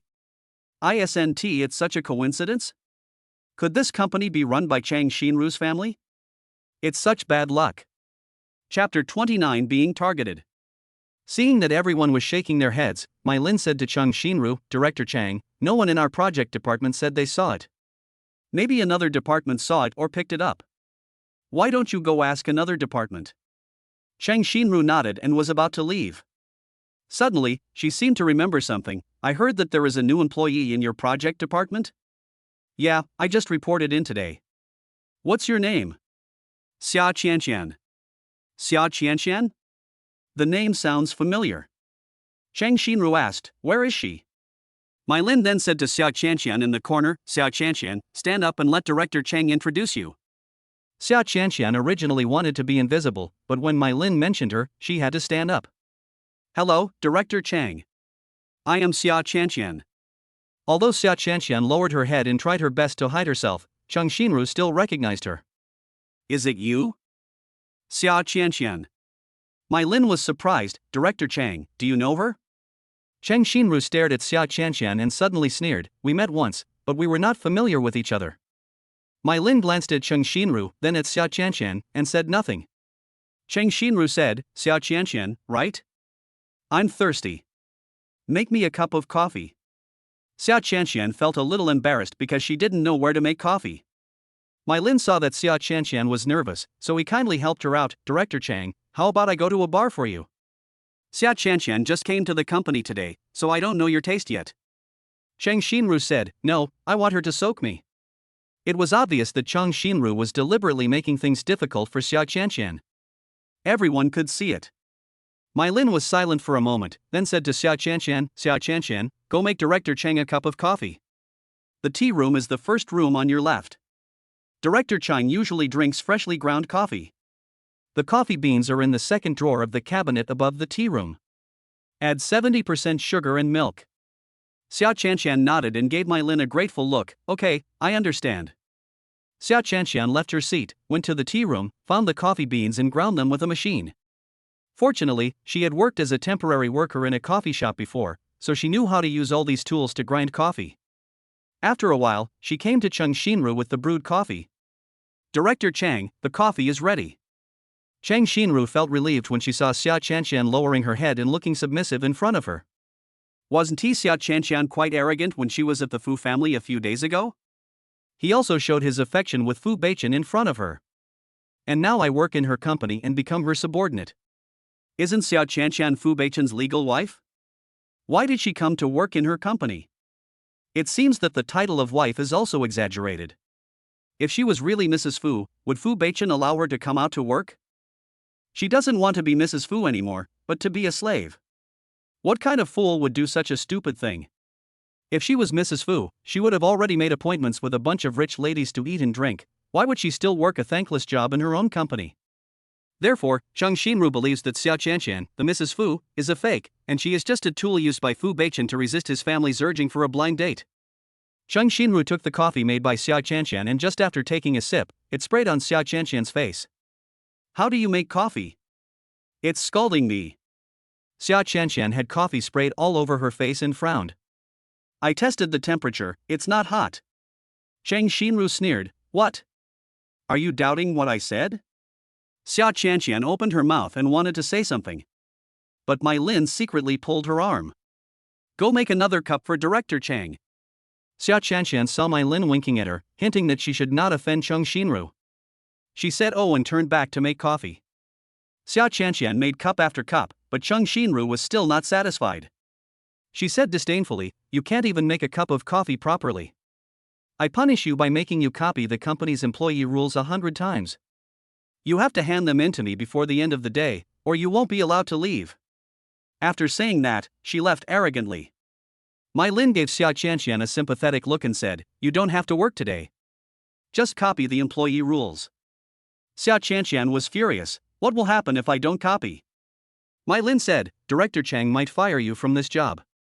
Xia Qianqian.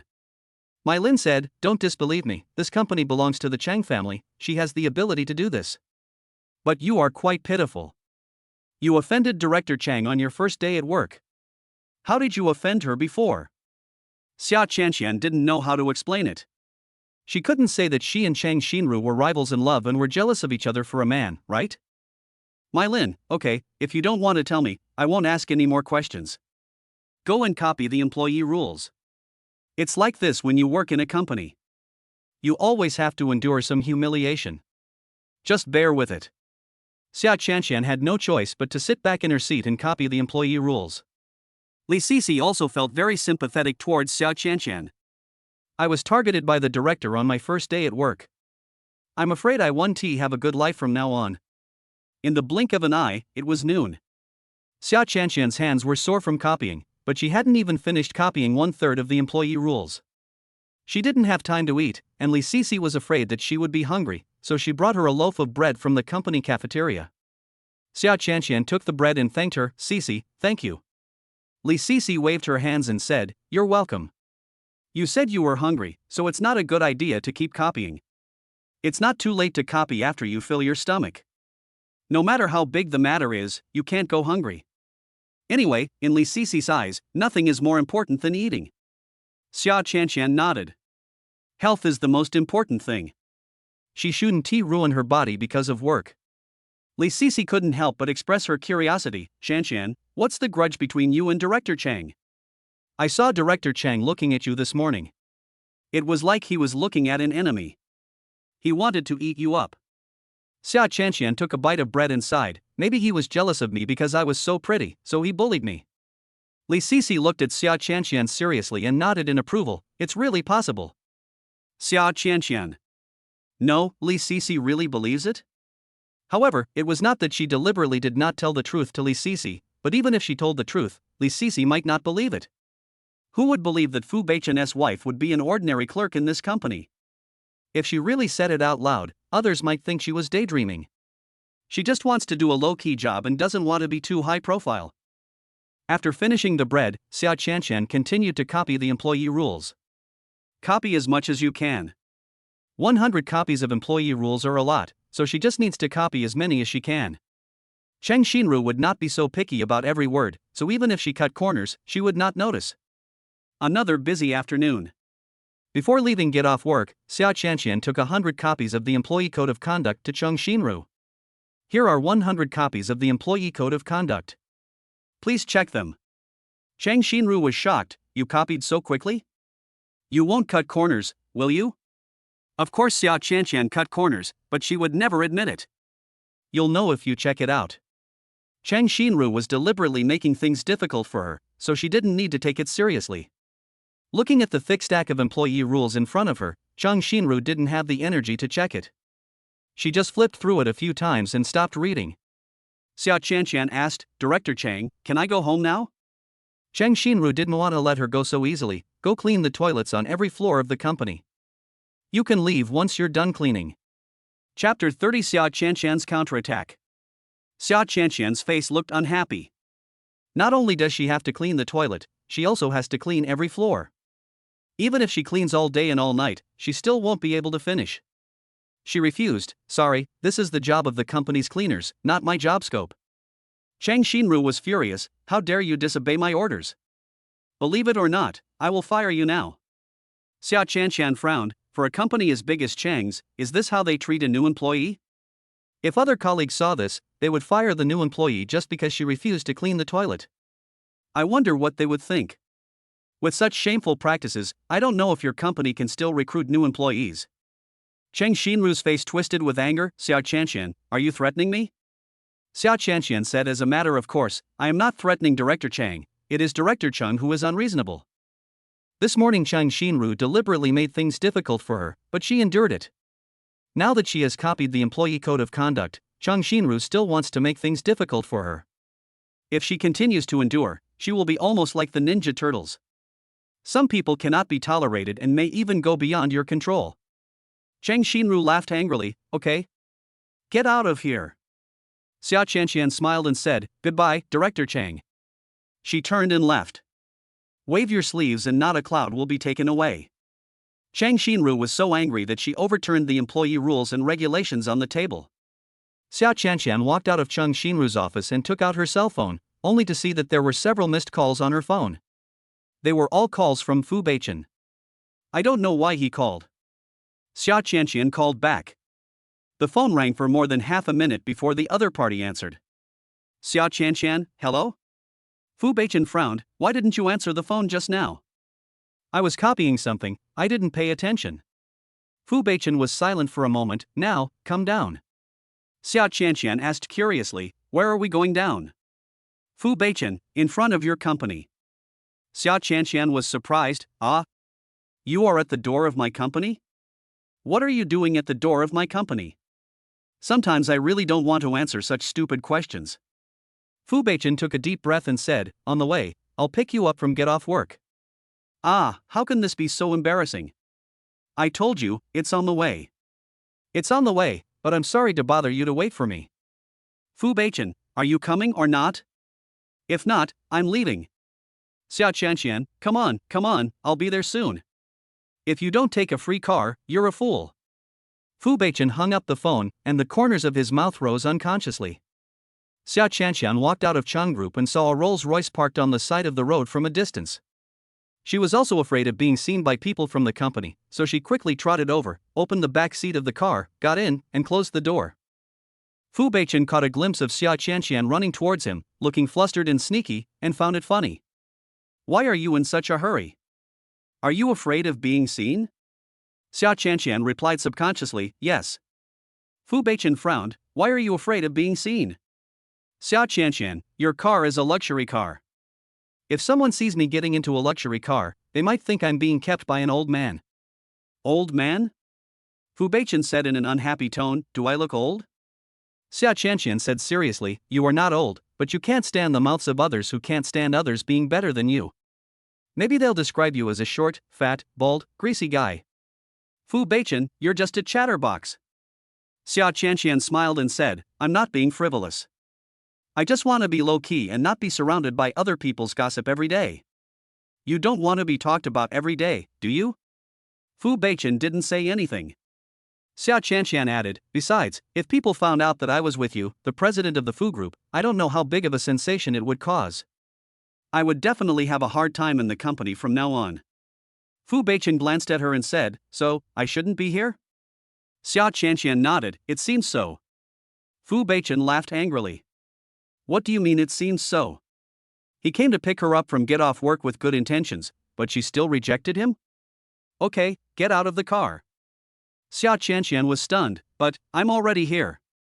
Fu Beichen's handsome face was so dark, get off the car and take a bus back by yourself. The sponsor seemed angry. Did she say something to make him angry? Xiao Qianqian was puzzled, but she still opened the car door and got out obediently. The Rolls-Royce flew away from her, leaving a cloud of dust. Xiao Qianqian sighed and was about to take out her cell phone to call Aditi. Suddenly, a gloating voice sounded from behind her. Hey, why are you still here? Xiao Qianqian turned around and saw that it was Cheng Xinru.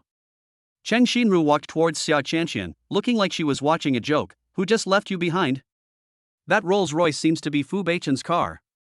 Aren't you Fu Beichen's newly married wife? Your husband threw his newly married wife out of the car. This is such a joke.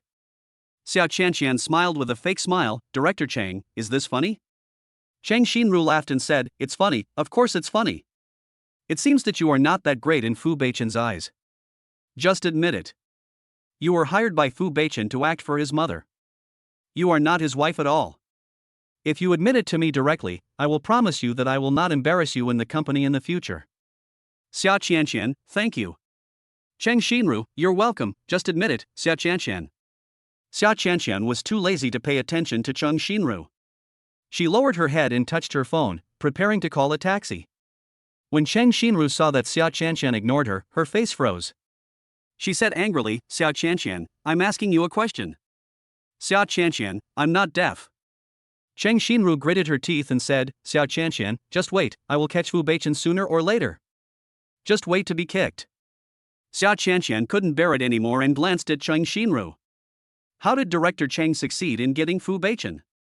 With your ability to seduce men in the utility room at the foot of the stairs? Cheng Xinru's eyes widened, is it you? It turned out that Xiao Qianqian saw her having sex with a man in the utility room? Xiao Qianqian nodded and admitted directly, it's me.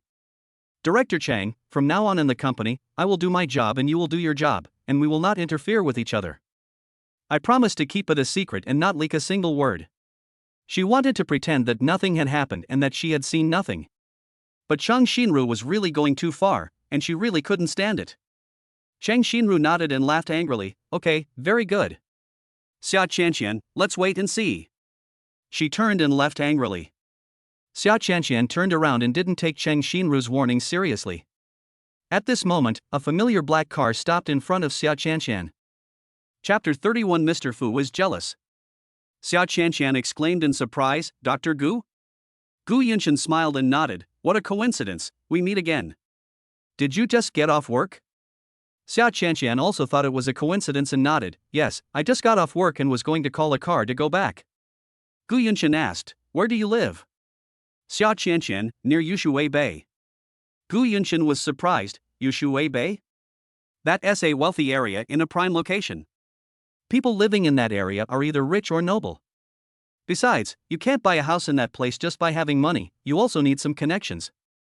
He has a villa there. However, she said she lives near Yushui Bay. There seem to be cheap houses for rent near Yushui Bay. She should be renting a house nearby. Thinking of this, he said to Xiao Qianqian, what a coincidence, I also live nearby, let me give you a ride. Xiao Qianqian was stunned for a moment. What a coincidence. But, wouldn't it be too much trouble for you to send me back? Gu Yunshan, it's not a big deal, it's just a matter of convenience. Xiao Qianqian looked down and saw that the car she called had not arrived yet and was still several kilometers away from where she was. After thinking about it, she cancelled it. Okay, thank you, Dr. Gu. Xiao Qianqian opened the passenger door and sat in. Not far away. A Rolls-Royce just drove back and happened to see Xiao Qianqian getting into Gu Yunshan's car. Song Tao looked back at Fu Beichen and said, President, it seems that the president's wife doesn't need us to go back to pick her up. Fu Beichen said with a cold face, I'm not blind. Song Tao saw that his CEO looked unhappy, so he kindly comforted him, Hey, CEO, don't think too much about it. He might just be an ordinary male friend of the CEO's wife. We don't have any deep feelings for each other. Fu Beichen asked back, Is there pure friendship between men and women? Song Tao touched his nose, feeling a little unsure, maybe it's true. Fu Beichen pursed his lips and said nothing. Song Tao asked curiously, CEO, are you jealous? It was the first time he saw the president caring about a woman. Fu Beichen, that's not the case. Song Tao thought, he was just jealous but didn't dare to admit it. Suddenly, Song Tao seemed to think of something, Hey, President, why do I feel that the car that the president's wife got on looks a little familiar? Fu Beichen glanced at the direction where the black Bentley disappeared, and his black eyes narrowed. In fact, he had the same feeling just now. In the Bentley on the other side. Gu Yunshan found a topic to chat with Xiao Qianqian. Today is your first day at work. How do you feel? Xiao Qianqian shook her head, not very good. Gu Yunshan asked curiously, How do you say that? Xiao Qianqian, on my first day at work, I was targeted and had to copy the employee rules 100 times. Gu Yunshan frowned, Who was targeting you? At once. Xiao Qianqian paused, then waved her hand, Forget it, you wouldn't know him even if I told you. Gu Yunshan said, If you tell me, then I know you, right? I'm too lazy to talk about it. It affects my mood. Okay, you can talk about it when you want to. By the way, the ring on your hand.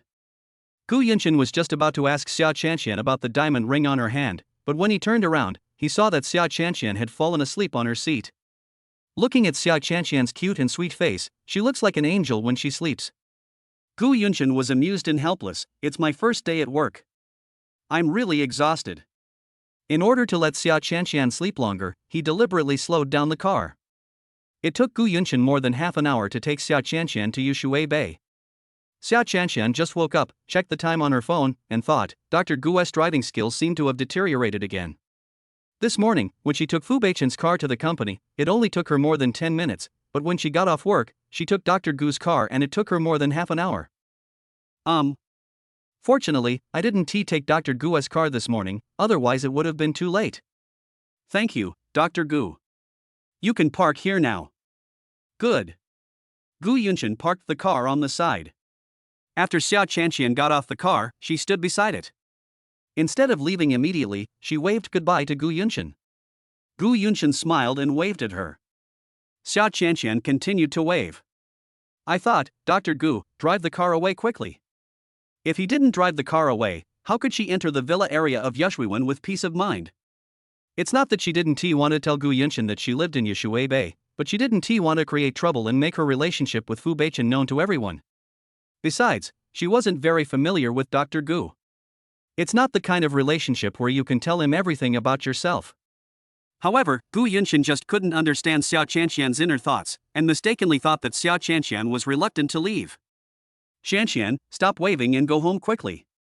Her hands have been writing all day, and I'm really afraid that she will break her hands. Xiao Qianqian smiled, Dr. Gu, don't worry about me, you go first. Gu Yunshan, you should go first. Xiao Qianqian, I will leave after you leave. Gu Yunshan said helplessly, I really can't do anything about you. Then I'm leaving? Let's go. Gu Yunshan drove away reluctantly. He looked through the rearview mirror and saw Xiao Qianqian staring at the rear of his car from behind, as if expressing her reluctance and nostalgia for him. Gu Yunshan curled his lips. Come to conclusion in your mind. She must still be single and have a crush on her too. When Xiao Qianqian saw that Gu Yunshan's car had disappeared, she walked towards Yushui Bay. Suddenly, a Rolls-Royce stopped in front of her. Xiao Qianqian turned her head and saw Fu Beichen's face, which was as cold as an iceberg. A big question mark crossed Xia Qianqian's forehead. Didn't Fu Beichen return earlier than her? How come she's back and he's still following her? Fu Beichen glanced at him expressionlessly and said in a cold tone, "Get in the car." Xia Qianqian looked around. Who was he calling to get in the car? It seems that there is no one else here except her. However, it was he who asked her to get off the car just now, so should she get on again? Seeing that Xia Qianqian still didn't move, Fu Beichen gradually lost his patience and said, "I told you to get in the car." Xia Qianqian said oh and obediently opened the door and got into the car. The man next to him was cold and frosty, with a very strong aura. She was very nervous, so to ease her mood, she greeted Song Tao who was in the driver's seat. "Hi, nice to see you again." Song Tao instantly smiled with 8 teeth showing. The president's wife actually took the initiative to greet him. He has made great progress. But in the next second, he was glared at by Fu Beichen. Song Tao instantly retracted the 8 exposed teeth. Fu Beichen glanced at Xia Qianqian and asked casually, "Who was the man who just sent you back?" Xia Qianqian immediately confessed, "Oh, he is the Dr. Gu I told you about, the one we had dinner together last time." Fu Beichen narrowed his eyes. "It seems like you have a good relationship. You eat together and go home together." Chapter 32 Why don't you marry him? Xia Qianqian heard something wrong in the man's tone. But she couldn't figure out what exactly was wrong. She nodded. "It's okay. Mainly because Dr. Gu also lives nearby, and he dropped me off on the way back." Fu Beichen, "It's really smooth." Xia Qianqian glanced at Fu Beichen. Why did he repeat what she said? It sounded weird. She didn't say anything, and Fu Beichen didn't say anything either. There was another silence. Xia Qianqian felt a suffocating smell in the air. She quickly opened the car window to get some fresh air. A cool breeze blew in. Well, much more comfortable. Fu Beichen lowered his head to look at his phone, sliding his slender fingers across the screen. He glanced at her movements out of the corner of his eye and asked another question seemingly casually. "It seems that you have a good impression of Dr. Gu. You just got into his car and came back so casually." Xia Qianqian felt the cool breeze and was very comfortable. She said without hesitation, "Yes, Dr. Gu is a very nice person. He took good care of me and my grandmother during her hospitalization." Fu Beichen could see the irritation in the information on his phone at this moment. "Then your grandmother must have a good impression of him." Xia Qianqian admitted heartlessly, "Yes, when I went to see my grandmother, she praised Dr. Gu almost every time, saying that any woman who married a man who was so caring as Dr. Gu would be very lucky." Fu Beichen clenched the phone tightly, wishing he could crush it. He glanced at her coldly, not even wanting to pretend, and spoke in a deep tone. "Then why don't you marry him?" The man seemed angry again. Xia Qianqian's heart skipped a beat. She didn't know what she had said to make the sponsor angry again, so she answered hesitantly. "Like, a loser like me, how can I have the ability to marry Dr. Gu?" With a click, Fu Beichen's phone screen was broken. Xia Qianqian was shocked. "Ah, your phone screen is broken." Song Tao looked back and thought, "Madam, it's not the young master's phone that is broken, it's the young master's heart that is broken. Please stop talking nonsense." Fu Beichen said in a stern tone, "If it's broken, it's broken. Just replace it with a new one." Xia Qianqian, "It's just that the phone screen is broken, there's no need to replace it, right? Just replace the phone screen." Fu Beichen glanced at her and said, "This phone will break if you squeeze it. It's not worthy of me." Xia Qianqian. Why does it feel like he is making indirect accusations? The car finally drove into Sinyuan. Stop at the door of the villa. Xia Qianqian quickly opened the car door and got out. She was afraid that if she stayed any longer, she would be suffocated by the powerful cold pressure emitted by the man. The man in the car suddenly said, "Come here and open the door for me." Song Tao thought someone was calling him, so he walked over happily and was about to open the door. "Fu Beichen, I'm not calling you." Song Tao. "It's not right to open it, and it's not right not to open it." Xia Qianqian was stunned for a moment and pointed at herself, "Call me?" Fu Beichen glanced at her. It seems to be saying, "What else?" With the idea of serving her financial sponsor well, Xia Qianqian ran over to open the door without thinking much. She even stretched out her little hand to welcome him out. "Mr. Fu, please." Fu Beichen said expressionlessly, very obedient. Xia Qianqian thought, "Of course I have to be obedient. Who would go against the money of the sponsor?" Fu Beichen walked out of the car and noticed her hand. He frowned and asked, "What's wrong with your right hand?" "My right hand, which was originally white and tender, as delicate as tofu, is now red and swollen. The contrast with the left hand is obvious, as if it has been abused." Xiao Qianqian instinctively didn't want to cause any more trouble. "It's okay, I just copied too much." "Fu Beichen, what are you copying?" "Employee rules." Fu Beichen was silent for a moment before asking, "You're copying something like this on your first day at work?" "Xiao Qianqian, my boss wants me to copy it, so I have no choice. I am just a small employee. How can I resist? It's like if you ask me to open the car door, I have to open it." She muttered the latter sentence quietly. But the man had very good hearing and heard everything. Fu Beichen laughed angrily, "Comparing me with your leader?" Xiao Qianqian thought, "They are all capitalists who give money, aren't they the same? You can't compare. You are richer." Fu Beichen suddenly felt that his blood pressure was a little high. He took a deep breath and was about to leave. Suddenly thinking of something, he asked again, "Who is your leader?" Xiao Qianqian blinked at the man, "You know him. Fu Beichen, speak human language." Xiao Qianqian thought, "Isn't she just speaking human language? Are you still talking nonsense? It's Miss Chung who wanted to go on a blind date with you a few days ago. She might have been jealous of my beauty. On my first day at work, she made me copy the employee rules 100 times. I was not allowed to leave until I finished copying them." The more Fu Beichen listened, the more he felt something was wrong. When she talked about others, could she not praise herself at the same time? He frowned and asked, "You just copied it obediently?" Xiao Qianqian nodded, "Yeah, it's just a shoddy copy. I don't think she would copy every word. Otherwise, even if you copy the employee code of conduct 100 times, you won't be able to finish it by tomorrow." Fu Beichen's mouth twitched, "You are quite clever." Xiao Qianqian said frankly, and quite seriously, "It's all due to the pressure of life." Fu Beichen glanced at her and said, "You are so smart, how could you be deceived by your own father and sold to Mr. Wang's bed?" Xiao Qianqian smiled bitterly when she heard this. Which daughter would know that one day she would be sold by her own father? "I suffered the loss of trusting my relatives." Fu Beichen stopped talking immediately. Seeing the sadness in her eyes, he even had the urge to hug her in his arms.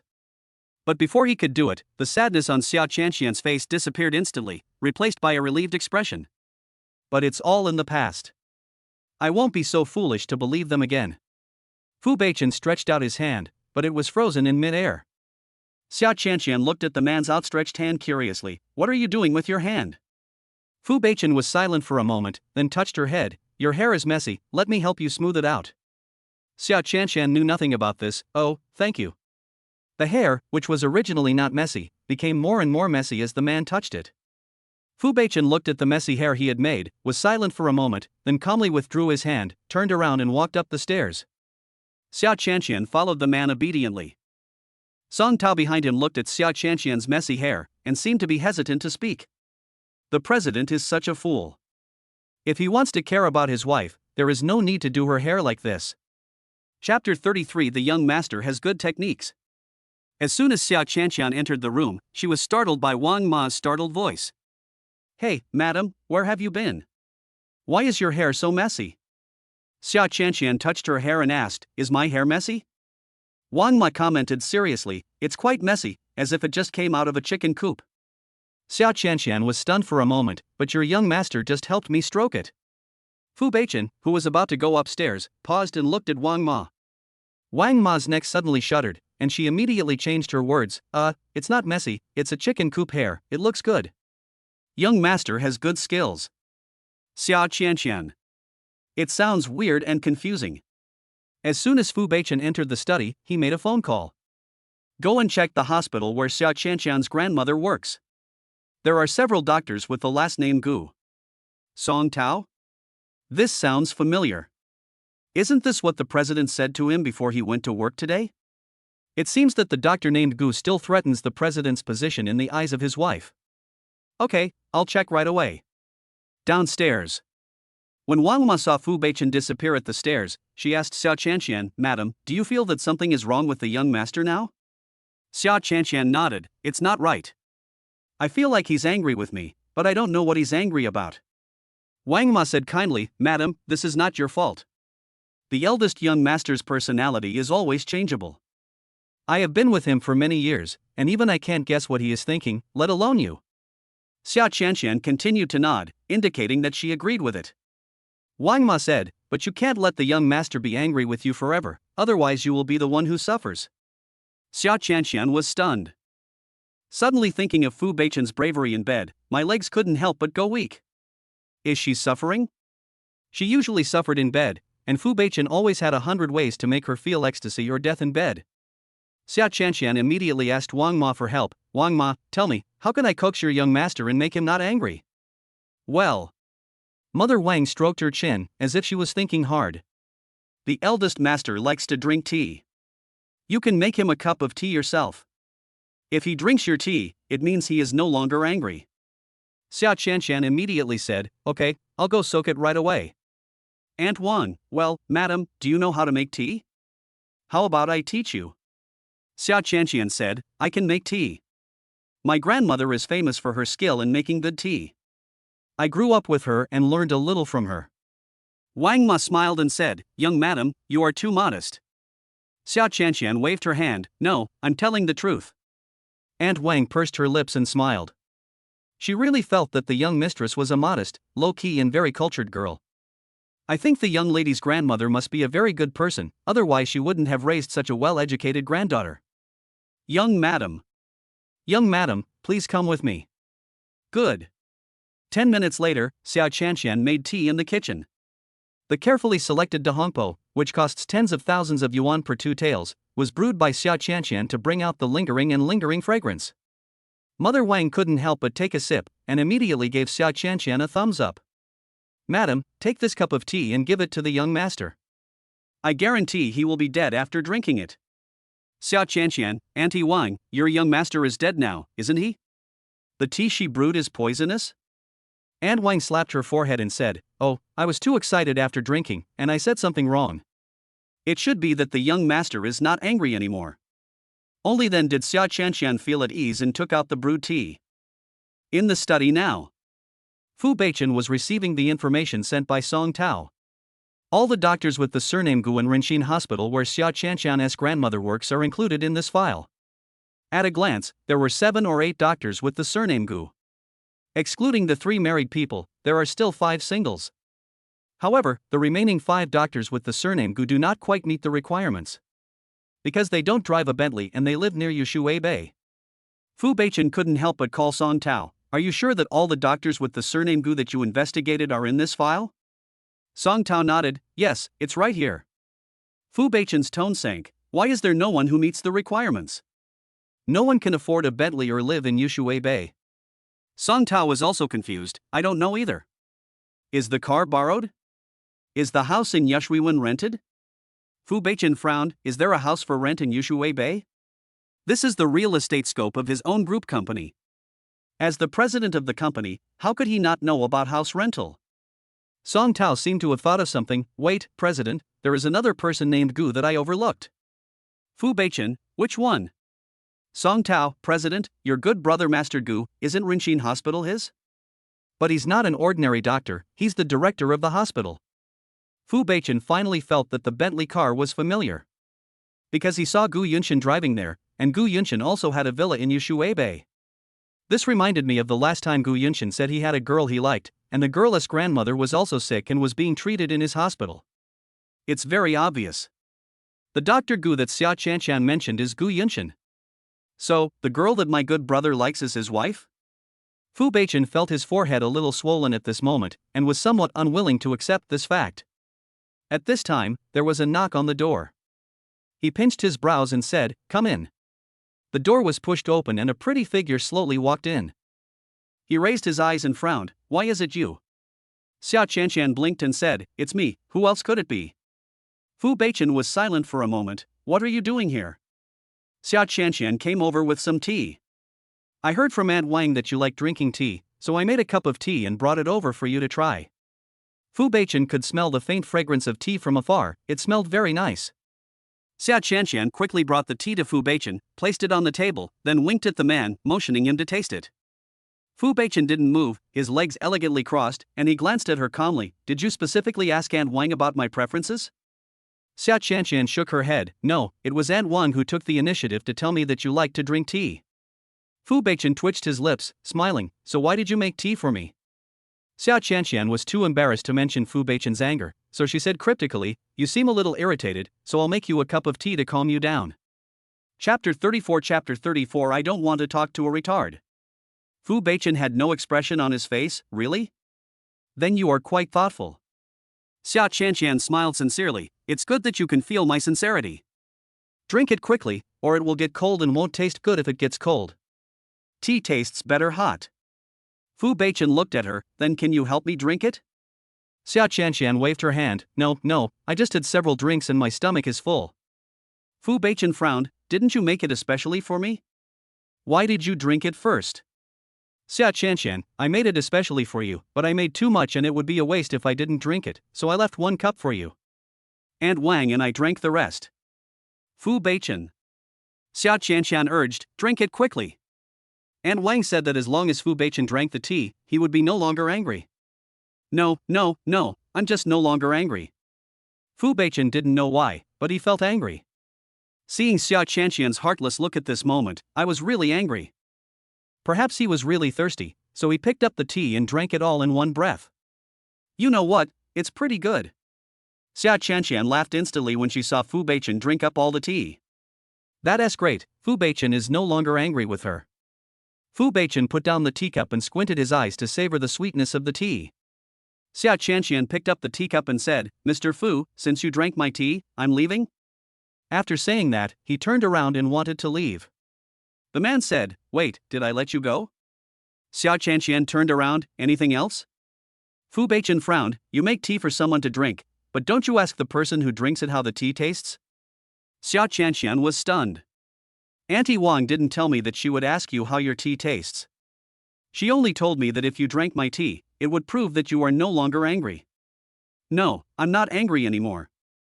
Fu Beichen laughed angrily. Who told you I'm not angry anymore?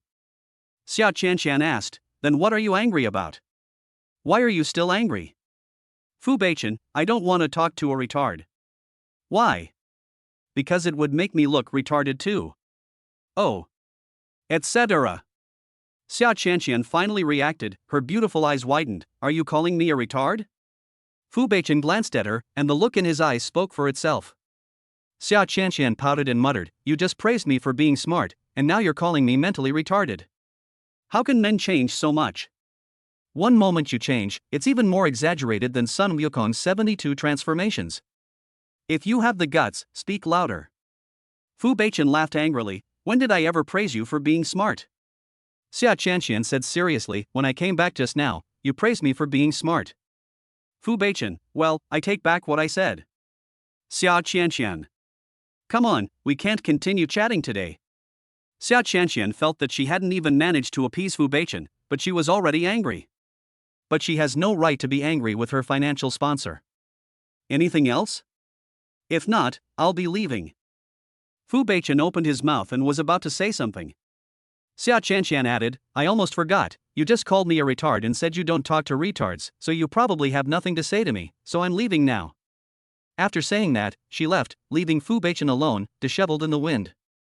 Fu Beichen was silent for a moment, then couldn't help laughing out of anger. Xia Qianqian, you are really awesome. Fu Beichen took a deep breath, then picked up the phone and dialed Gu Yunshin's number. Gu Yunshin answered the call quickly and asked in surprise, Hey, Lao Fu, you're newlyweds, how come you have time to call me? Fu Beichen was silent for a moment before he said, Let me ask you, what was the name of the girl you liked last time you told me? Gu Yunshin raised his eyebrows. Why are you asking? Are you interested in the girl I like? Don't forget, you are a married man now, don't mess around with other girls outside. Fu Beichen was speechless. Gu Yunshin, I don't have time to joke with you. Gu Yunshin, okay, but I'm curious, why do you want to know the name of the girl I like? If I tell you who the girl I like is, will you help me chase her? Fu Beichen frowned. You are my good brother, can't I care about you? Gu Yunshin was stunned. Care about me?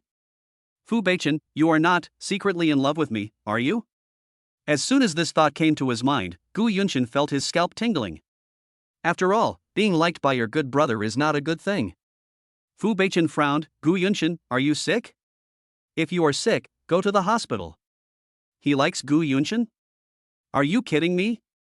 Even if all the women in the world died, he would not like him. Gu Yunshin, who knows you? After all, you are famous for not being interested in women. Many people even asked me if you are gay.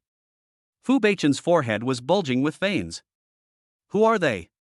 Make a list and I'll greet them one by one. Who are they? Let me think about it. Gu Yunshin touched his chin and suddenly said, "Oh, by the way, your mother also asked me." Fu Beichen. Questions from my own mother.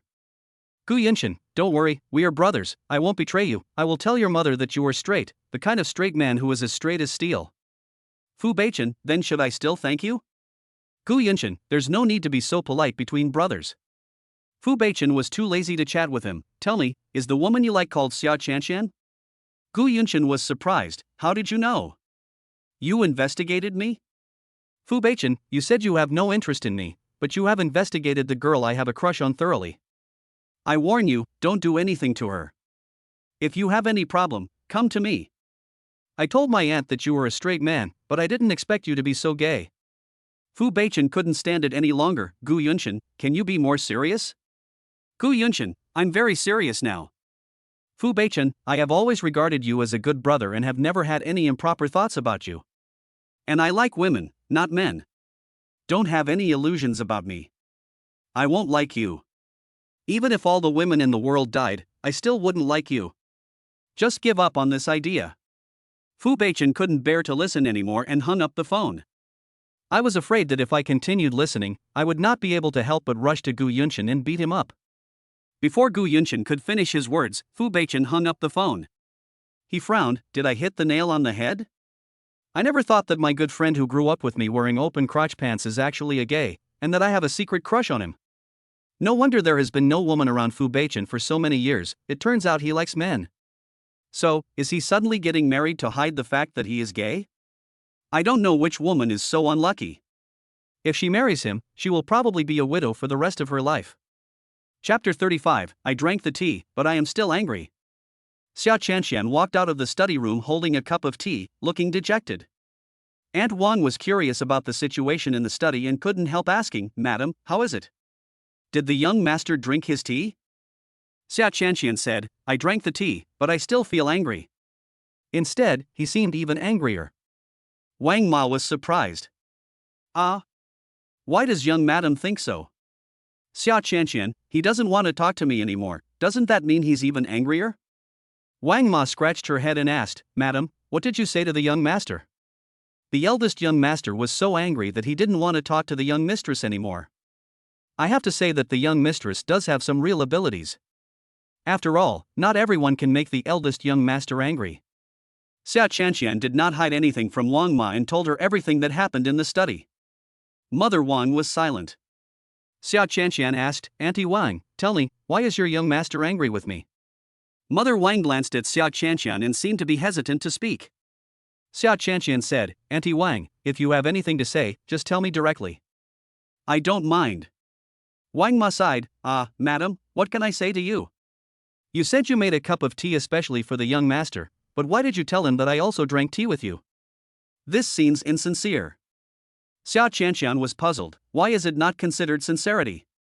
We were afraid that he would blame us if the tea wasn't good, so we tasted the tea in advance, and he accidentally drank too much.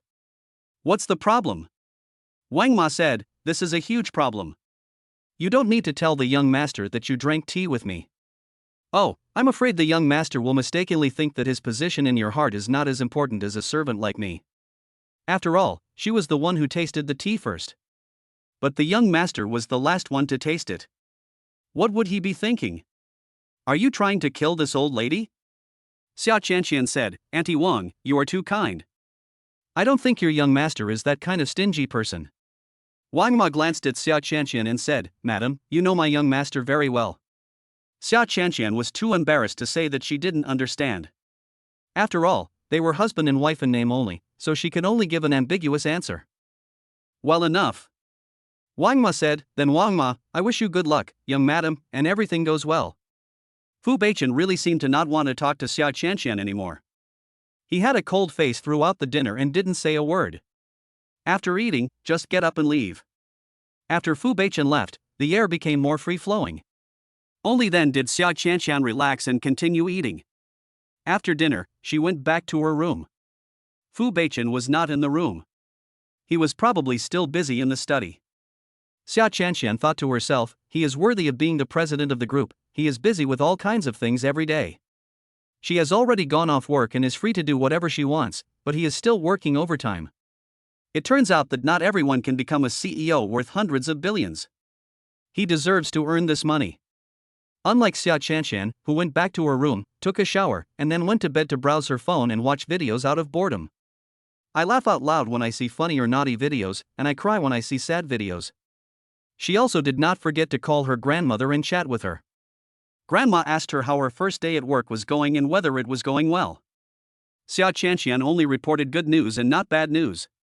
She just said that everything was going well at work, her leader valued her very much, and things would get better and better in the future. After finishing chatting with her grandma, Xia Qianqian felt sleepy and yawned. And Fu Beichen hasn't returned to the room yet. It seems that he is really busy. I don't know if he wants to work late at night. I heard from Aunt Wang that it is common for the young master to stay up late. After all, he has to manage such a large group company and make the group's performance flourish, which is very stressful. How many people are eyeing his position, wanting to see him make a mistake and pull him down from his high position? It seems that Fu Beichen has a hard time. Xia Qianqian also felt a little sorry for her financial sponsor, so she planned to make him a cup of coffee before bed to wake him up. She was wearing a nightgown after taking a bath, and when she left the room, she put on a coat. When Xia Qianqian went out, she saw Aunt Wang still wiping the blue and white porcelain vase in the living room with a rag. She polished the porcelain vase until it was shiny.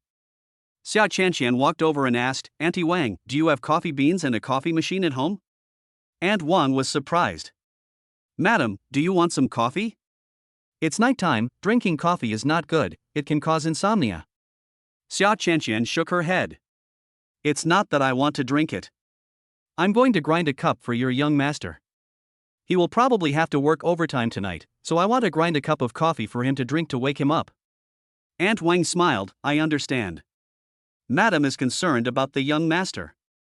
She is afraid that he will be too tired from working overtime, so she grinds coffee for him to drink." Xia Qianqian blushed slightly, "Not really. Aunt Wang, young madam, please don't lie to me. You are just caring about the young master. The young master must be very happy to know that you care about him." Xia Qianqian thought, "Why is he happy? He doesn't like her." Aunt Wang quickly put down the blue and white porcelain vase and took Xia Qianqian to the kitchen to grind coffee.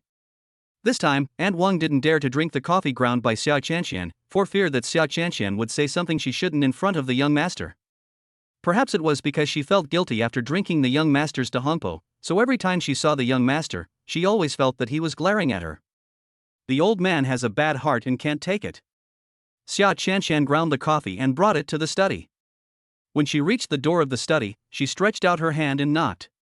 "Enter." A deep and magnetic male voice came from the quiet study, as elegant and pleasant as the beautiful cello sound in a concert hall. Xia Qianqian couldn't help but feel her ears tingling. After a moment's pause, she pushed the door open and walked in. She immediately saw the man sitting at the desk, working on his laptop. The bright light on the screen shines on the man's handsome, three-dimensional face, giving him a sense of both beauty and holiness. I have to say, men look really good when they are working hard. It's as if there is a wall between me and ordinary people, as if I'm not from the same level. The keyboard tapping sounds are frequent. Xia Qianqian didn't dare to speak, for fear of disturbing him at work. Take small steps over. When Fu Beichen looked up, he saw Xia Qianqian standing in front of him at some point, standing there like a ghost, not making a sound. Anyone with a weak heart would be scared to death by her. Fortunately, Fu Beichen has an ordinary heart. He frowned and was about to ask why you are here again. But as if he remembered that he couldn't speak to her, he looked at her with a cold face. Unlike the man's cold face, Xia Qianqian showed a faint friendly smile. "Mr. Fu, are you sleepy? I personally ground this cup of coffee for you. Take a sip to refresh your mind. Take 2 sips to keep you energetic all night long. It is guaranteed to improve your work efficiency." Chapter 36. Give Mr. Fu some cat poop coffee. You wouldn't have guessed it, but she's quite humorous. Fu Beichen moved his lips and was about to speak. Xia Qianqian then said sympathetically, "Mr. Fu, I know you don't want to talk to me, so I'll put down my coffee and leave." Xia Chanxian put the coffee in her hand in front of Fu Beichen, made a gesture for him to drink, and wanted to leave. Fu Beichen, wait. Xia Qianxian? He actually spoke to her, a mentally retarded person. Does that mean he is also mentally retarded? Mr. Fu, you spoke to me, you are also mentally retarded. Fu Beichen really wanted to roll his eyes at Xia Qianxian. He pushed the coffee in front of him and said, I don't want to drink coffee anymore. I'll go back and rest in a while. Just one sip of her coffee would refresh him, and 2 sips would keep him energetic all night long. He didn't need to sleep all night. Xia Qianxian sighed, this is the coffee I ground especially for you. I didn't drink it, and neither did Aunt Wang. I was just waiting for you to take the first sip and give me a good review. Fu Beichen raised his eyebrows. It was rare that her IQ was up to par this time. Okay, I'll drink it. Fu Beichen picked up the coffee and took a sip. After drinking it, his brows frowned slightly. Xia Qianxian has been observing Fu Beichen's reaction. Why, it doesn't taste good? I heard from Aunt Wang that you like to drink original coffee without sugar or milk, so I didn't add anything. Fu Beichen frowned. What kind of coffee beans did you use for me? Why does it taste weird? Xia Qianxian, cat poop coffee. Fu Beichen. Afraid that Fu Beichen didn't know the origin of cat poop coffee, Xia Qianxian was very considerate and explained, it's the coffee beans that cats eat and the coffee beans that are excreted through their digestive tract, which is the feces that cats excrete, commonly known as cat poop coffee. Fu Beichen looked at the coffee in his hand, and for a moment, he wanted to spit out all the coffee he had drunk. He is a big CEO, but he actually drinks coffee made from cat poop? If I tell anyone about this, my colleagues will laugh at me. He put down the coffee and said, trying to suppress his nausea, didn't Aunt Wang tell you that I don't drink cat poop coffee? Also, when will we have coffee beans like civet coffee at home?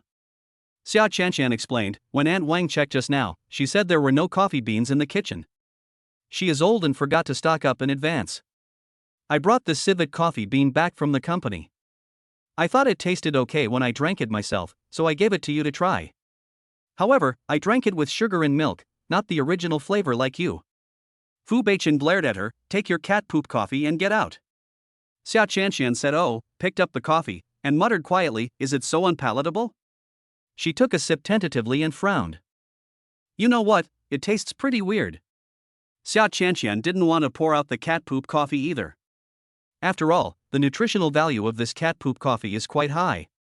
She took the coffee into the kitchen, added sugar and milk, and tasted it again, only then did she feel satisfied. It's her favorite flavor. Xia Qianxian returned to her room after drinking coffee. She was originally very sleepy, but now she was unusually alert. She tossed and turned in bed but couldn't fall asleep. Oh no. The coffee was not wasted, but she couldn't sleep. Fu Beichen didn't return to his room until almost 12 o'clock. The room was dark and I thought Xia Qianxian had fallen asleep. But when I walked in, I found that there was someone sitting on the bed.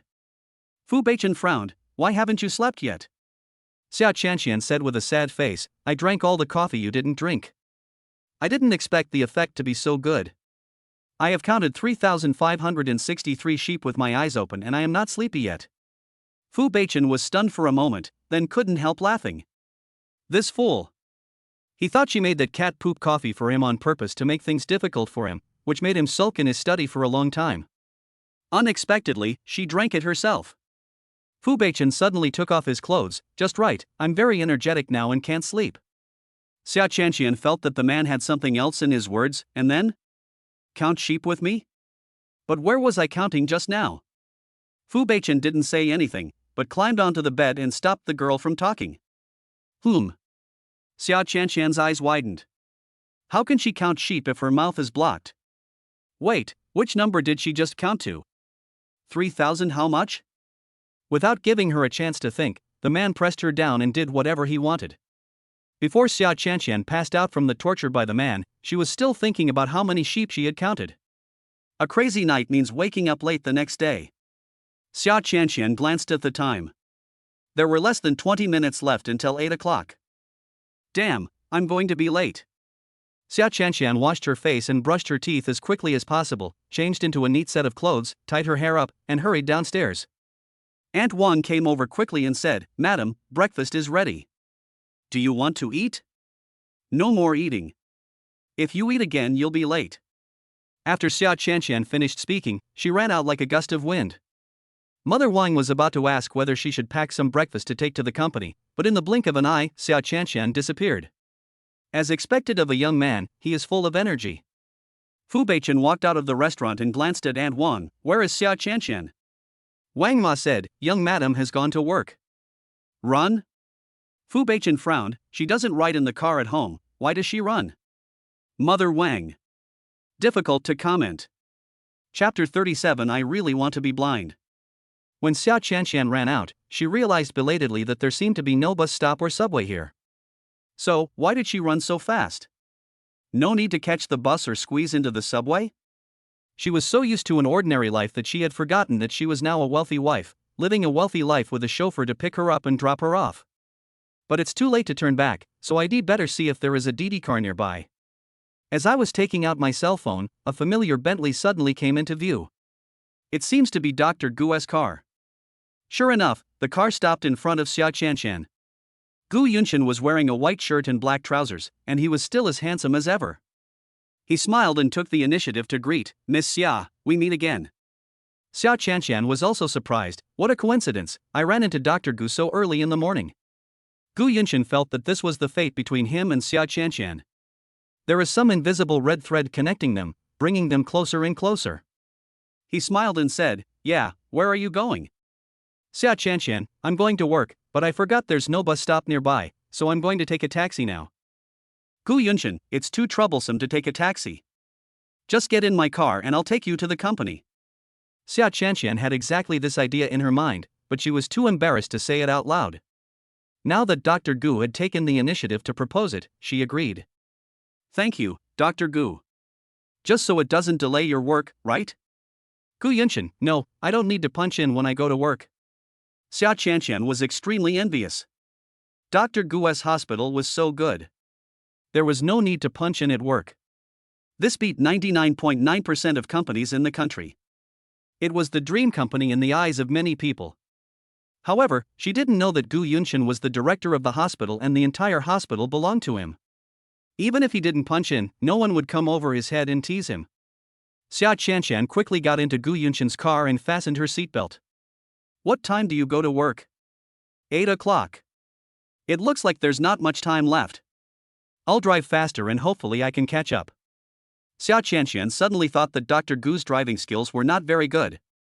Dr. Gu, safety is more important. It's okay to drive slowly. Gu Yunshan, don't worry, I'm a good driver, sit tight. Xia Qianqian didn't care. If he drove so slowly, how much better could his driving skills be? The next second, the Bentley flew out with a whoosh. This was followed by Xia Qianqian's uncontrolled scream. A few seconds later, a Rolls-Royce passed by where Xia Qianqian had just stood. Song Tao, who was sitting in the driver's seat, scratched his ears and said, President, I think I heard the voice of the president's wife. Fu Beichen said coldly, I'm not deaf. Meaning, he heard it too. Song Tao, President, it seems we are a step late. The president's wife has been picked up by someone. Fu Beichen, I'm not blind. Song Tao, it seems that she was picked up by Mr. Gu. Fu Beichen. I really want to just turn a blind eye. Fu Beichen glanced at the breakfast box placed next to him. That was the breakfast that Wang Ma packed for Xia Qianqian, because she was afraid that she would be hungry if she didn't eat breakfast. Now. It's like feeding it to a dog rather than giving it to her. Song Tao, have you had breakfast?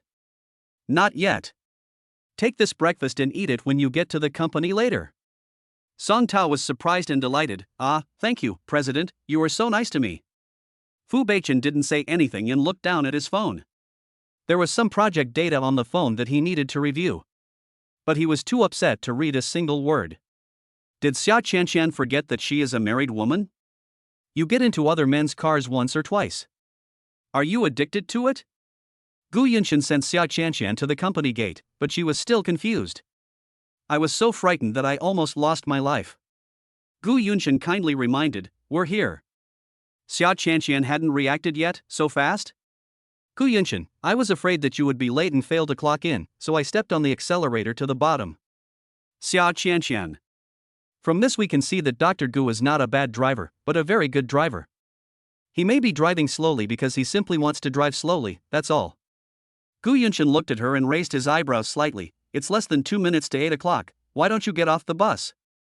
Xia Qianqian finally reacted, yes, we're going to be late. Thank you, Dr. Gu. Goodbye, Dr. Gu. Xia Qianqian thanked and said goodbye hurriedly, then opened the car door and ran out. Gu Yunshin smiled, so impatient. But why does it look cute? Xia Qianqian still failed to punch in, sooner or later. The company has a clear rule that if you are late for work, you will be deducted 100 yuan. In other words, she already owed the company $100 before she even got paid. Like her, Li Sisi also failed to check in. Li Sisi was so excited while playing jungle games last night that she forgot to set the alarm and accidentally woke up late, so of course she was late. Thinking of the company deducting another 100 yuan from her salary, she couldn't help but curse, evil capitalists, they only pick on the little hair left on the cattle and horses. Xia Qianqian nodded in agreement. But there is no way, this is the fate of working people. Rules are made by people, but not everyone can make rules. Those who make the rules are often those in high positions, and those in low positions can only obey the rules. Ordinary workers like them are low-ranking people and can only be bound by the rules of those in higher positions for their entire lives. What a cruel and brutal reality.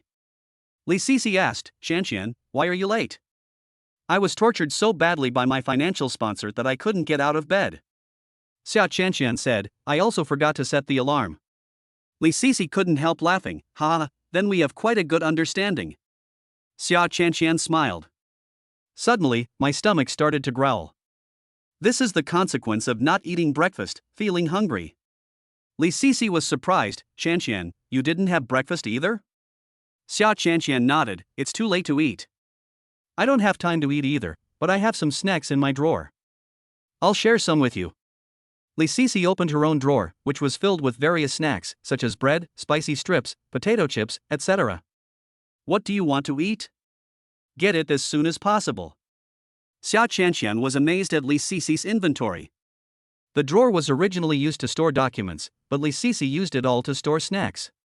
It was really amazing. I'll just have a small loaf of bread. Okay, here you go. Thank you, Sisi, I'll treat you to lunch at noon. Xia Qianqian ate a small piece of bread and felt less hungry. Just as she was about to turn on her computer, a piece of document fell onto her desk. Xia Qianqian, please print out 30 copies of this document. We'll need them for the meeting later. Oh well. Xia Qianqian had just finished printing 30 copies of the materials needed for the meeting when someone came to look for her again. Xia Qianqian, please help check this project book and circle any typos. Hurry up, I'll need it later. Oh, sure.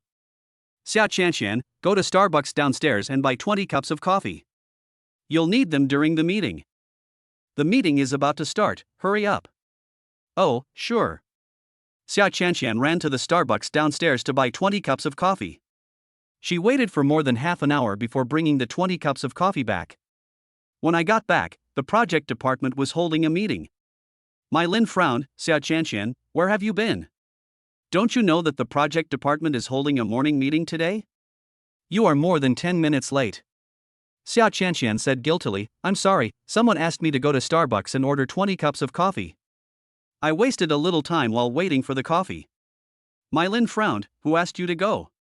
We never drink Starbucks coffee during meetings. The main reason is that it is too expensive and ordinary employees cannot afford it. Xia Qianqian glanced at the female employee who asked her to go to Starbucks to buy coffee. Shenli asked, what are you looking at me for? Xia Qianqian said bluntly, just now you asked me to go downstairs to buy Starbucks coffee, saying that it should be distributed to each employee during the meeting. Shanli denied it. I didn't say it had to be Starbucks coffee. You probably heard it wrong. Xia Qianqian frowned. She was not stupid and realized that she was being tricked. But she didn't expect that when she treated others with her sincerity, others would take advantage of her sincerity and plot against her. It seems that not everyone is worthy of being treated sincerely. Mai Lin said, well, since the coffee has already been bought, it's impossible to return it. Let's give each person a cup. Xia Qianqian pursed her lips and had to distribute the packed coffee to everyone one by one. Wow, it's really Starbucks coffee. We are in for a treat today. I usually pass by here on my way to and from get off work, but I'm reluctant to go in and spend money. But today, thanks to my new colleague, I was able to drink there. My new colleague spent a lot of money, thank you. Xia Qianqian frowned. Could it be that the company wouldn't reimburse her for the coffee she ordered? Li Sisi couldn't help but remind her, Qianqian, Starbucks coffee is not reimbursed by the company. Xia Qianqian. Well, she lost both the wife and the army. Xia Qianqian looked at Chen Li, and Chen Li was also looking at her with a provocative smile. It seemed like he was calling her stupid. Xia Qianqian frowned. She really didn't understand. She had no grudge against Chen Li, so why would Chen Li target her? Could it be that Cheng Xinru instructed this? Li Sisi leaned close to Xia Qianqian and whispered, I heard that Chen Li is Director Cheng's distant cousin. Xia Qianqian suddenly realized that it was no wonder that Chen Li targeted her. Chapter 38. She provoked me first. The meeting lasted about an hour. Mainly talks about the allocation of new projects. Almost everyone was assigned a task, except Xia Qianqian. The main reason was that she was a new employee, unfamiliar with the project, and her abilities were unknown, so My Lin did not assign her any work. Instead, he asked her to learn more from her seniors and do auxiliary work. Xia Qianqian had no objection. After all, she had just arrived at the company and was still in the process of getting familiar with the work of the project department. It was normal that My Lin did not assign her any work. When the meeting was about to end, My Lin said, We will have a department dinner after get off work tonight to welcome our new employees. Everyone cheered instantly. The meeting ended and department employees left one after another. My Lin specifically called Xia Qianqian and asked her to stay. Xia Qianqian walked over and asked politely, Sister My Lin, is there anything wrong? My Lin asked, how much did 20 cups of Starbucks coffee cost? Xia Qianqian replied, 800 yuan. Do you have a receipt? Have. Give it to me. I'll take it to the finance department later and ask if it can be reimbursed. Xia Qianqian was surprised. Sister My Lin, didn't you say that Starbucks coffee is not covered by reimbursement? My Lin said, it is not covered by reimbursement, but you are a new employee and you don't know the company's rules, so I went to ask if I could reimburse a little bit. I'm not sure I can get it reimbursed, so don't hold your hopes too high. Xia Qianqian's eyes lit up and she said gratefully, I know, thank you Sister My Lin. My Lin, you don't have to thank me. A fresh graduate like you, entering the workplace for the first time, is heartless and doesn't even know you've been sold out. You should be more careful in the future. After all, she has been through this too. Xia Qianqian was still very grateful to My Lin. Just because My Lin knew that Cheng Xinru deliberately targeted her and did not take advantage of her, he also helped her secretly. She felt that My Lin was a good leader and a good boss with a genuine nature. Xia Qianqian gave My Lin the receipt for the coffee and walked out of the meeting room. Li Sisi was waiting for Xia Qianqian outside the conference room. When she saw her coming out, she couldn't help but approach her and asked with concern, What did Sister My Lin say to you? I won't scold you, will I? Xia Qianqian blinked. Why did Sister My Lin scold me? Li Sisi, because you bought the wrong coffee. Xia Qianqian shook her head. No, she didn't scold me. Instead, she asked me to give her the receipt and she would ask if she could get some of it back for me. Li Sisi, wow, Sister My Lin is so nice to you. I thought a strict woman like her would scold you severely. No way, Sister My Lin is a very nice person, very considerate. That's because you haven't seen her get mad. It's scary. Really, I can't imagine it. You'll understand after a while. The two chatted and laughed as they returned to their workstations. When they passed Chen Li's position, Chen Li turned around and said, Xia Qianqian, thank you for treating everyone to coffee. Xia Qianqian glanced at Chen Li and said expressionlessly, You're welcome. Chen Li smiled and said sarcastically, 20 cups of Starbucks coffee must have cost you a lot of money, right? It's really a waste.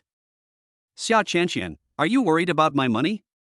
Then transfer the money to me, 40 yuan per cup. Chen Li. Xia Qianqian, you're not turning? If you're not turning, why are you barking like a dog? Li Sisi couldn't help but burst out laughing. Chen Li's face suddenly turned ugly. She replied, We are all colleagues, what's wrong with drinking your cup of coffee? Why are you so stingy? Xia Qianqian didn't give in to her at all. She took out her phone and dialed the payment code. I'm just stingy. Transfer the money. Chen Li's face turned green. Xia Qianqian looked Chen Li up and down. You don't have even $40 on you, do you? Chen Li immediately retorted, How could there not be? Just turn around, who cares about your cup of coffee? Chen took out her cell phone and angrily transferred 40 yuan to Xia Qianqian. After finishing the rotation, he did not forget to scold Xia Qianqian, stingy. Xia Qianqian didn't bother to pay attention to her. Anyway, getting back the 40 yuan for coffee from Chen Li was a small vent for her anger. It was Chen Li who plotted against her and treated her as a sucker. Sitting back at her workstation, Li Sisi couldn't help but give Xia Qianqian a thumbs up and said, "Qianqian, you're awesome." Chen Li is Director Cheng's distant cousin. Everyone in the department is polite to her. You are the first person who has the courage to criticize her. Xia Qianqian said, she provoked me first. Chapter 39 The Tacit Understanding of the Young Couple. Li Sisi thought for a moment and couldn't help but agree, yeah, we won't tolerate this kind of cowardice, even if she is protected by Cheng Xinru. Xia Qianqian nodded. She was not afraid of Cheng Xinru, so why should she be afraid of Cheng Xinru, a distant cousin? Only Chen Li has a backer, but she doesn't he? Her backing is much bigger than Chen Li's. The next day, Xia Qianqian still had nothing to do, and mostly did some tiring and troublesome chores. For example, if her colleagues asked her to serve tea or water, she would do it. Some of them were deliberately targeted. Xia Qianqian ignored it. Li Sisi felt that Xia Qianqian was sometimes very bad-tempered and sometimes not. Even though she could clearly see that others were doing it on purpose, she still helped them. However, Xia Qianqian felt that since she had just arrived, there was no need to make everyone unhappy because of some trivial matters. We are all colleagues and we see each other every day. If the relationship between us is stiff, how awkward would it be to bump into each other every day? She thought it was better to have less trouble than more. Her grandmother always told her that people don't need to live their lives by calculating things, as it's too easy to get tired. It's better to live each day peacefully. The workday is almost over. My Lin came out specifically to remind everyone not to leave after get off work and to go out for dinner together later. Everyone agreed. After My Lin finished speaking, he came to Xia Qianqian and said, "Qianqian, you are very lucky. The finance department agreed to reimburse you. Add me on WeChat and I'll transfer 800 to you." Xia Qianqian's eyes lit up. "Thank you, Sister My Lin." As expected of Sister My Lin, she succeeded the first time she took action. My Lin smiled and showed her WeChat QR code. "Stop talking nonsense and scan it." Xia Qianqian took out her mobile phone, scanned the QR code, and added the WeChat friend. "Sister My Lin, your WeChat avatar is a little bunny, so cute." It was a little white rabbit holding a carrot and chewing it. I never thought that Sister My Lin, who usually looks serious and capable, would use such a cute avatar. My Lin added Xia Qianqian as his friend on WeChat and transferred 800 yuan to her. "I just found this picture randomly. It's been several years. I'm too lazy to change it." She also saw Xia Qianqian's profile picture. "Your profile picture is also very cute, it's a little orange cat." Xia Qianqian said, "This orange cat was raised by my grandmother in the countryside. His name is Egg Yolk. He has been with me for more than 10 years. It's just that it was old and died 5 years ago." Thinking of the egg yolk that grew with her, a trace of bitterness flashed across Xia Qianqian's eyes. Egg Yolk is a very spiritual cat. No matter where she goes, Egg Yolk will accompany her. She sat at the entrance of the village, waiting for her family to pick her up, and sat there for the whole day. The yolk would sit beside her, quietly accompany her, protect her, and not let her feel lonely. But one day, the yolk left her. Grandma said that the egg yolk is old. People cannot escape birth, aging, sickness and death, and the same is true for animals. She also said that one day, Grandma would leave Qianqian forever like Egg Yolk. Later, Grandma fell ill. When Xia Qianqian thought about this, her eyes couldn't help but turn red. My Lin noticed that Xia Qianqian was acting strangely. "I'm sorry for bringing up your sad story." Xia Qianqian wiped the corners of her eyes and shook her head. "It's okay, I just missed the egg yolk." My Lin didn't say much, just patted Xia Qianqian on the shoulder and said, "Remember to attend the dinner tonight." Xia Qianqian nodded, "Okay." As the workday was about to end, Xia Qianqian sent a message to Wang Ma. "Auntie Wang, we have a department dinner tonight, so you don't have to prepare dinner for me." Wang's mother quickly replied, "Okay." Just as Aunt Wang replied to Xia Qianqian, the next second, she received a message from Fu Beichen. "I have a social event tonight and 1T be home for dinner." Aunt Wang blinked and thought, they are indeed a young couple, they have such a tacit understanding. After Xia Qianqian sent a message to Wang Ma, she wondered whether she should also send one to Fu Beichen. Forget it, he probably doesn't care whether she comes back for dinner or not. On the other hand, Fu Beichen thought the same thing. In the past, when he had social engagements in the evening, he would just inform Aunt Wang at home and that was all. And now he has a wife. Should I inform my wife? Thinking about Xia Chanxian getting into another man's car this morning, he suddenly felt uncomfortable. It doesn't matter if this news is not released, she doesn't care anyway. At this moment, a senior executive nearby suddenly made a phone call. Wife, I have to go out for a social event with the CEO tonight. I guess I won't be home until after 9 o'clock, so I won't be home for dinner. You and your son can eat first, don't worry about me. Don't worry, I won't drink too much. No, we are here for a serious social event, not some obscene transaction. Don't worry, there won't be any women here, not even a single member of the opposite sex. I won't touch it even if I have it. I'll cut my hand off if I do. Okay, I'll do as you say. Fu Beichen glanced at the senior executive next to him and smiled with a sly look in his eyes, which was really ugly. The senior executive noticed that Fu Beichen had been staring at him, and couldn't help but feel guilty. Hey, President, is there something wrong? Could it be that he stole the company's power bank and took it home today and was discovered by the president? Fu Beichen asked, the person on the phone just now, was she your wife? The senior executive nodded, yes. Fu Beichen, it's just a work-related social event. Is it necessary to tell your wife about this? The top management said, of course it is necessary. If I don't tell her that I'm socializing that night, what if she worries about me and is afraid that something might happen to me? Boss, I can see from the look of it that you've never been in a relationship, so no woman has ever loved you. Fu Beichen. He is married, so how can it not be considered as having been in a relationship? But the feeling of being hurt by a woman. Fu Beichen suddenly remembered that Xia Chanxian felt sorry for him staying up late last night, so she made him a cup of civet coffee. Never mind.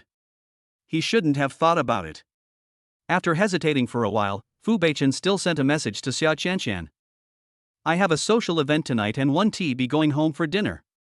The moment the message was sent, a message popped up. Mr. Fu, there is a department dinner tonight, I will not be going back for dinner. Fu Beichen. Xia Chanxian. It turns out that they don't go home for dinner at night. Xia Chanxian was surprised that the man told her that he had a social engagement in the evening, but she didn't think much about it, thinking that he was just being polite like her. She quickly replied, okay, I understand. Don't socialize too late and take care of yourself. The man replied, yeah. Not even one extra punctuation mark. It's too cool. No emotional value at all.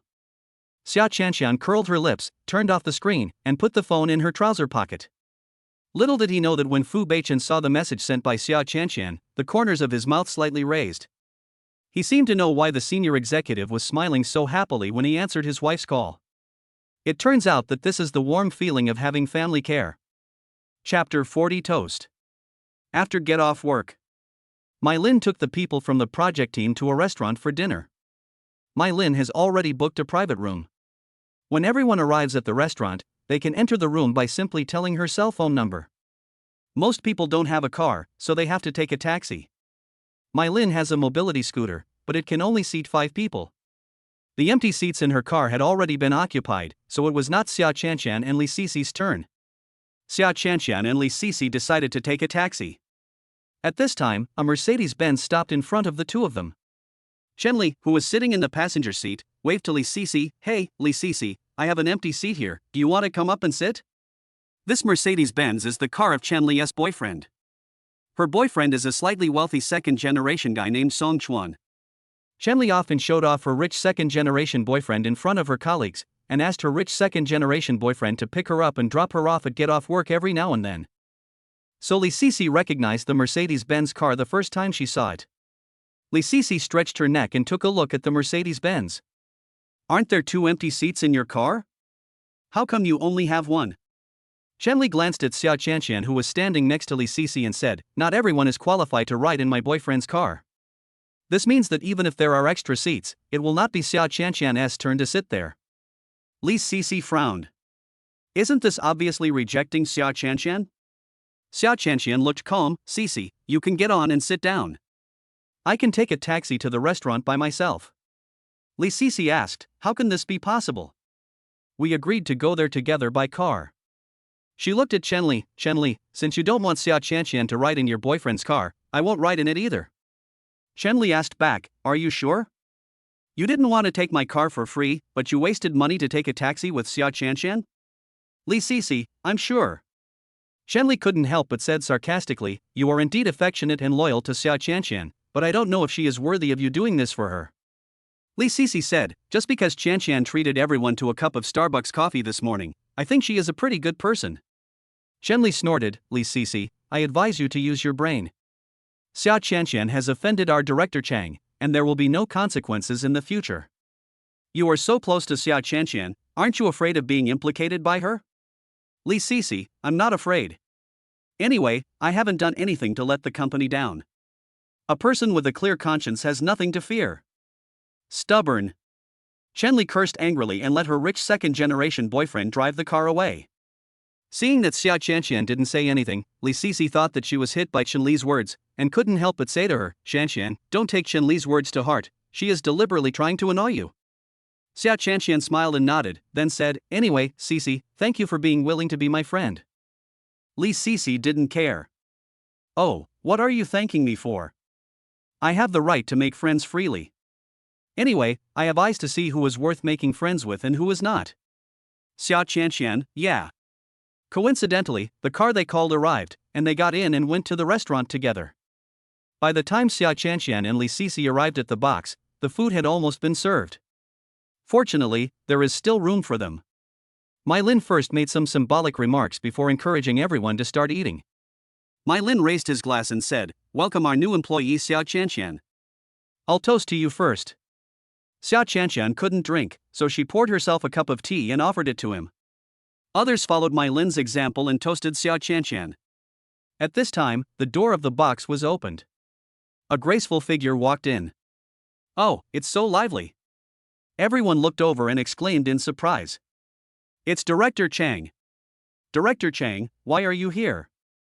Cheng Xinru glanced around and said arrogantly, your project department is having a party, and I, the director, can't come?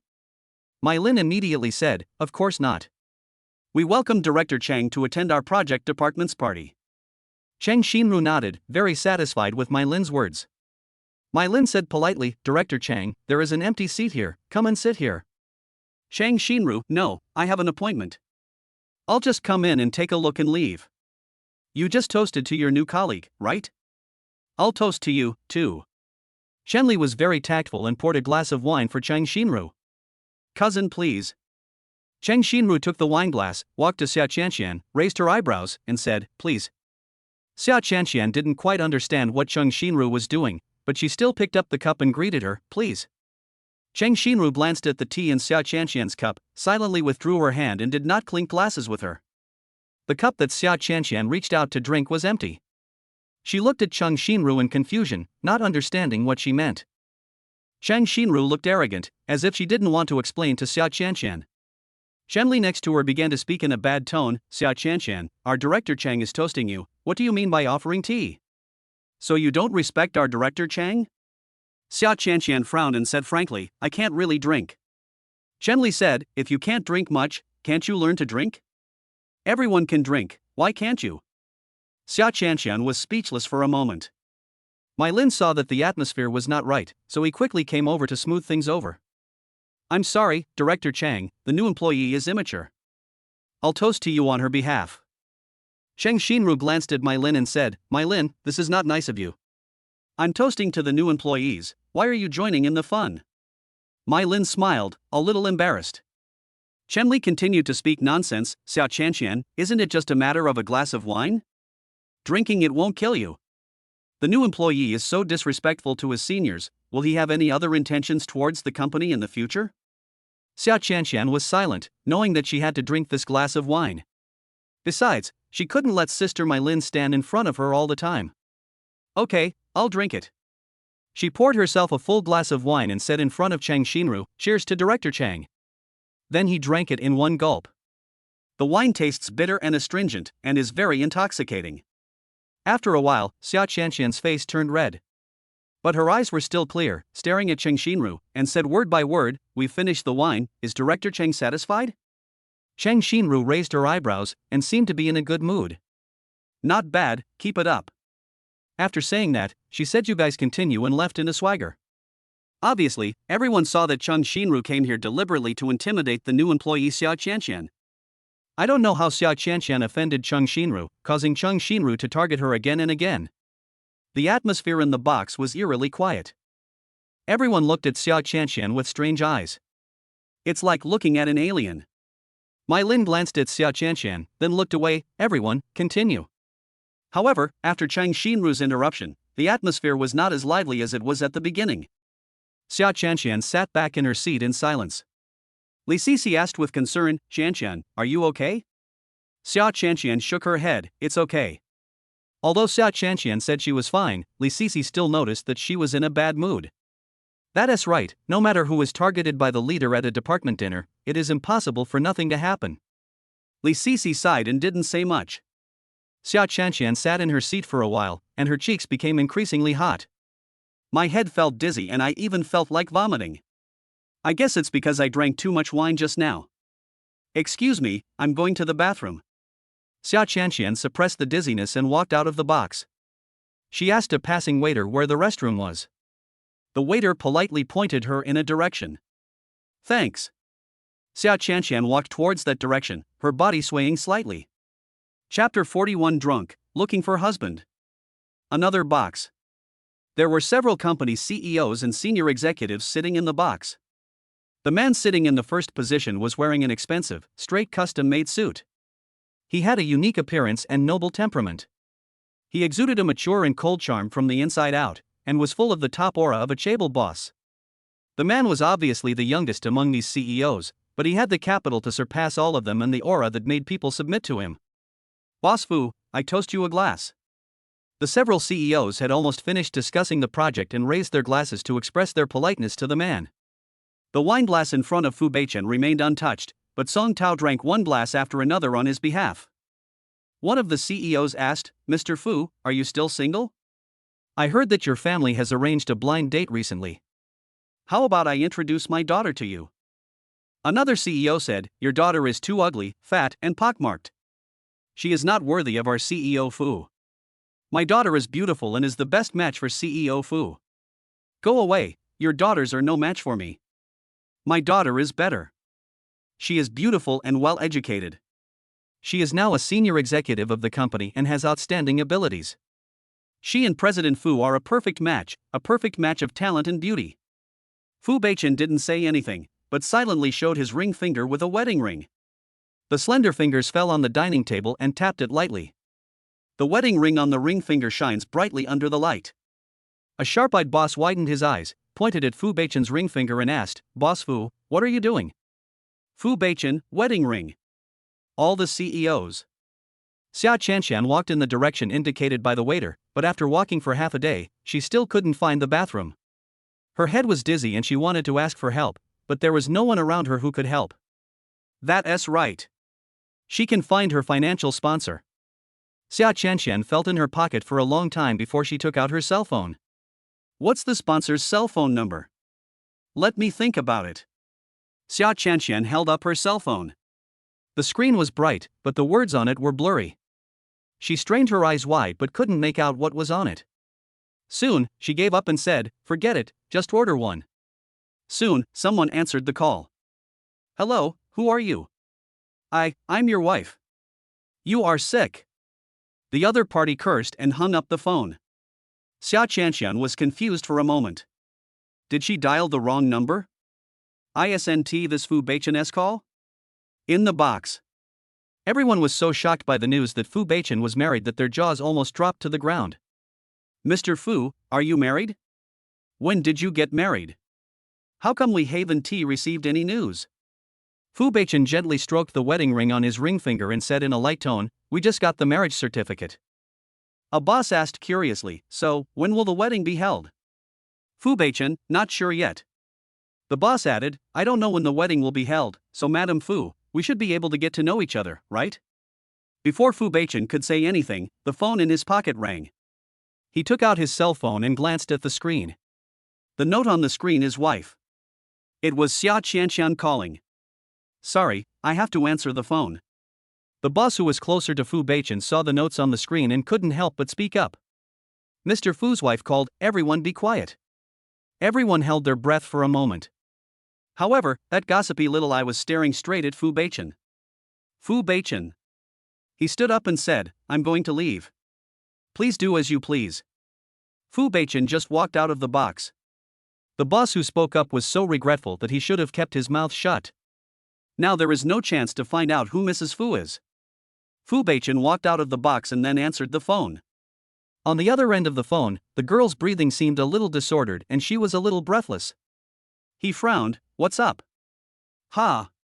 The girl seemed relieved to hear his voice. "Finally, I made the right call." "What does it mean to finally make the right call?" Before he could ask in detail, the girl's soft and coquettish voice came over. "Fu Beichen, where are you? Come to me now, take me to the bathroom." Fu Beichen could tell something was wrong with her tone. "What's wrong with you?" I'm fine, I just want to go to the bathroom, but I don't know where the bathroom is." I seem to be lost." The girl spoke incoherently and seemed to be drunk and unconscious. Fu Beichen asked, "Are you drunk?" Xia Qianqian, "No, not drunk. I just had one glass of wine, how could I be drunk?" "You, please come to me quickly, I can't find the way to the bathroom." Fu Beichen was silent for a moment. "Where are you now?" "We're at a dinner party." "Where are we having dinner?" "Dinner at a restaurant." "Which restaurant?" "No, I don't know, I forgot." Fu Beichen couldn't help but pinch his eyebrows. If she forgot, then she forgot. Why is she so happy? "Turn on your phone's location." Xia Qianqian muttered, "What mobile phone positioning?" I don't know how to." "Are you drunk?" Even though he was so drunk, he still remembered to call him. He was not too stupid. "Is there anyone else around you?" "Ask, what is this place?" No. "If there was someone there, I wouldn't have called you." "There was no one there, so I called you and asked you to come and take me to the bathroom."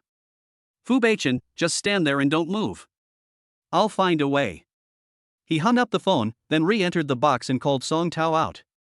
Song Tao ran to Fu Beichen happily. "Boss, what's the matter?" Fu Beichen asked, "Do you have Chang Xinru's cell phone number?" Song Tao was stunned. "Boss, what do you want Miss Chang's phone number for?" Fu Beichen was too lazy to answer, just answer yes or no. Song Tao immediately replied, yes. "Mr. Fu, your mother gave me Miss Chang's cell phone number before." Fu Beichen, "Well, call her right away." Song Tao, "Ah? Why?" Fu Beichen, "Hit now." "Okay." Song Tao quickly called Chang Xinru. "Hello, who is this?" Chang Xinru answered the phone with an impatient tone, as if she was interrupted while doing something good. Fu Beichen had already taken Song Tao's phone and said in a low voice, "It's me." "Beichen?" Chang Xinru's tone was filled with surprise. "Why did you call me?" Could it be that he was conquered by her charm? "Fu Beichen, where does your project team have dinner?" Chang Xinru. Chapter 42, Husband, you are here? Chang Xinru's excitement was instantly extinguished. She pouted and said in an unhappy tone, "Beichen, you called me just to ask me this?" Fu Beichen frowned. "Answer my question." Chang Xinru guessed that Fu Beichen might want to come to see Xia Qianqian, so she snorted and said unhappily, "What if I don't tell you?" Fu Beichen put one hand in his pocket and said expressionlessly, "I remember that your Chang group wanted to cooperate with Fu group on the Bay project." Chang Xinru's face changed for a moment, then her tone improved. "It's the project department's party, at Shanghai restaurant." "I'm here too. Mr. Fu, do you want to come over? Let's talk about the Bay project." Before Chang Xinru could finish her words, Fu Beichen hung up the phone. Chang Xinru was so angry that she wanted to smash her phone. "Beauty, why are you so angry? Let's continue." A greasy boss touched Chang Xinru's slender waist and smiled lewdly. When Chang Xinru saw the greasy boss in front of her, she couldn't help but frown. If it wasn't for signing a contract with him, who would be willing to come here to socialize with him and be touched all over by him? If only the man in front of her was Fu Beichen, she would want to pounce on him and serve him comfortably. She pushed the greasy boss and said, "Boss Lu, don't be impatient. Let's sign the contract first, and then find a place to have a good chat." After saying that, she took out the prepared contract and pressed it against Mr. Lu's chest. Yin Hong's fingers deliberately scratched his chest. Mr. Liu was so angry that he said, "Oh, beauty, don't be impatient, let me kiss you first and then sign the contract." Cheng Xinru pushed the man again, deliberately not satisfying him. "Don't be so impatient, it would be bad if someone saw us. Last time, when I was in the utility room, I was accidentally seen by one of our company's employees. I was so embarrassed." Mr. Liu frowned. "Which employee is this? So blind?" Cheng Xinru seemed to have thought of something, and a trace of calculation flashed across her eyes. She smiled and said, "She is a new female employee in our company. She is quite young and pretty. I heard that she is a recent college graduate. She is very innocent." When Mr. Liu heard this, his eyes lit up. "Is this true?" Cheng Xinru knew that Mr. Liu liked female college students, especially those who were young, pretty and innocent, which was exactly the type Mr. Liu liked. "Of course it's true. Mr. Liu, if you like her, I'll bring her out to meet you." Mr. Liu laughed immediately. "Ha, sure. If you bring her out to me to play with, I'll sign this contract for you right away." Cheng Xinru raised her eyebrows and agreed immediately. "Okay, it's a deal." Fu Beichen didn't expect that he and Xia Qianxian were in the same restaurant. After he hung up the phone, he told Song Tao to find the manager to check the surveillance footage. "After checking the surveillance footage, I discovered that Xia Qianxian was at the end of the corridor on the second floor. She walked a few steps to the bathroom. But she just stood there stupidly, looking at her phone from time to time. Hey, why hasn't Fu Beichen come yet? I have to pee. If he doesn't come, I'll just put it in my trouser pocket." Fu Beichen, who was on his way, suddenly paused when he heard Xia Qianxian's words. Song Tao, who was following behind him, coughed softly. "President, I won't go over there." If the president's wife really put the money in her trouser pocket, it would be difficult for him, an outsider, to intervene. Fu Beichen was silent for a moment, then ordered, "Go to the underground garage and drive the car out." "Yes." Song Tao turned and left. Only then did Fu Beichen walk towards Xia Qianxian. Xia Qianxian's body was leaning against the wall, her body was crooked and she seemed like she would fall down at any time. Her face was flushed, she looked drunk, and her eyes were unfocused, looking here and there. Fu Beichen came in front of her, but she couldn't recognize who was in front of her. "I could only vaguely see a tall and blurry figure." She burped, stretched out her hand, and patted the huge object in front of her. "Ouch, what is this? You're blocking my view." What she took pictures of was Fu Beichen's hard chest muscles. Fu Beichen couldn't help but grab her wrist. "It's me, Fu Beichen." Fu Beichen? My husband?" Xia Qianxian blinked and widened her eyes, as if she wanted to see carefully whether the man in front of her was her husband. When Fu Beichen heard the word husband unconsciously uttered from her lips, his cold brows softened a little. "His voice is deep and charming, and it sounds really nice." "Yes, your husband." Xia Qianxian's eyebrows curved instantly and she threw herself into the man's arms. The soft girl's voice is sweet and sticky. "Husband, you are here. Take me to the bathroom. I need to pull my pants pockets." Fu Beichen thought, luckily there was no one around, otherwise it would be really embarrassing. But, did he take her to the women's room or the men's room? Neen, I'll take you home." Xia Qianxian pursed her lips. "I can't bear it, what should I do? I'm in a hurry to take off my pants, husband, help me take them off." Fu Beichen finally took Xia Qianxian into the women's bathroom. However, he put a sign saying the bathroom was out of service at the door of the women's restroom. Song Tao drove out the Rolls-Royce and parked it in front of the restaurant. He waited for more than half an hour before he saw his president, who was arriving late with his little wife in his arms. Song Tao quickly pushed open the car door and got out, then walked around the front of the car and opened the back door. Fu Beichen walked over holding Xia Qianxian in his arms, his steps steady and powerful. Xia Qianxian was restless in his arms and waved her little hands. "Drink, keep drinking. Bring me the wine, I can still drink." "Oh, you want to knock me down with just one glass of wine, you are so beautiful." Song Tao. It's hard to imagine that a girl who usually looks well behaved and quiet can be so unrestrained after getting drunk. Is this a case of true nature being revealed? Fu Beichen stuffed Xia Qianxian into the car and then sat in. Before he even sat down, Xia Qianxian rushed over and hugged him. "Handsome guy, you're so handsome, how about drinking with me?" "Tip it." "Fu Beichen, don't move." Xia Qianxian didn't listen, and her fair and tender little hands immediately held the man's handsome face. She widened her beautiful eyes and looked hard. The more she looked, the more familiar the man in front of her seemed to her. Hey, handsome guy, you look like my financial sponsor. Fu Beichen frowned. What sponsor? Xia Chanxian, that's my husband. Fu Beichen was helpless. I am your husband. Xia Chanxian immediately let go of him. Then go away. I don't want you anymore. I want another man. Fu Beichen grabbed her back again, looked at her drunken face, frowned and asked, why do you need another man? I am not enough?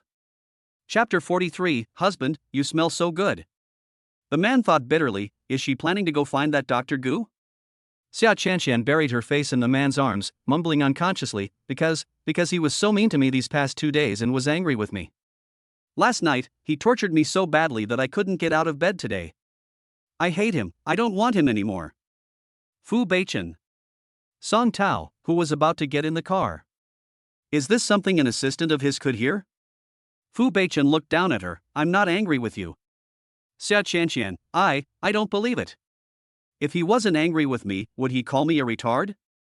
Fu Beichen. He was angry at that time, but now seeing her like this, he couldn't be angry anymore. So, I don't want him anymore, I want other men. Xia Chanxian glanced at Song Tao, who was watching the show silently, and pointed with her little finger. Hey, brother, you are also good looking, come here, let me kiss you. Song Tao was confused, huh? Upon hearing this, Fu Beichen immediately glared at Song Tao. Song Tao's hair stood on end instantly. He quickly said, Mrs. President, don't mess with me, I won't sell myself out. Xia Chanxian, who asked you to sell yourself? I will support you. I have money. It was given by my sponsor, he. Song Tao. Madam President, please stop talking. If you continue, both your life and mine will be in danger. Fu Beichen laughed out of anger. She used the money he gave her to support other men. How could she be so special? Xia Chanxian still wanted to pounce on Song Tao. Fu Beichen pulled her back again and restrained her. He glared at Song Tao and said, what are you looking at? Drive. Song Tao quickly turned around, fastened his seatbelt, and started the car. Xia Chanxian, hubby, you smell like alcohol. Did you hide some alcohol? Let me smell it and see where you hid the alcohol. Fu Beichen, be quiet. Xia Chanxian, hubby, you smell so good. Fu Beichen. Xia Chanxian, honey, your hair is so soft. I thought your hair was spiky and would feel prickly like yours, but I didn't expect it to feel so comfortable. I like it so much. You have so many hairs. Let me count them for you. 1, 2, 3. You have too much hair to count. Shall I pull it all out for you? After tossing and turning all the way, Xia Chanxian finally calmed down and fell asleep in the man's arms. During this time, her cell phone kept ringing. Fu Beichen picked up her phone and took a look. All the calls were from unknown people, so he turned off the phone manually. In the box. Mai Lin looked at Li Sisi and asked anxiously, Sisi, how is it? Did you get through on the phone? Li Sisi shook her head. I couldn't get through the phone, and the last call said the other party's phone was turned off. Mai Lin frowned. What should we do then? Xia Chanxian is missing and her phone is unreachable. Did she run into some bad guys? Li Sisi was also feeling anxious. Sister Mai Lin, why don't we call the police? Mai Lin thought for a moment and said, let's go ask the restaurant manager if he can check the surveillance video. If the surveillance doesn't find it, it's not too late to call the police. Li Sisi nodded quickly. Just as the group was about to look for the restaurant manager, Chang Xinru appeared. No need to look for her, Xia Chanxian has already gone back. Li Sisi asked in surprise, Director Chang, how do you know she went back? Chang Xinru, I saw it with my own eyes, how could it be fake? Li Sisi said and her nervous heart immediately calmed down.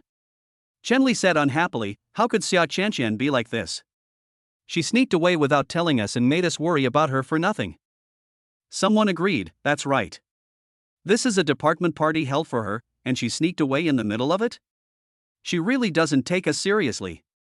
Li Sisi couldn't help but speak up for Xia Chanxian, don't say that, maybe Chanxian left for something urgent?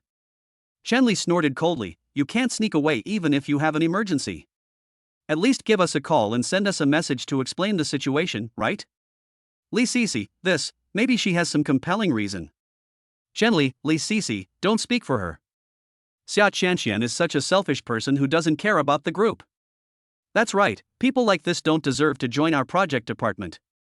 How about Sister Mylin find a chance to fire her? That's right. The internship period is 3 months. After 3 months, they can say that Xia Qianqian's performance during the internship was not up to standard and fire her. Li Sisi saw that everyone was making fun of Xia Qianqian, and she couldn't get a word in to speak for her. In the end, it was Mai Lin who spoke up to stop them. Okay, stop talking. Since Xia Qianqian is fine, let's go back. Forest garden. Fu Beichen carried the still sleeping Xia Qianqian into the living room. Mother Wang. Wang Ma quickly appeared. Master, what happened to Madam? Fu Beichen said, she is drunk, make her a bowl of sobering soup. Wang Ma nodded immediately. Okay, I'll get it done right away.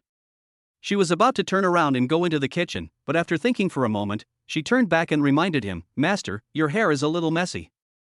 Fu Beichen, I know. How could my hair not be messy after being played with by a drunk girl all the way? Aunt Wang couldn't help laughing when she saw Fu Beichen with his messy hair and tense face. It was the first time she saw the young master looking so sloppy. Fu Beichen carried Xia Qianqian back to the room. When he walked to the bed, Fu Beichen had the urge to throw the girl in his arms onto it. After enduring it for a long time, he still gently put her on the bed. Then, take off your shoes, coat, and cover yourself with a blanket. Fortunately, the sleeping girl was very quiet and didn't make any more trouble. But she had drunk some wine and she reeked of it. Fu Beichen thought that Xia Qianqian was sleeping so soundly that it would not be a good idea to carry her to take a bath, so he might as well get a hot towel to wipe her. But he had no experience in wiping a girl's body, especially a sleeping girl.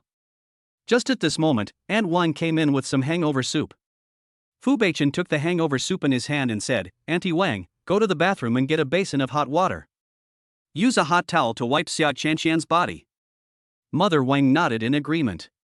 Fu Beichen sat on the bed with a cup of sobering soup, lifted Xia Qianqian up with one hand, and let her lean close to his arms.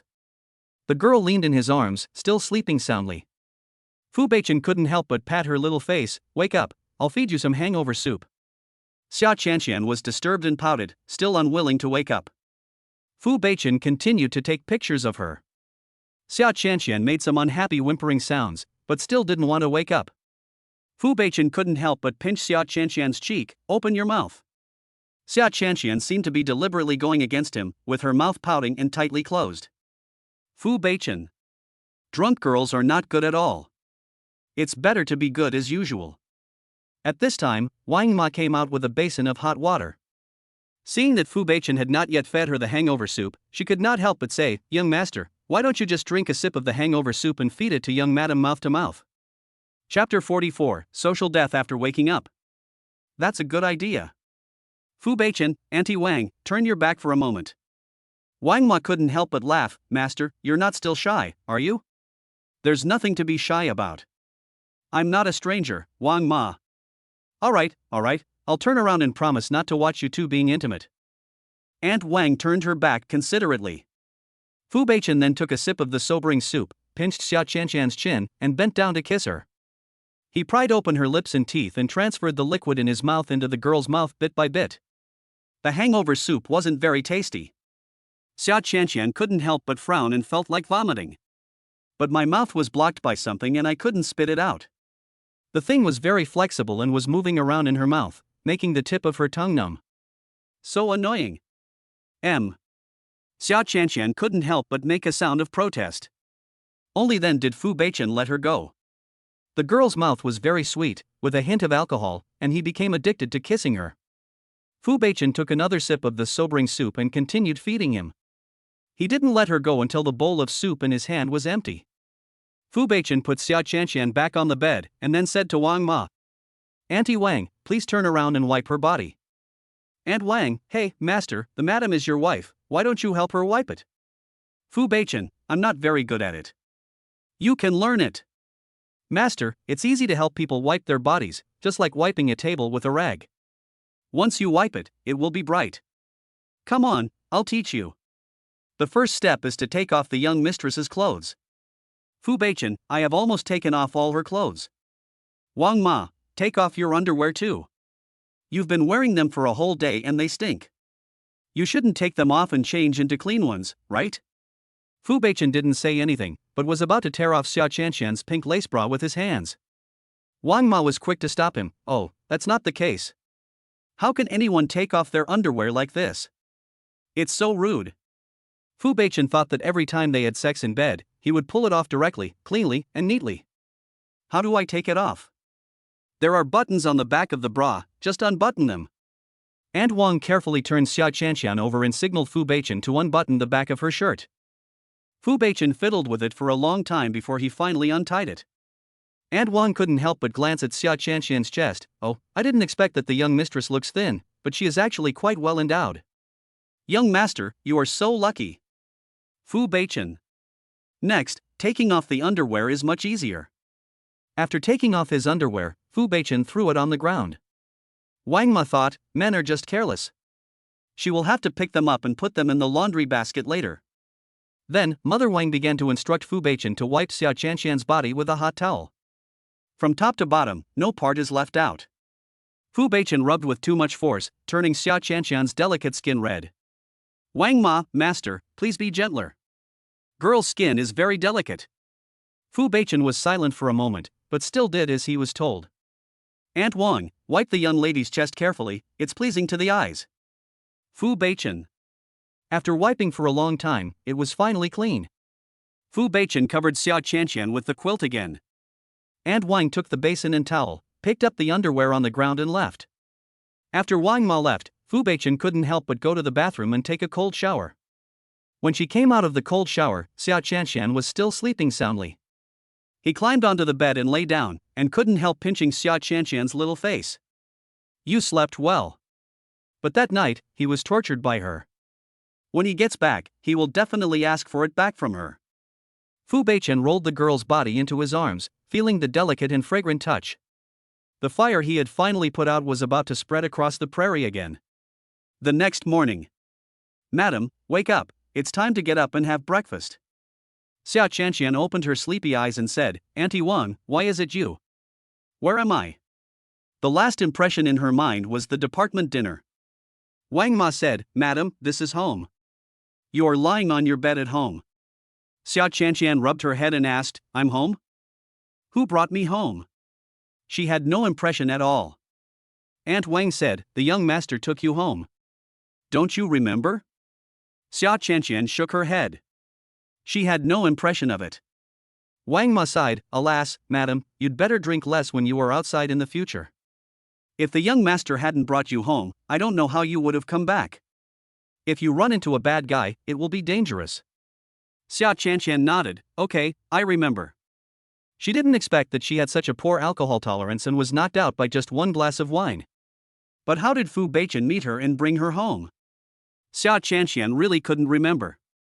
Aunt Wang suddenly laughed and said, Madam, you were drunk last night and it was the young master who took care of you.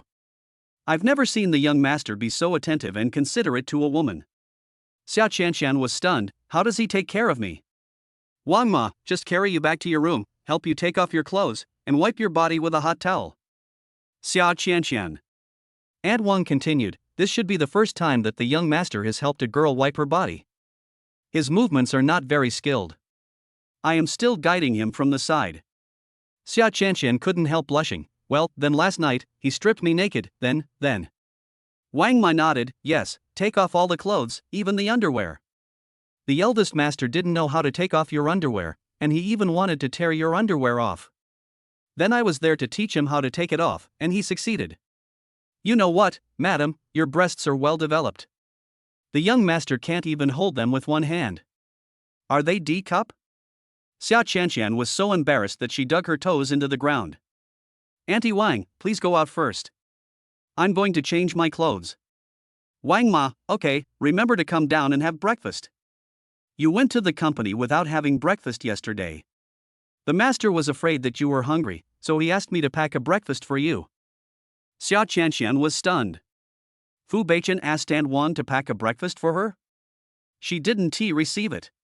But before she could ask further questions, Aunt Wang left. Xia Qianqian lifted the quilt and tried to get up, only to find that she was naked under the quilt.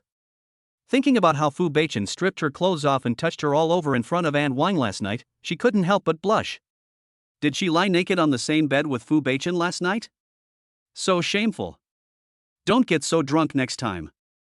Xia Chanxian quickly found a set of clothes to put on, then brushed her teeth and rinsed her mouth. After getting herself ready, Xia Chanxian went downstairs to the restaurant for breakfast. When I entered the restaurant, I saw Fu Beichen was also there. Chapter 45. Are you really going to take me to the bathroom? The man was wearing a black shirt and black trousers, with his shirt buttoned to the top. He crossed his legs and leaned back in his chair, sipping a glass of freshly squeezed juice slowly in his left hand while reading a newspaper in his right hand. The posture is lazy and noble. Xia Chanxian stood there, not knowing whether she should go in or not. Aunt Wang brought out a new breakfast and saw Xia Chanxian standing at the door stupidly. She couldn't help but greet her. "Madam, what are you still standing there for? Come in and have breakfast." Upon hearing this, Fu Beichen raised his eyes and looked over. His dark and deep pupils fell on Xia Chanxian, causing her heart to palpitate slightly. Xia Chanxian coughed softly, walked to the dining table in small steps, and sat on the chair opposite Fu Beichen. The breakfast that Wang Ma prepared for her included crystal shrimp dumplings, sandwiches, and a glass of fresh juice. It's similar to Fu Beichen's. Xia Chanxian didn't move her chopsticks, but glanced at the man opposite her. "Well, thank you for sending me home last night." Fu Beichen, yeah. Xia Chanxian bit her lip, holding back her shyness, and continued, "Well, Aunt Wang said that you took care of me last night, and I am very grateful to you." Fu Beichen, yeah. Xia Chanxian felt that Fu Beichen was acting strange today. Could it be that she was drunk last night and did something excessive to him? She asked tentatively, "Well, I was drunk yesterday, but I didn't do anything out of the ordinary, right?" Fu Beichen put down the juice and locked his eyes with her. "Don't you remember what happened last night?" Xia Chanxian shook her head. "I don't remember anything at all." Xia Chanxian blinked and couldn't help asking again, "How did you run into me last night and bring me home?" Fu Beichen glanced at her. "Are you sure you want me to tell you?" Xia Chanxian, "Tell me, I'm curious too." Fu Beichen nodded, and then said calmly, "You called me, crying and making a fuss, saying that you were lost in the restaurant, and that you had to pee so badly that you asked me to find you and take you to the toilet." Xia Chanxian? She couldn't help laughing. "Ha ha ha, Mr. Fu, you were so humorous." Fu Beichen narrowed his eyes and asked calmly, "Why, do you think I'm kidding you?" Xia Chanxian, "Isn't it?" Fu Beichen, "I don't have the leisure time." Xia Chanxian, "No way?" She wouldn't really say such irrelevant things to Fu Beichen, right? It doesn't seem like something she could say. But looking at Fu Beichen's serious expression, it seems not fake. After hesitating for a moment, she couldn't help but ask, "You're not really going to take me to the bathroom, are you?" Fu Beichen looked at her expressionlessly. Xia Chanxian's throat rolled, and she quickly picked up the juice beside her and took a big gulp. After she drank the juice, she felt her breathing became a little smoother, and asked again, "Other than that, I didn't do anything too excessive, did I?" Fu Beichen, "In the car, you hugged me and said I smelled so good." Xia Chanxian's eyes widened. "Oh no, that's not it. How could she say such irrelevant things? I don't believe it." Fu Beichen, "I was not the only one in the car at that time." In other words, he has witnesses? Xia Chanxian couldn't help but touch her shy face. Fortunately, she has no memory, otherwise she wouldn't know how to face Fu Beichen now. Even though she had no memory of last night, she was still embarrassed now. What was going on? "That's all, isn't it?" Fu Beichen said slowly, "There are quite a few more." "Do you want me to tell you one by one?" After a moment of silence, Xia Chanxian suddenly stopped being curious and said, "No, let's have breakfast." As long as she doesn't ask, embarrassment won't find her. Fu Beichen saw the faint blush on the girl's face, and her soft and lovely look made the corners of his mouth slightly rise for a moment. After a moment, he spoke in a slow and magnetic voice. "Be careful next time and don't drink so much." Xia Chanxian picked up the chopsticks, picked up a crystal shrimp dumpling and put it in her mouth, chewing while saying, "In the workplace, drinking at social gatherings is inevitable. I can't just not drink if I want to." Fu Beichen was silent for a moment. That's true. But this girl is such a bad drinker. If she goes to a social gathering and drinks one day, one tea, people be worried to death? She was drunk last night. Luckily she knew to call him for help. What if she didn't know? Fu Beichen frowned. "If you feel it's a stretch, then don't work. It's not like I can't support you. I give her 5 million pocket money every month. Isn't that enough for her?" If that's not enough, he doesn't mind adding another 5 million. Xia Chanxian thought that the sponsor was looking down on her, so she said, "It's not too hard. I'll just try to learn how to drink." Fu Beichen really felt that there was something wrong with Xia Qianqian, this woman, which was the problem of forcing herself to endure hardship. He has agreed to support her, why should she be dissatisfied? Eat quickly, I'll take you to work later. Xia Qianqian was surprised. Ah. No need. Your car is too conspicuous. I'm afraid it will attract criticism. Fu Beichen's tone darkened. If you let another man take you to work, it won't be noticeable? Xia Qianqian's eyes widened. How did you know? Fu Beichen stared at her with a cold face. The dark and cold eyes made Xia Qianqian feel scared. She couldn't help but explain, I went there too late yesterday morning and couldn't get a taxi. Dr. Gu happened to show up, so I asked him to give me a ride. I was in such a hurry to get to the company that I didn't pay attention to whether I was conspicuous or not. Besides, Dr. Gu was driving so fast that she was so scared that she didn't have time to think about anything else. Now that I think about it, Dr. Gu's Bentley is pretty conspicuous. Fu Beichen, excuse. It's obvious that she likes Du Yunshan and wants to ride in his car. Xia Qianqian was at a loss. What do you have to do to make you believe it? Fu Beichen had a cold face and finished the last bite of his sandwich in silence. Then he stood up and left without looking back. He didn't answer Xia Qianqian's question either. Xia Qianqian couldn't help scratching her head. Is he angry again? I really don't understand why he is angry. Come to think of it, she didn't think she said anything wrong? In the end, Xia Qianqian attributed all of this to the fact that she was drunk last night and had offended Fu Beichen, so that he was still angry now. But she had no idea how she had offended him. Xia Qianqian finished her breakfast and prepared to go to work. When I walked out of the villa, as expected, Fu Beichen had already left. Just as she was about to call a taxi, a relatively ordinary Mercedes-Benz stopped in front of her. Madam, get in the car. I'll take you to work. The driver was the one who took her to the hospital to visit her grandmother some time ago, named Lao Lu. Xia Qianqian calls him Uncle Lu. Xia Qianqian smiled and said, Thank you, Uncle Lu. Old Uncle Lu, young madam, you don't have to thank me. It was the young master who asked me to take you to work. Chapter 46. He has a sharp tongue but a soft heart. Xia Qianqian was stunned. Fu Beichen's order? Wasn't he mad at her? How could? I see, he is the kind of man who says one thing but does another. Although he appeared to be angry with her, he actually didn't care at all. A typical person with a sharp tongue but a soft heart. Xia Qianqian felt inexplicably warm in her heart. Xia Qianqian got into Uncle Lu's car, thought about it, and decided to send a message to Fu Beichen. I took out my phone and found that it was turned off. I don't know who turned off her phone, or if the phone ran out of battery and turned off automatically. She turned on her cell phone and instantly saw a dozen missed calls. There are Li CCS and Sister Mylin S. So many missed calls? She temporarily ignored the dozen or so calls and edited the messages for Fu Beichen. I was drunk last night. I'm sorry for doing something bad to you. I promise, there won't be a next time. Xia Qianqian checked the sentence and found that the apology was sincere, so there should be no problem. She hit send. Fu Beichen didn't reply to her. I guess the big boss is busy and has no time to pay attention to a small person like her. Xia Qianqian called Li Cici again and asked what was going on. Li Cici's first words were, Oh, thank God, you finally answered the phone. Xia Qianqian was still confused. What's going on? Why did you and Sister Mylin call me so many times? Li Cici explained, last night you said you went to the bathroom, but you didn't come back for a long time. Your sister Mylin and I thought you were abducted and sold. We were so worried that we kept calling you.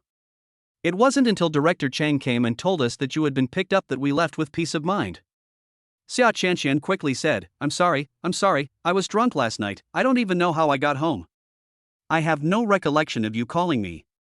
I'm really sorry to have made you worry. Li Cici said, Well, it's okay. The most important thing is that you are okay. But you really can't drink alcohol?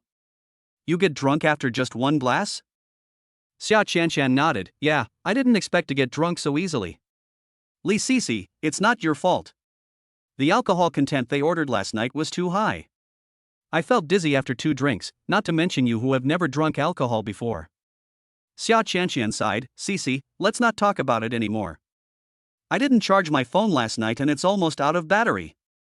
Let's talk about it when we get to the company. Li Cici, okay. Xia Chanshan hung up the phone with Li Sisi before waiting for Fu Beichen's reply. She sighed, as expected of a CEO who is so busy that he doesn't even have time to reply to messages. She didn't think much about it, mainly because her phone was out of battery and turned off automatically. Arrived at the company. Xia Chanshan said goodbye to Uncle Lu and prepared to go into the company. Chen Li suddenly called her, Xia Chanshan, who was the person who just sent you here? She had just gotten out of her boyfriend's Mercedes. Seeing Xia Chanshan also getting out of a Mercedes-Benz, the desire to compare with her instantly came to me. It seemed that the model of the car Xia Chanshan was riding in was much more expensive than the one her boyfriend was riding in. Xia Chanshan replied, "What's it got to do with you?" After saying that, he left without paying any attention to Chen Li. Chen Li's face turned red with anger. What are you crazy about? Is a junior employee who has just entered the workplace qualified to act arrogantly in front of her? See how she teaches her a lesson later. Xia Chanshan came to the project department and found Mai Lin immediately to explain what happened last night. Mai Lin did not blame her, but took her out and explained the situation again to her colleagues. That's what happened. Xia Chanshan didn't leave on purpose last night without notifying everyone. She was drunk and lost her way to the toilet, so she called her family and asked them to pick her up. Xia Chanshan bowed her head and sincerely apologized to everyone. "I'm sorry everyone, I made you worry about me." Originally, colleagues had some dissatisfaction with Xia Chanshan, but when they saw that she admitted her mistakes with a good attitude, they stopped caring. After all, everything happens for a reason. Xia Chanshan thought that this matter had passed happily. Unexpectedly, Chen Li suddenly asked, "Xia Chanshan, who was the person who picked you up last night? Was it the same person who took you to work today?" Xia Chanshan glanced at Chen Li. What an annoying person. They always gossip no matter what. Sorry, this is my personal matter, I have no comment. Chen Li asked provocatively, "Is there nothing to tell you, or have you done something shameful and are too embarrassed to tell us?" Xia Chanshan frowned. "Sorry, I don't know what you mean by that." Chen Li said, "I just saw you coming to the company in a Mercedes-Benz. How can you, a college student who just graduated and started working, afford to ride in such a luxury car to work?" Xia Chanshan. Chen Li smiled and said, "Could it be that you are being kept by someone?" Li Sisi couldn't listen any longer. "Chen Li, do you have any evidence? Don't make assumptions about others without evidence." Chen Li couldn't refute it for a moment. Mai Lin frowned. "Have you all finished your work? Do you still have the leisure time to gossip? If all the work is done, I don't mind assigning you new ones." When everyone heard this, they lost all desire to listen to gossip and immediately returned to their seats. Xia Chanshan and Li Sisi also returned to their seats. Before Xia Chanshan could even sit down, someone said to her, "Xia Chanshan, Director Chang wants you to go to her office." That person is Assistant Chung Xinru. Xia Chanshan was stunned. Why did she ask me to go to her office? How would I know? You'll know once you go there. Assistant Chung Xinru said this and left. Xia Chanshan frowned, wondering what Chung Xinru was going to do to her again. If Chung Xinru did anything wrong to her again, she wouldn't mind making public what she saw in the stairwell. The worst that can happen is that we both die. Xia Chanshan came to Chung Xinru's office and knocked on the door politely. Cheng Xinru's calm voice came from inside, "Come in." Xia Chanshan immediately pushed the door open and went in. Cheng Xinru raised her eyes and saw Xia Chanshan, her eyebrows raised. "Here she comes." Xia Chanshan walked up to Chung Xinru and said, "Director Chang, do you want to talk to me about something?" Chung Xinru asked, "Can't I just chat with you when I have nothing to do?" Xia Chanshan, "I still have work to do." Chang Xinru, "Don't be ridiculous. For someone like you who has just joined the company and is still in the learning stage, we won't assign you a job so soon." Xia Chanshan frowned. "Director Chang, what exactly do you want me to come here for?" Cheng Xinru, "Nothing, I just think it's pointless for the two of us to fight each other, so why not just reconcile?" Xia Chanshan was stunned. Cheng Xinru was willing to reconcile with her? No, she didn't intend to go against Chung Xinru from the beginning. It was Chung Xinru who took the initiative to go against her. "Director Chang, I'm glad you think this way. It means you still have some good points." Chang Xinru. Chapter 47, Xinru invites everyone to dinner. Relieved? She wants Xia Chanshan, that little bitch, to be pleased? Cheng Xinru smiled with a fake smile. "Xia Chanshan, I didn't expect you to be such a genuine person." Xia Chanshan nodded. "Yeah, a lot of people who have been with me say that I'm very honest. I say what I mean and I don't beat around the bush. Chung Shinru, that's true, but sometimes it's better not to be so honest, otherwise it's easy to offend people. Xiao Qianqian was puzzled. Excuse me, Director Chang, who did I offend? Cheng Shinru, forget it, let's not dwell on this issue. Xia Qianqian nodded. It wasn't something she wanted to worry about. Cheng Shinru continued, Xiao Qianqian, I hope that from now on, all the grudges between us will be written off. What do you think? Xia Qianqian, very good. Cheng Shinru curled her lips. Before, I did a lot of things wrong, I hope you don't mind too much. Xia Qianqian shook her head, I don't mind, it's all in the past. Cheng Shinru smiled and said, I'm very happy that you think so. Xia Qianqian, as long as you are happy. The main thing is to not continue to cause trouble for her. Cheng Shinru, Xia Qianqian, to celebrate our reconciliation, shall we go out for lunch together at noon today? Xia Qianqian? No, what's there to celebrate? Wouldn't it be better if we just talk things out? Director Chang, I think this is not necessary, right? Cheng Shinru said as a matter of course, it is necessary. I have done many things to you before, and I want to compensate you. Xiao Qianqian said, you don't need to pay compensation, just apologize to me. Please apologize, Director Chang. I'm listening. Cheng Shinru didn't really want to apologize to Xia Qianqian, so how could she say that? I'll treat you to a meal. Need not. Yes. Need not. Use it. Xia Qianqian sensed something was wrong. Director Chang, why are you so persistent in treating me to a meal? She thought that her relationship with Cheng Shinru was not that good? And they were love rivals at the beginning. Suddenly I went to reconcile with her and invited her to dinner. It feels weird. I feel like someone is being too nice to me for no reason and is either a traitor or a thief. Cheng Shinru's smile froze for a moment, and she thought to herself, this little bitch reacts quite quickly.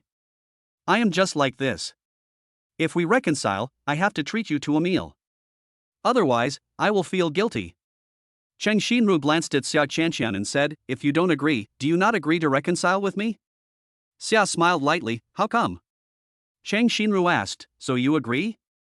Xia Qianqian was silent for a moment. Where are we going to have dinner? Cheng Shinru asked politely, where do you want to eat? Xia Qianqian, how about eating snail rice noodle? Cheng Shinru? What? What kind of snail powder? She had never heard of this kind of powder. Xia Qianqian, it's just river snail noodles. I'll take you there after work. Cheng Shinru couldn't help but ask, why don't we go to some higher-end restaurants? Xia Qianqian thought of her previous 2 experiences at high-end restaurants. Forget it. Those high-end restaurants are not that good. They are not as good as the food at the food stalls. They are cheap and affordable. The main reason was that she was afraid that Cheng Shinru would tease her and take her to a high-end restaurant but not pay the bill. In a word, you should not have the intention to harm others, but you must be on guard against others. Cheng Shinru didn't know what a food stall was, after all, she had never been in one. But when she heard the name of the food stall, she thought it was very low class. This shows that Xia Qianqian is a very low person. How can a lowly girl like Xia Qianqian be worthy of the powerful and handsome Fu Beichen? Of course, if Fu Beichen was not blind, he would not be attracted to Xia Qianqian. Let's go to a high-end Western restaurant. Those snail and rice noodles don't look high-end or classy. I'm afraid they're unhygienic and will make me feel uncomfortable if I eat them. Xia Qianqian couldn't help but repeat, it's snail rice noodle. Cheng Shinru said indifferently, okay, snail noodles, it sounds cheap. You are Mrs. Fu after all, why are you still eating such cheap and low-class food? Aren't you afraid of losing face for Fu Beichen?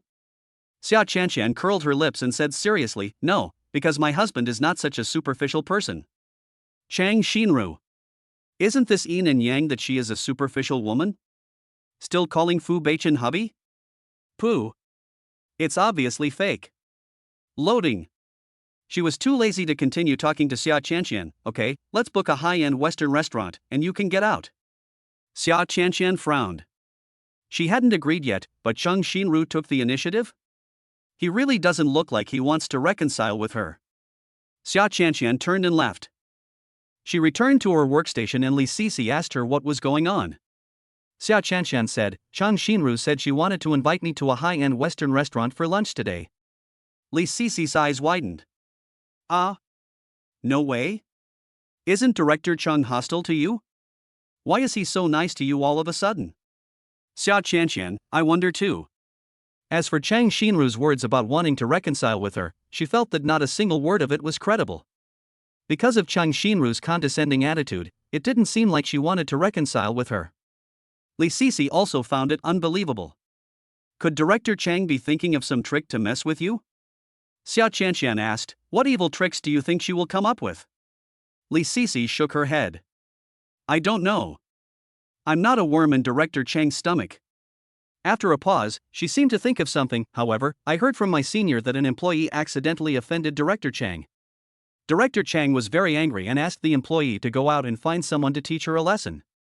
Director Chang wouldn't treat you the same way, would he? Xia Qianqian. You know what, there is a slight possibility. But she is Fu Beichen's person. Does Chang Xinru dare to find someone to teach her a lesson? Aren't you afraid that she will complain to Fu Beichen? By the way, Chang Xinru seemed to realize that she was just a tool of Fu Beichen, and perhaps she felt that she was not important in Fu Beichen's heart and could be bullied at will. Li Sisi was very worried about Xia Qianqian's situation. Qianqian, what should we do? You're going to be beaten. Xia Qianqian suddenly had an idea. If I don't go, how can she still beat me? Li Sisi asked worriedly, is it okay for you not to go? Will Director Chang blame you? Xia Qianqian said, just find an excuse to refuse. Chang Xinru can't force me to go with a knife, right? Li Sisi nodded, it seemed okay. Xia Qianqian was actually quite troubled. Why was she being targeted by someone like Chang Xinru? At worst, she could just admit that she and Fu Beichen were just husband and wife in name only. However, if she admitted it to Chang Xinru, what if Chang Xinru confessed to Fu Beichen's mother? I still can't be honest.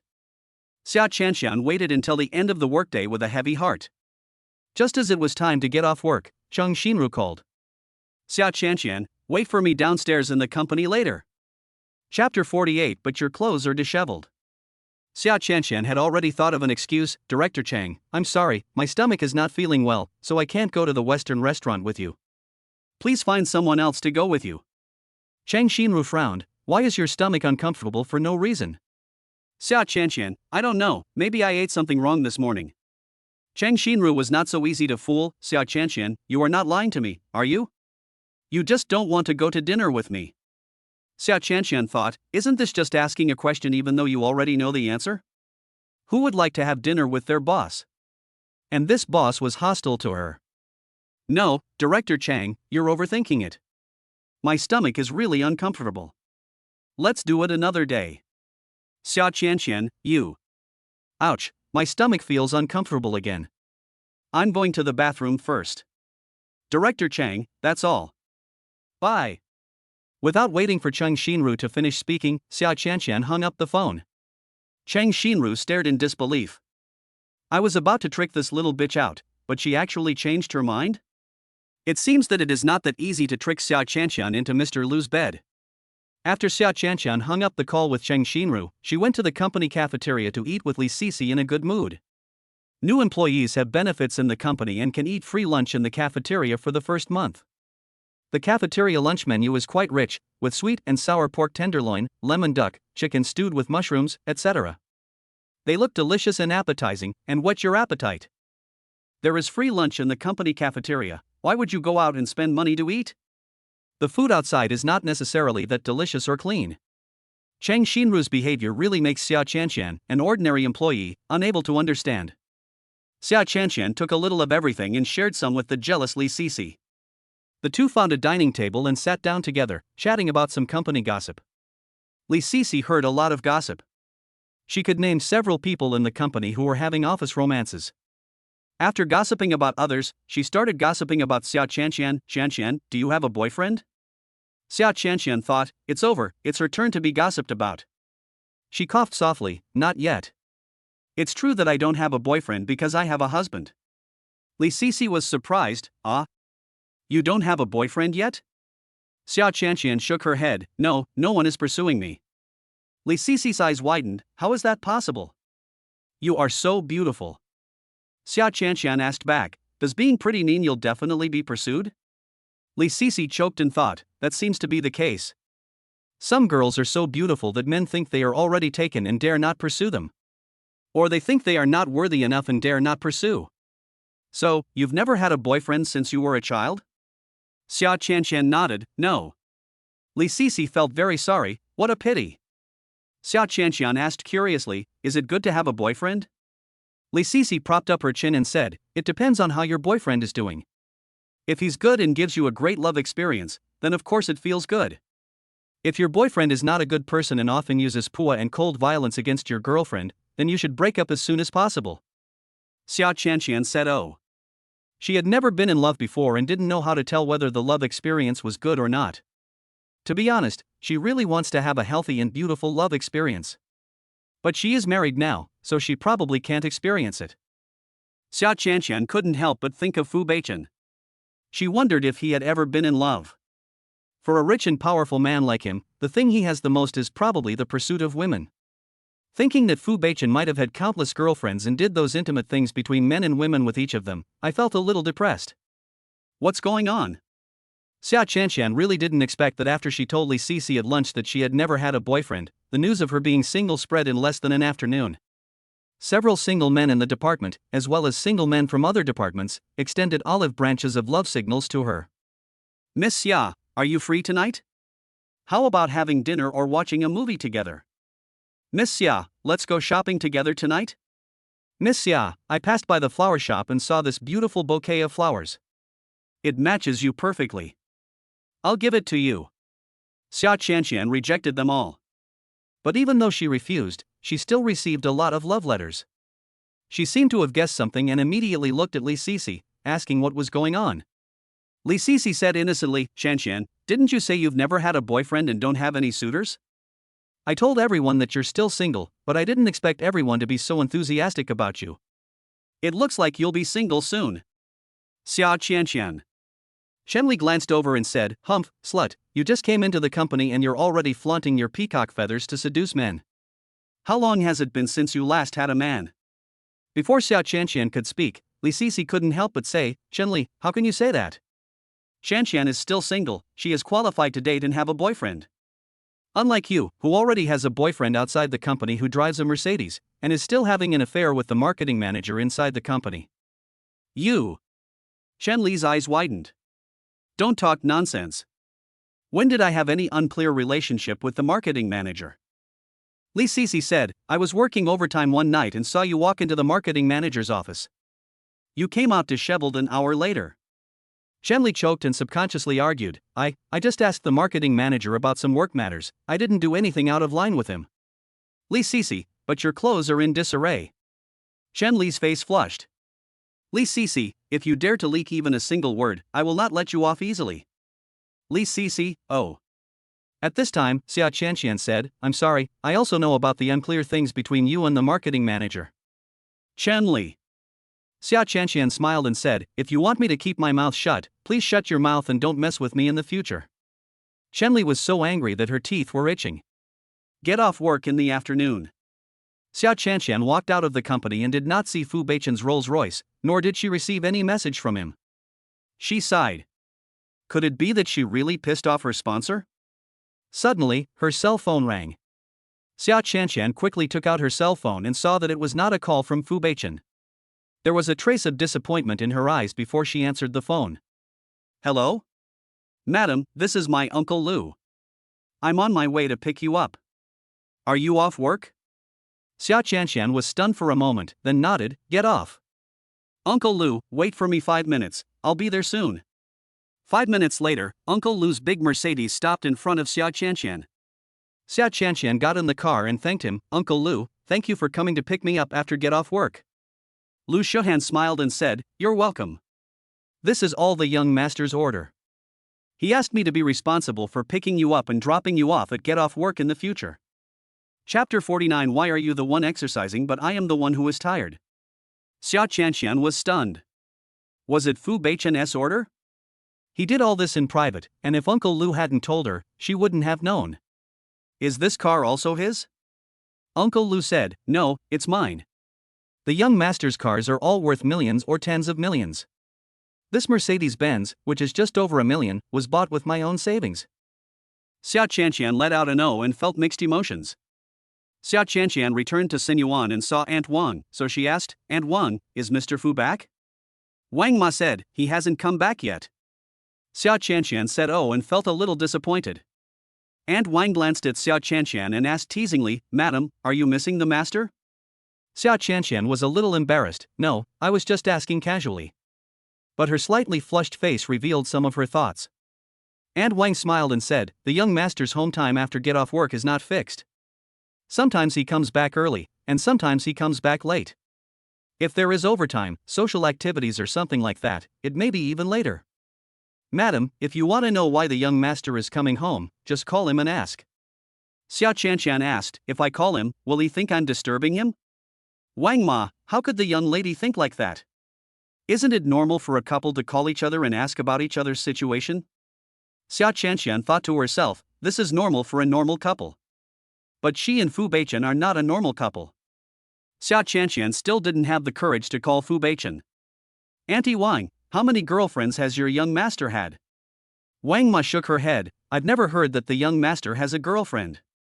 Xia Qianqian was surprised, ah? No way?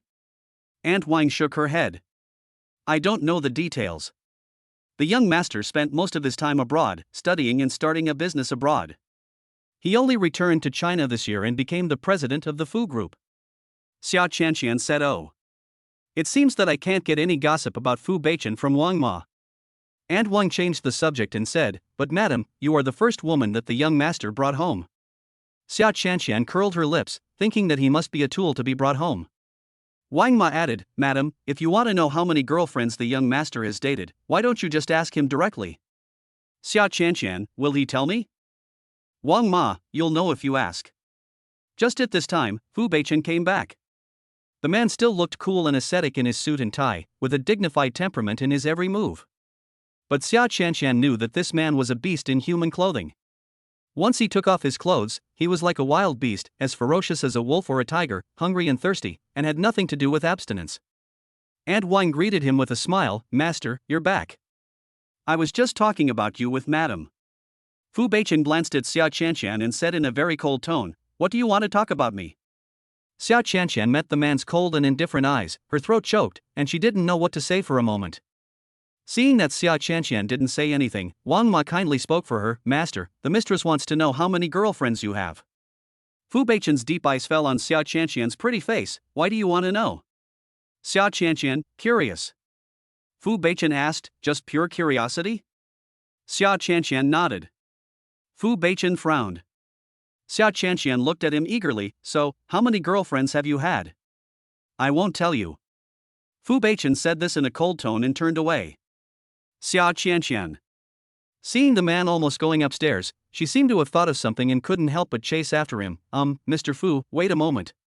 Fu Beichen paused and looked at the girl who had caught up to him and stopped him. Anything else? Xia Qianqian blinked her bright eyes and said, well, thank you. Fu Beichen, thank me for what? Xia Qianqian, thank you for letting Uncle Lu pick me up from get off work. Fu Beichen had a blank expression on his face. Besides thank you, what else? Xia Qianqian blinked her bright eyes, puzzled, what else? Fu Beichen took a step forward, his tall and straight figure looming over her, full of oppression, you just said thank you to me? Xia Qianqian's breathing became tense, what else do you want? Fu Beichen lowered his eyes to look at her, let's be practical. Xia Qianqian was confused. How about something practical? What is practical? The man spoke in a deep voice, come back to the room with me. Xia Qianqian shuddered. Go back to the room? Doesn't that mean? As soon as Xia Qianqian and Fu Beichen entered the bedroom, he forced her against the door. Her soft lips were domineeringly held by the man, who licked, bit and sucked them repeatedly. Her tongue tip was numbed by his sucking, and he stirred her so much that she lost all her mind. He touched her soft body all over and tore her clothes off roughly. He seemed very anxious. Xia Qianqian couldn't bear the man's demands and couldn't help but push him. Wait. Fu Beichen looked down at her, his eyes tinged with burning desire. What are you waiting for? Don't you want me? Xia Qianqian blushed and said nothing. Silence is tantamount to consent. Fu Beichen picked up Xia Qianqian and they both fell onto the bed, starting a crazy two-person sport. Xia Qianqian thought dizzily, she had been so crazy with Fu Beichen these past few days, and she didn't take any safety precautions. She wondered if she was pregnant. Fu Beichen noticed that the girl under him was not concentrating, and couldn't help biting her ear. What are you thinking about? Woo. Xia Qianqian couldn't help but say, I'm wondering if I'm pregnant. Fu Beichen paused, his eyes fixed on the girl under him with deep understanding. She was moisturized by him and her whole body became pink and tender, delicate and beautiful, like a blooming rose, blossoming to its fullest. His voice was hoarse. We've only done it a few times, how could you get pregnant so easily? Xia Qianqian's face was rosy, and she panted slightly. Didn't you say that I'm fertile? Moreover, doesn't he, the domineering CEO in the novel, succeed in one try? How many times has Fu Beichen come to her? That's about 20 times in total. Fu Beichen was silent for a moment. I'll pick a time on the weekend to take you to the hospital for a checkup. Xia Qianqian's eyes were wet. Well, what about now? Can you let her go? He had taken her twice in a row. Fu Beichen, do it again. Xia Qianqian was turned over by the man and they were combined into one again. After it was all over, Xia Qianqian was so tired that she didn't want to move a finger. Fu Beichen was like a male demon who had absorbed enough energy and was still full of energy. Seeing that the man still had the energy to move under the bed, Xia Qianqian grumbled in dissatisfaction. Why are you the one exercising, but I am the one who is tired? She was clearly lying down, lying straight, lying prone, lying on her side, lying on her stomach, lying in any direction, doing nothing. Fu Beichen put on his clothes and was about to button them. Hearing this, he glanced at the girl lying limply on the bed, with an indescribable sorrow in her wet eyes. He raised his eyebrows slightly. The force is mutual. Take a good look at yourself and see if it's because you're too weak. Chapter 50. Good news, my period came. Bad news, I'm not pregnant. Xia Qianqian pursed her lips and muttered quietly, can the physical strength of men and women be compared? Fu Beichen glanced at her and said, so I'm doing the work and you're taking the brunt of it. Xia Qianqian choked and had nothing to refute. She thought about it, but couldn't help but say, Mr. Fu, the agreement states that you must fulfill your husband and wife obligations 10 times a month. It seems that you have exceeded that. Fu Beichen, no more than that, I remember it very clearly, it was at least 10 times. Xia Qianqian. She miscalculated. When she signed the agreement, she thought that Fu Beichen could only come 10 times a month. Who would have thought that he was so good that he could come several times almost every night? Isn't he afraid that one day his kidneys will fail? Xia Qianqian is only thinking now that she hopes her belly can be more prosperous and she can get pregnant as soon as possible. However, things don't always go as planned. Before the weekend, Xia Qianqian got her period. When Fu Beichen got up, he found a pool of red blood on the bedsheet under Xia Qianqian's butt. The usually calm and collected man panicked for the first time. Your butt is bleeding. Xia Qianqian felt a sharp pain in her abdomen, and that familiar feeling came back again. She covered her belly and frowned. It's not my butt that's bleeding, it's my period. Fu Beichen frowned. Aunt? Xia Qianqian, it's what women have every month, menstruation. Fu Beichen pursed his lips. He knew that women had their menstrual period once a month, but he had never understood the details. He noticed that Xia Qianqian looked unhappy. What do you need me to do for you? Please buy me a few packs of sanitary napkins. Fu Beichen was silent for a moment, then turned and left the bedroom. After a while, he brought Wang Ma in. Aunt Wang was still holding a pack of sanitary napkins in her hand. Madam, this is a sanitary napkin, take it and change it. Xia Qianqian propped herself up and got up, then looked down at herself. Her pajamas were wet and blood was stained on the bed. Fu Beichen saw it and frowned. Auntie Wang, why is she bleeding so much? Is this abnormal? Aunt Wang, well, it depends on the individual's physical condition. Some people have more periods each month, while some people have less. Looking at the amount of bleeding that Madam is experiencing, it should be the type that has a lot of bleeding every month. Fu Beichen still didn't understand, frowning and asking, with so much blood flowing, do we need to call a doctor? Wang Ma asked Xia Qianqian, Madam, how do you feel? Are you feeling unwell? Xia Qianqian, my stomach feels a little uncomfortable, but it happens every month, so it shouldn't be a big problem. Aunt Wang looked at Fu Beichen and said, it should be nothing, there's no need to call a doctor. Fu Beichen pursed his lips and said nothing. Xia Qianqian took a sanitary napkin and a set of clean clothes and went to the bathroom to change. Mother Wang picked up the bloody sheets and quilt covers and replaced them with clean ones. Fu Beichen touched his phone and searched on Baidu on how girls should take care of their bodies during their menstrual period. He took the phone and said, Auntie Wang, I'd like to trouble you to make some nourishing soup for Xiao Qianqian in the next few days.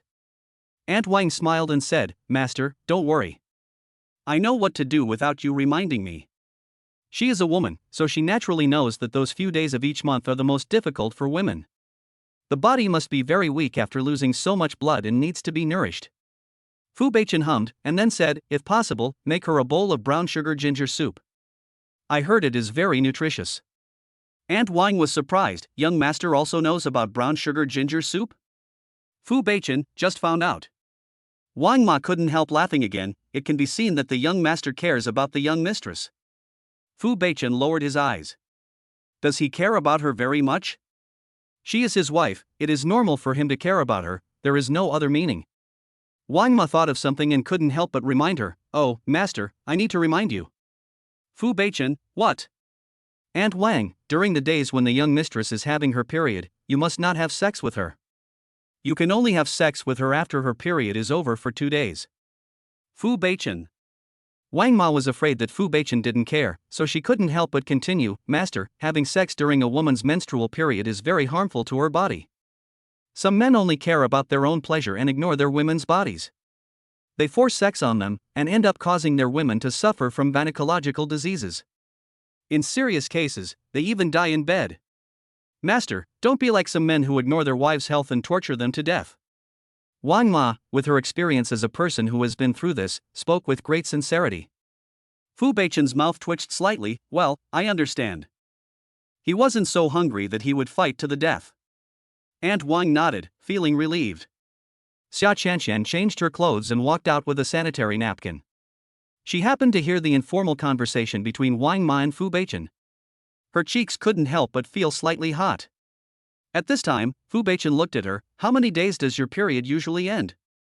Xia Qianqian blushed and said, usually about 4 or 5 days, I'm not sure. Fu Beichen's eyes darkened, which meant that he could only touch her after a week. A bit long.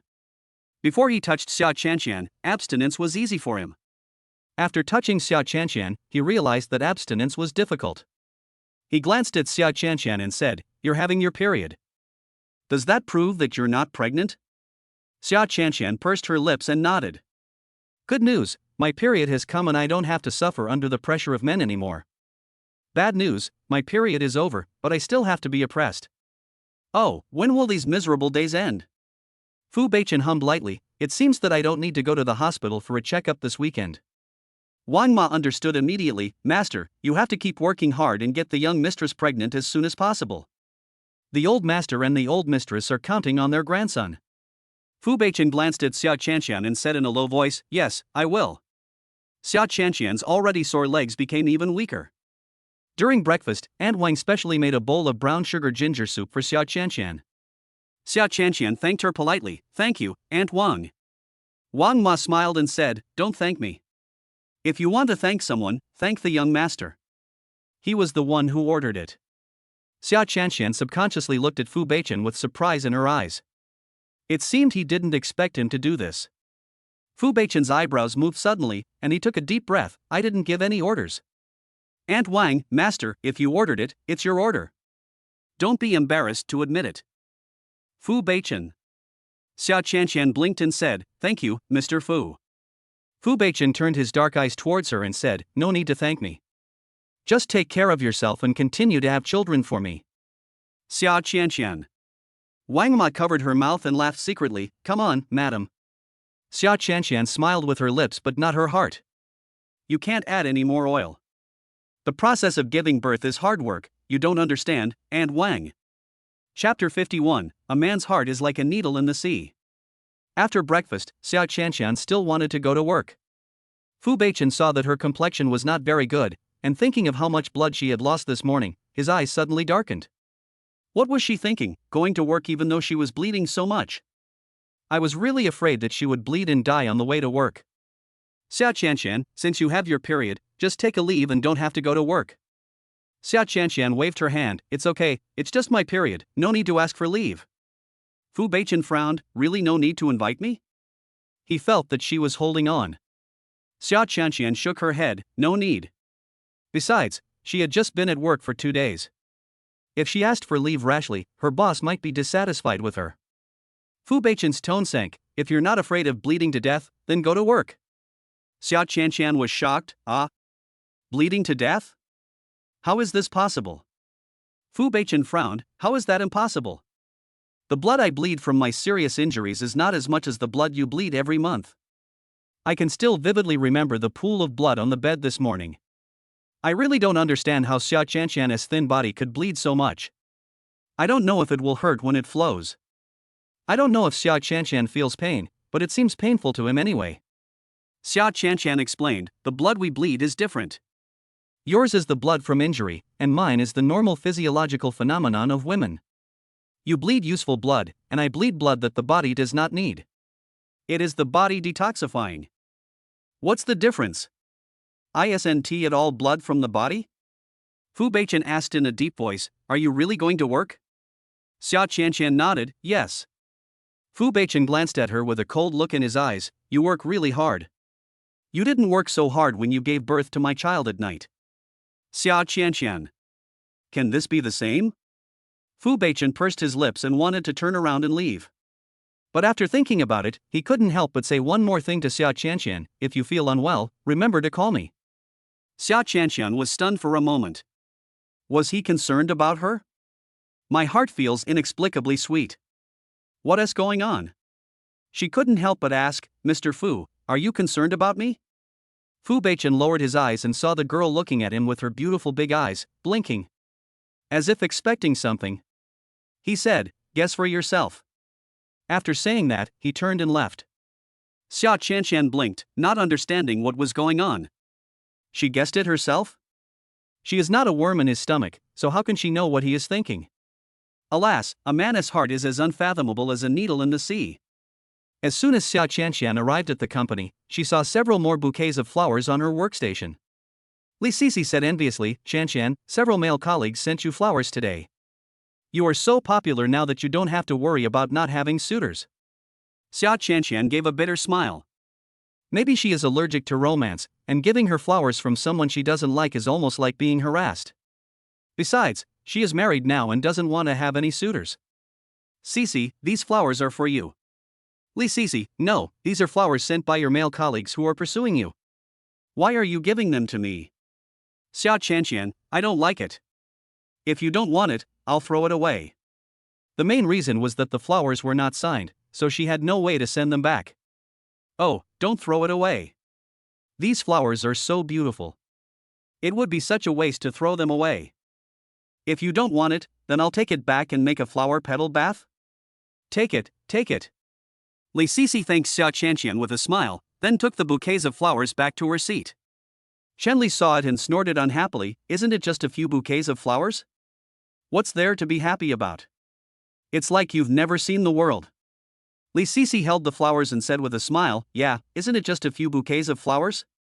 Why does Qianqian have them but you don't? Isn't it just jealous that Xia Qianqian received flowers and she didn't? Chen Li gritted her teeth and said, who told her to be so flirty? She just came into the company and she knew how to seduce men. Xia Qianqian, not as flirty as you.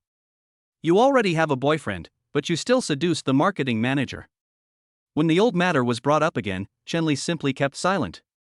Li Sisi couldn't help but burst out laughing. Chen Li was so angry that her teeth were itching. Before Xia Qianqian came, she was the most popular girl in the project department. After Xia Qianqian came, the men's eyes were no longer on her, but all on Xia Qianqian. It's all because of that bitch Xia Qianqian. She looks like a vixen and flirts with men all day long, stealing all the limelight that belongs to her. At this time, Mai Lin walked out of the office. Xia Qianqian, come here. Xia Qianqian immediately left her workstation and walked over. Sister Mai Lin, is there anything wrong? Mai Lin said, I have a social event to attend tonight, you have to accompany me. Xia Qianqian was stunned. What kind of social event? Are there many people? Mai Lin, not much, just discussing the contract with Mr. Liu from your Sheng company. Director Chang is in charge of following up on this project, and she will go there tonight. She originally wanted Li Sisi to go with her, but Cheng Xinru specifically asked for Xia Qianqian. So she called Xia Qianqian over. Sister Mai Lin, do we need to drink alcohol when socializing? Xia Qianqian thought about the glass of wine she drank at the party a few days ago, which made her dizzy immediately. If she drank again, she didn't know if her body could bear it. Besides, her period has come. You have to drink it, but if you really can't drink that much, just drink a small amount. Okay. Xia Qianxian thought, it seems that I have to improve my drinking ability in the future, as long as I don't get drunk after one glass. Come with me into the office. I'll tell you in detail about the cooperation with Yuesheng Group. Xia Qianxian stayed in Mai Lin's office for almost an hour before coming out. After all, she knew nothing about the relevant cooperation matters, so Mai Lin gave her a quick tutorial. She was also given a copy of the project information so that she could familiarize herself with it when she returned. As soon as she returned to her seat, Li Sisi asked curiously, "What does Sister Mai Lin want you to do?" Xia Qianxian did not hide anything from Li Sisi and told her everything directly. Li Sisi was surprised. You just joined the company and you don't know anything. Why would Sister Mai Lin let you go to social events? Xia Qianxian shook her head. I don't know either. I guess Sister Mai Lin wants to train me well. Li Sisi nodded, okay. But you have to be careful. I heard that Mr. Lu has some quirks. Xia Qianxian asked curiously, what quirk? Li Sisi, there are a lot of gossips, and most of them are about college students. I heard that he likes to have sex with female college students, especially those who have just graduated and joined the company. Xia Qianxian frowned, how old is Mr. Lu? Why is he so extravagant? Li Sisi said, I'm over 40, very fat, married, and my son is in junior high school. Xia Qianxian frowned in disgust. She hated cheating men in China the most. This reminded her of her father, Xia Ming, who had cheated on her husband and angered her mother to death. Isn't this a complete scumbag? Why does the company still cooperate with such a scumbag? Li Sisi, what the company values is profit, not character. How much is a person's character worth? As long as it is beneficial, the company will rush to ask for it, even if it means cooperating with the devil. Besides, those CEOs of group companies may appear to be glamorous and well-dressed on the surface, but in private, few of them are serious and they all know how to have fun. And each one is playing tricks more extravagantly and viciously than the other. Xia Qianxian had just entered society and didn't know how dangerous it was. Is this true? Li Sisi, I'll eat shit if you lie to me. Xia Qianxian felt a little scared. But she thought that she was not the only one going to the social event. Besides her, there were also Sister Mai Lin and Cheng Xinru. Nothing should happen. Chapter 52, A Life Full of Worries.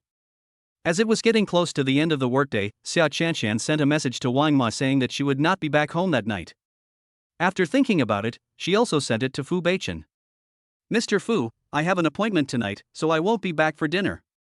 She thought Fu Beichen would not reply to her so early, but unexpectedly the message came in the next second. You are not allowed to go. Xia Qianxian? His tone was commanding, as if he was her immediate boss. The leader asked me to go, so I have to go. If she didn't have to go, she wouldn't want to go. After all, who wants to drink at social events? Fu Beichen frowned when he saw the message sent by Xia Qianxian. How can a white-collar like her, who gets drunk easily when drinking, go to social events? What was her leader thinking? Sending her, a rookie, to a social event. Isn't he afraid that she will mess up? Besides, she had her period today and was not feeling well. Tell your boss that you have your period and cannot go to the social event, and ask him to find someone else to go. Xia Qianxian, the leader will most likely not agree. Fu Beichen, you haven't asked yet, how do you know the leader doesn't agree? Well, Xia Qianxian was speechless. She thought of what Li Sisi said about Mr. Lu being a playboy, so she didn't want to go either. What if she was targeted? Thinking of this, she immediately went to find Mai Lin. Sister Mai Lin, I have my period today and I'm not feeling well. Can someone else go for the social event? Mai Lin nodded readily, sure, I didn't want you to go anyway. Since you're not feeling well, then don't go. Xia Qianxian smiled immediately, okay, thank you Sister Mai Lin. As soon as Xia Qianxian left Mai Lin's office, Mai Lin called Cheng Xinru and told her that Xia Qianxian was having her period and was not feeling well, so she could not attend the social event. Cheng Xinru was very unhappy when she heard this. She had made an appointment to have dinner with Xia Qianxian a few days ago, but Xia Qianxian said she had a stomachache and refused to have dinner with her. Later she went to find out, and found out that Xia Qianxian didn't have a stomachache at all, it was clearly just a random excuse to reject her. Now she is asked to go to a social event, but she says she is having her period and is not feeling well, so she can't go? This must be an excuse she made up. It's so bad. Besides, Mr. Lu's matter cannot be delayed any longer. If it is delayed any further, Mr. Lu will be dissatisfied. Mr. Lu is so disgusting, she doesn't want to serve him anymore. I don't care, I want Xia Qianqian to go. Which woman doesn't have her period? Is she the only one who's being special? If she doesn't want to do this, she should just pack up and leave. She just keeps complaining about nothing every day. If all the employees in the company are like her, the company will be doomed sooner or later.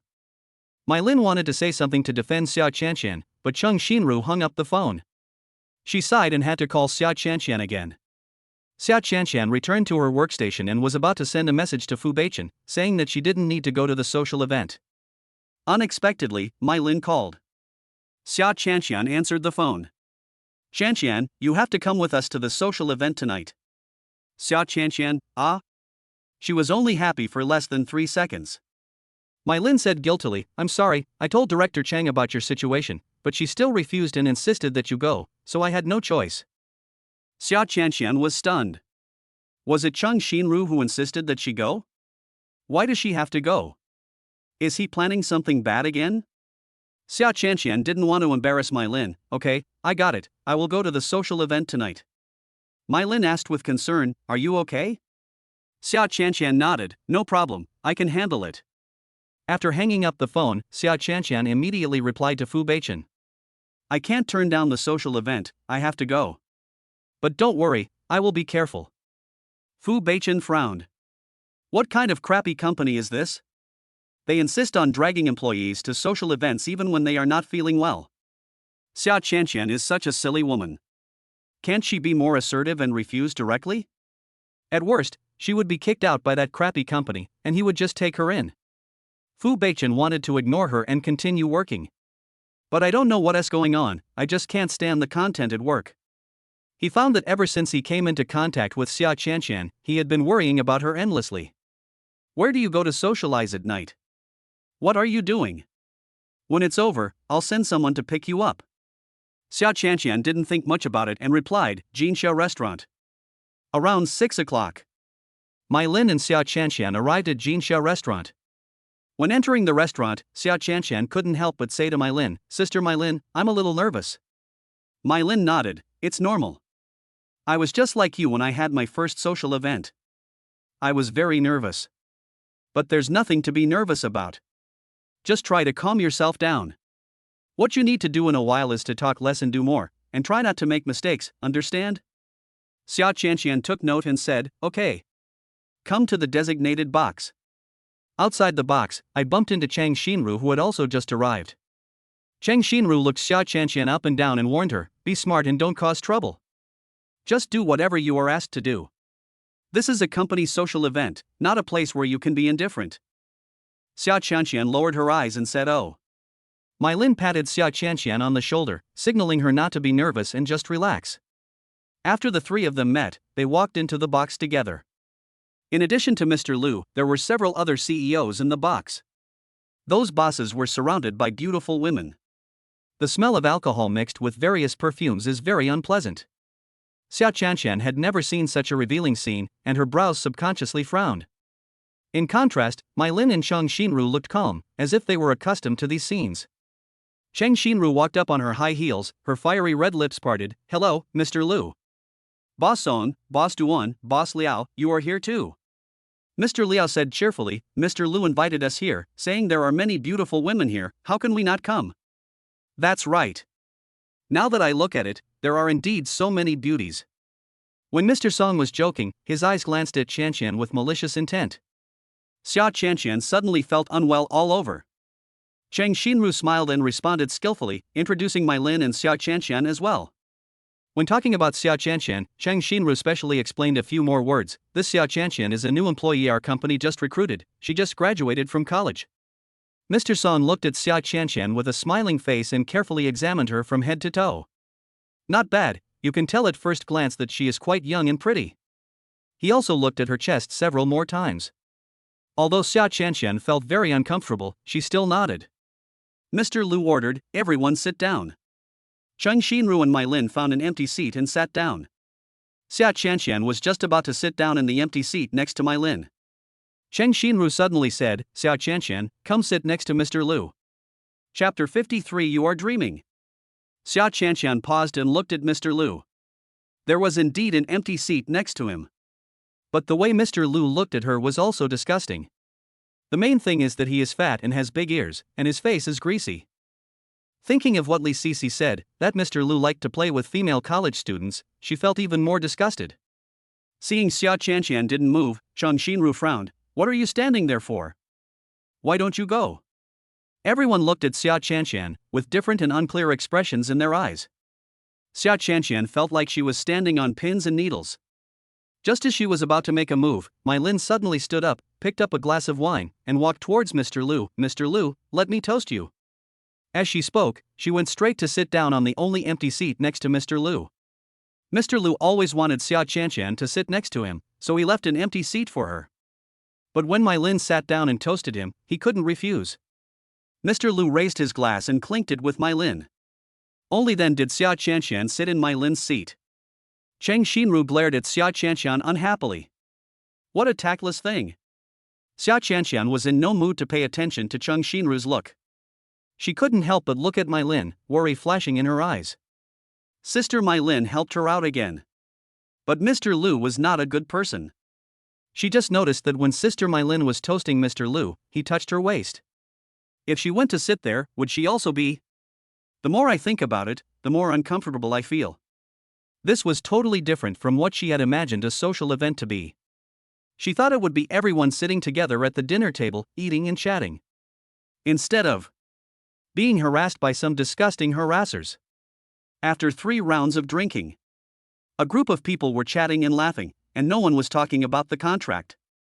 Mai Lin smiled and started, Boss Lu, should we sign our contract? Mr. Lu put his arm around Mai Lin's waist and asked, what's the hurry? Everyone is very happy today, don't rush to talk about work.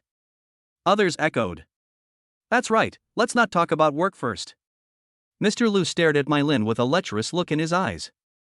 Beauty, how about drinking a cup of wine with me? Mai Lin has excellent professional qualities. Even when she was harassed by Mr. Lu, she calmly avoided his touch. She asked, after I drink the wedding wine with you, Mr. Lu, can you sign the contract? Mr. Lu was not so easy to fool, that won't do. If it was the new employee who accompanied me to drink the wedding wine, I would consider it. After saying that, he looked at Xia Qianqian again. Among this group of beauties, Xia Qianqian's appearance is undoubtedly superior.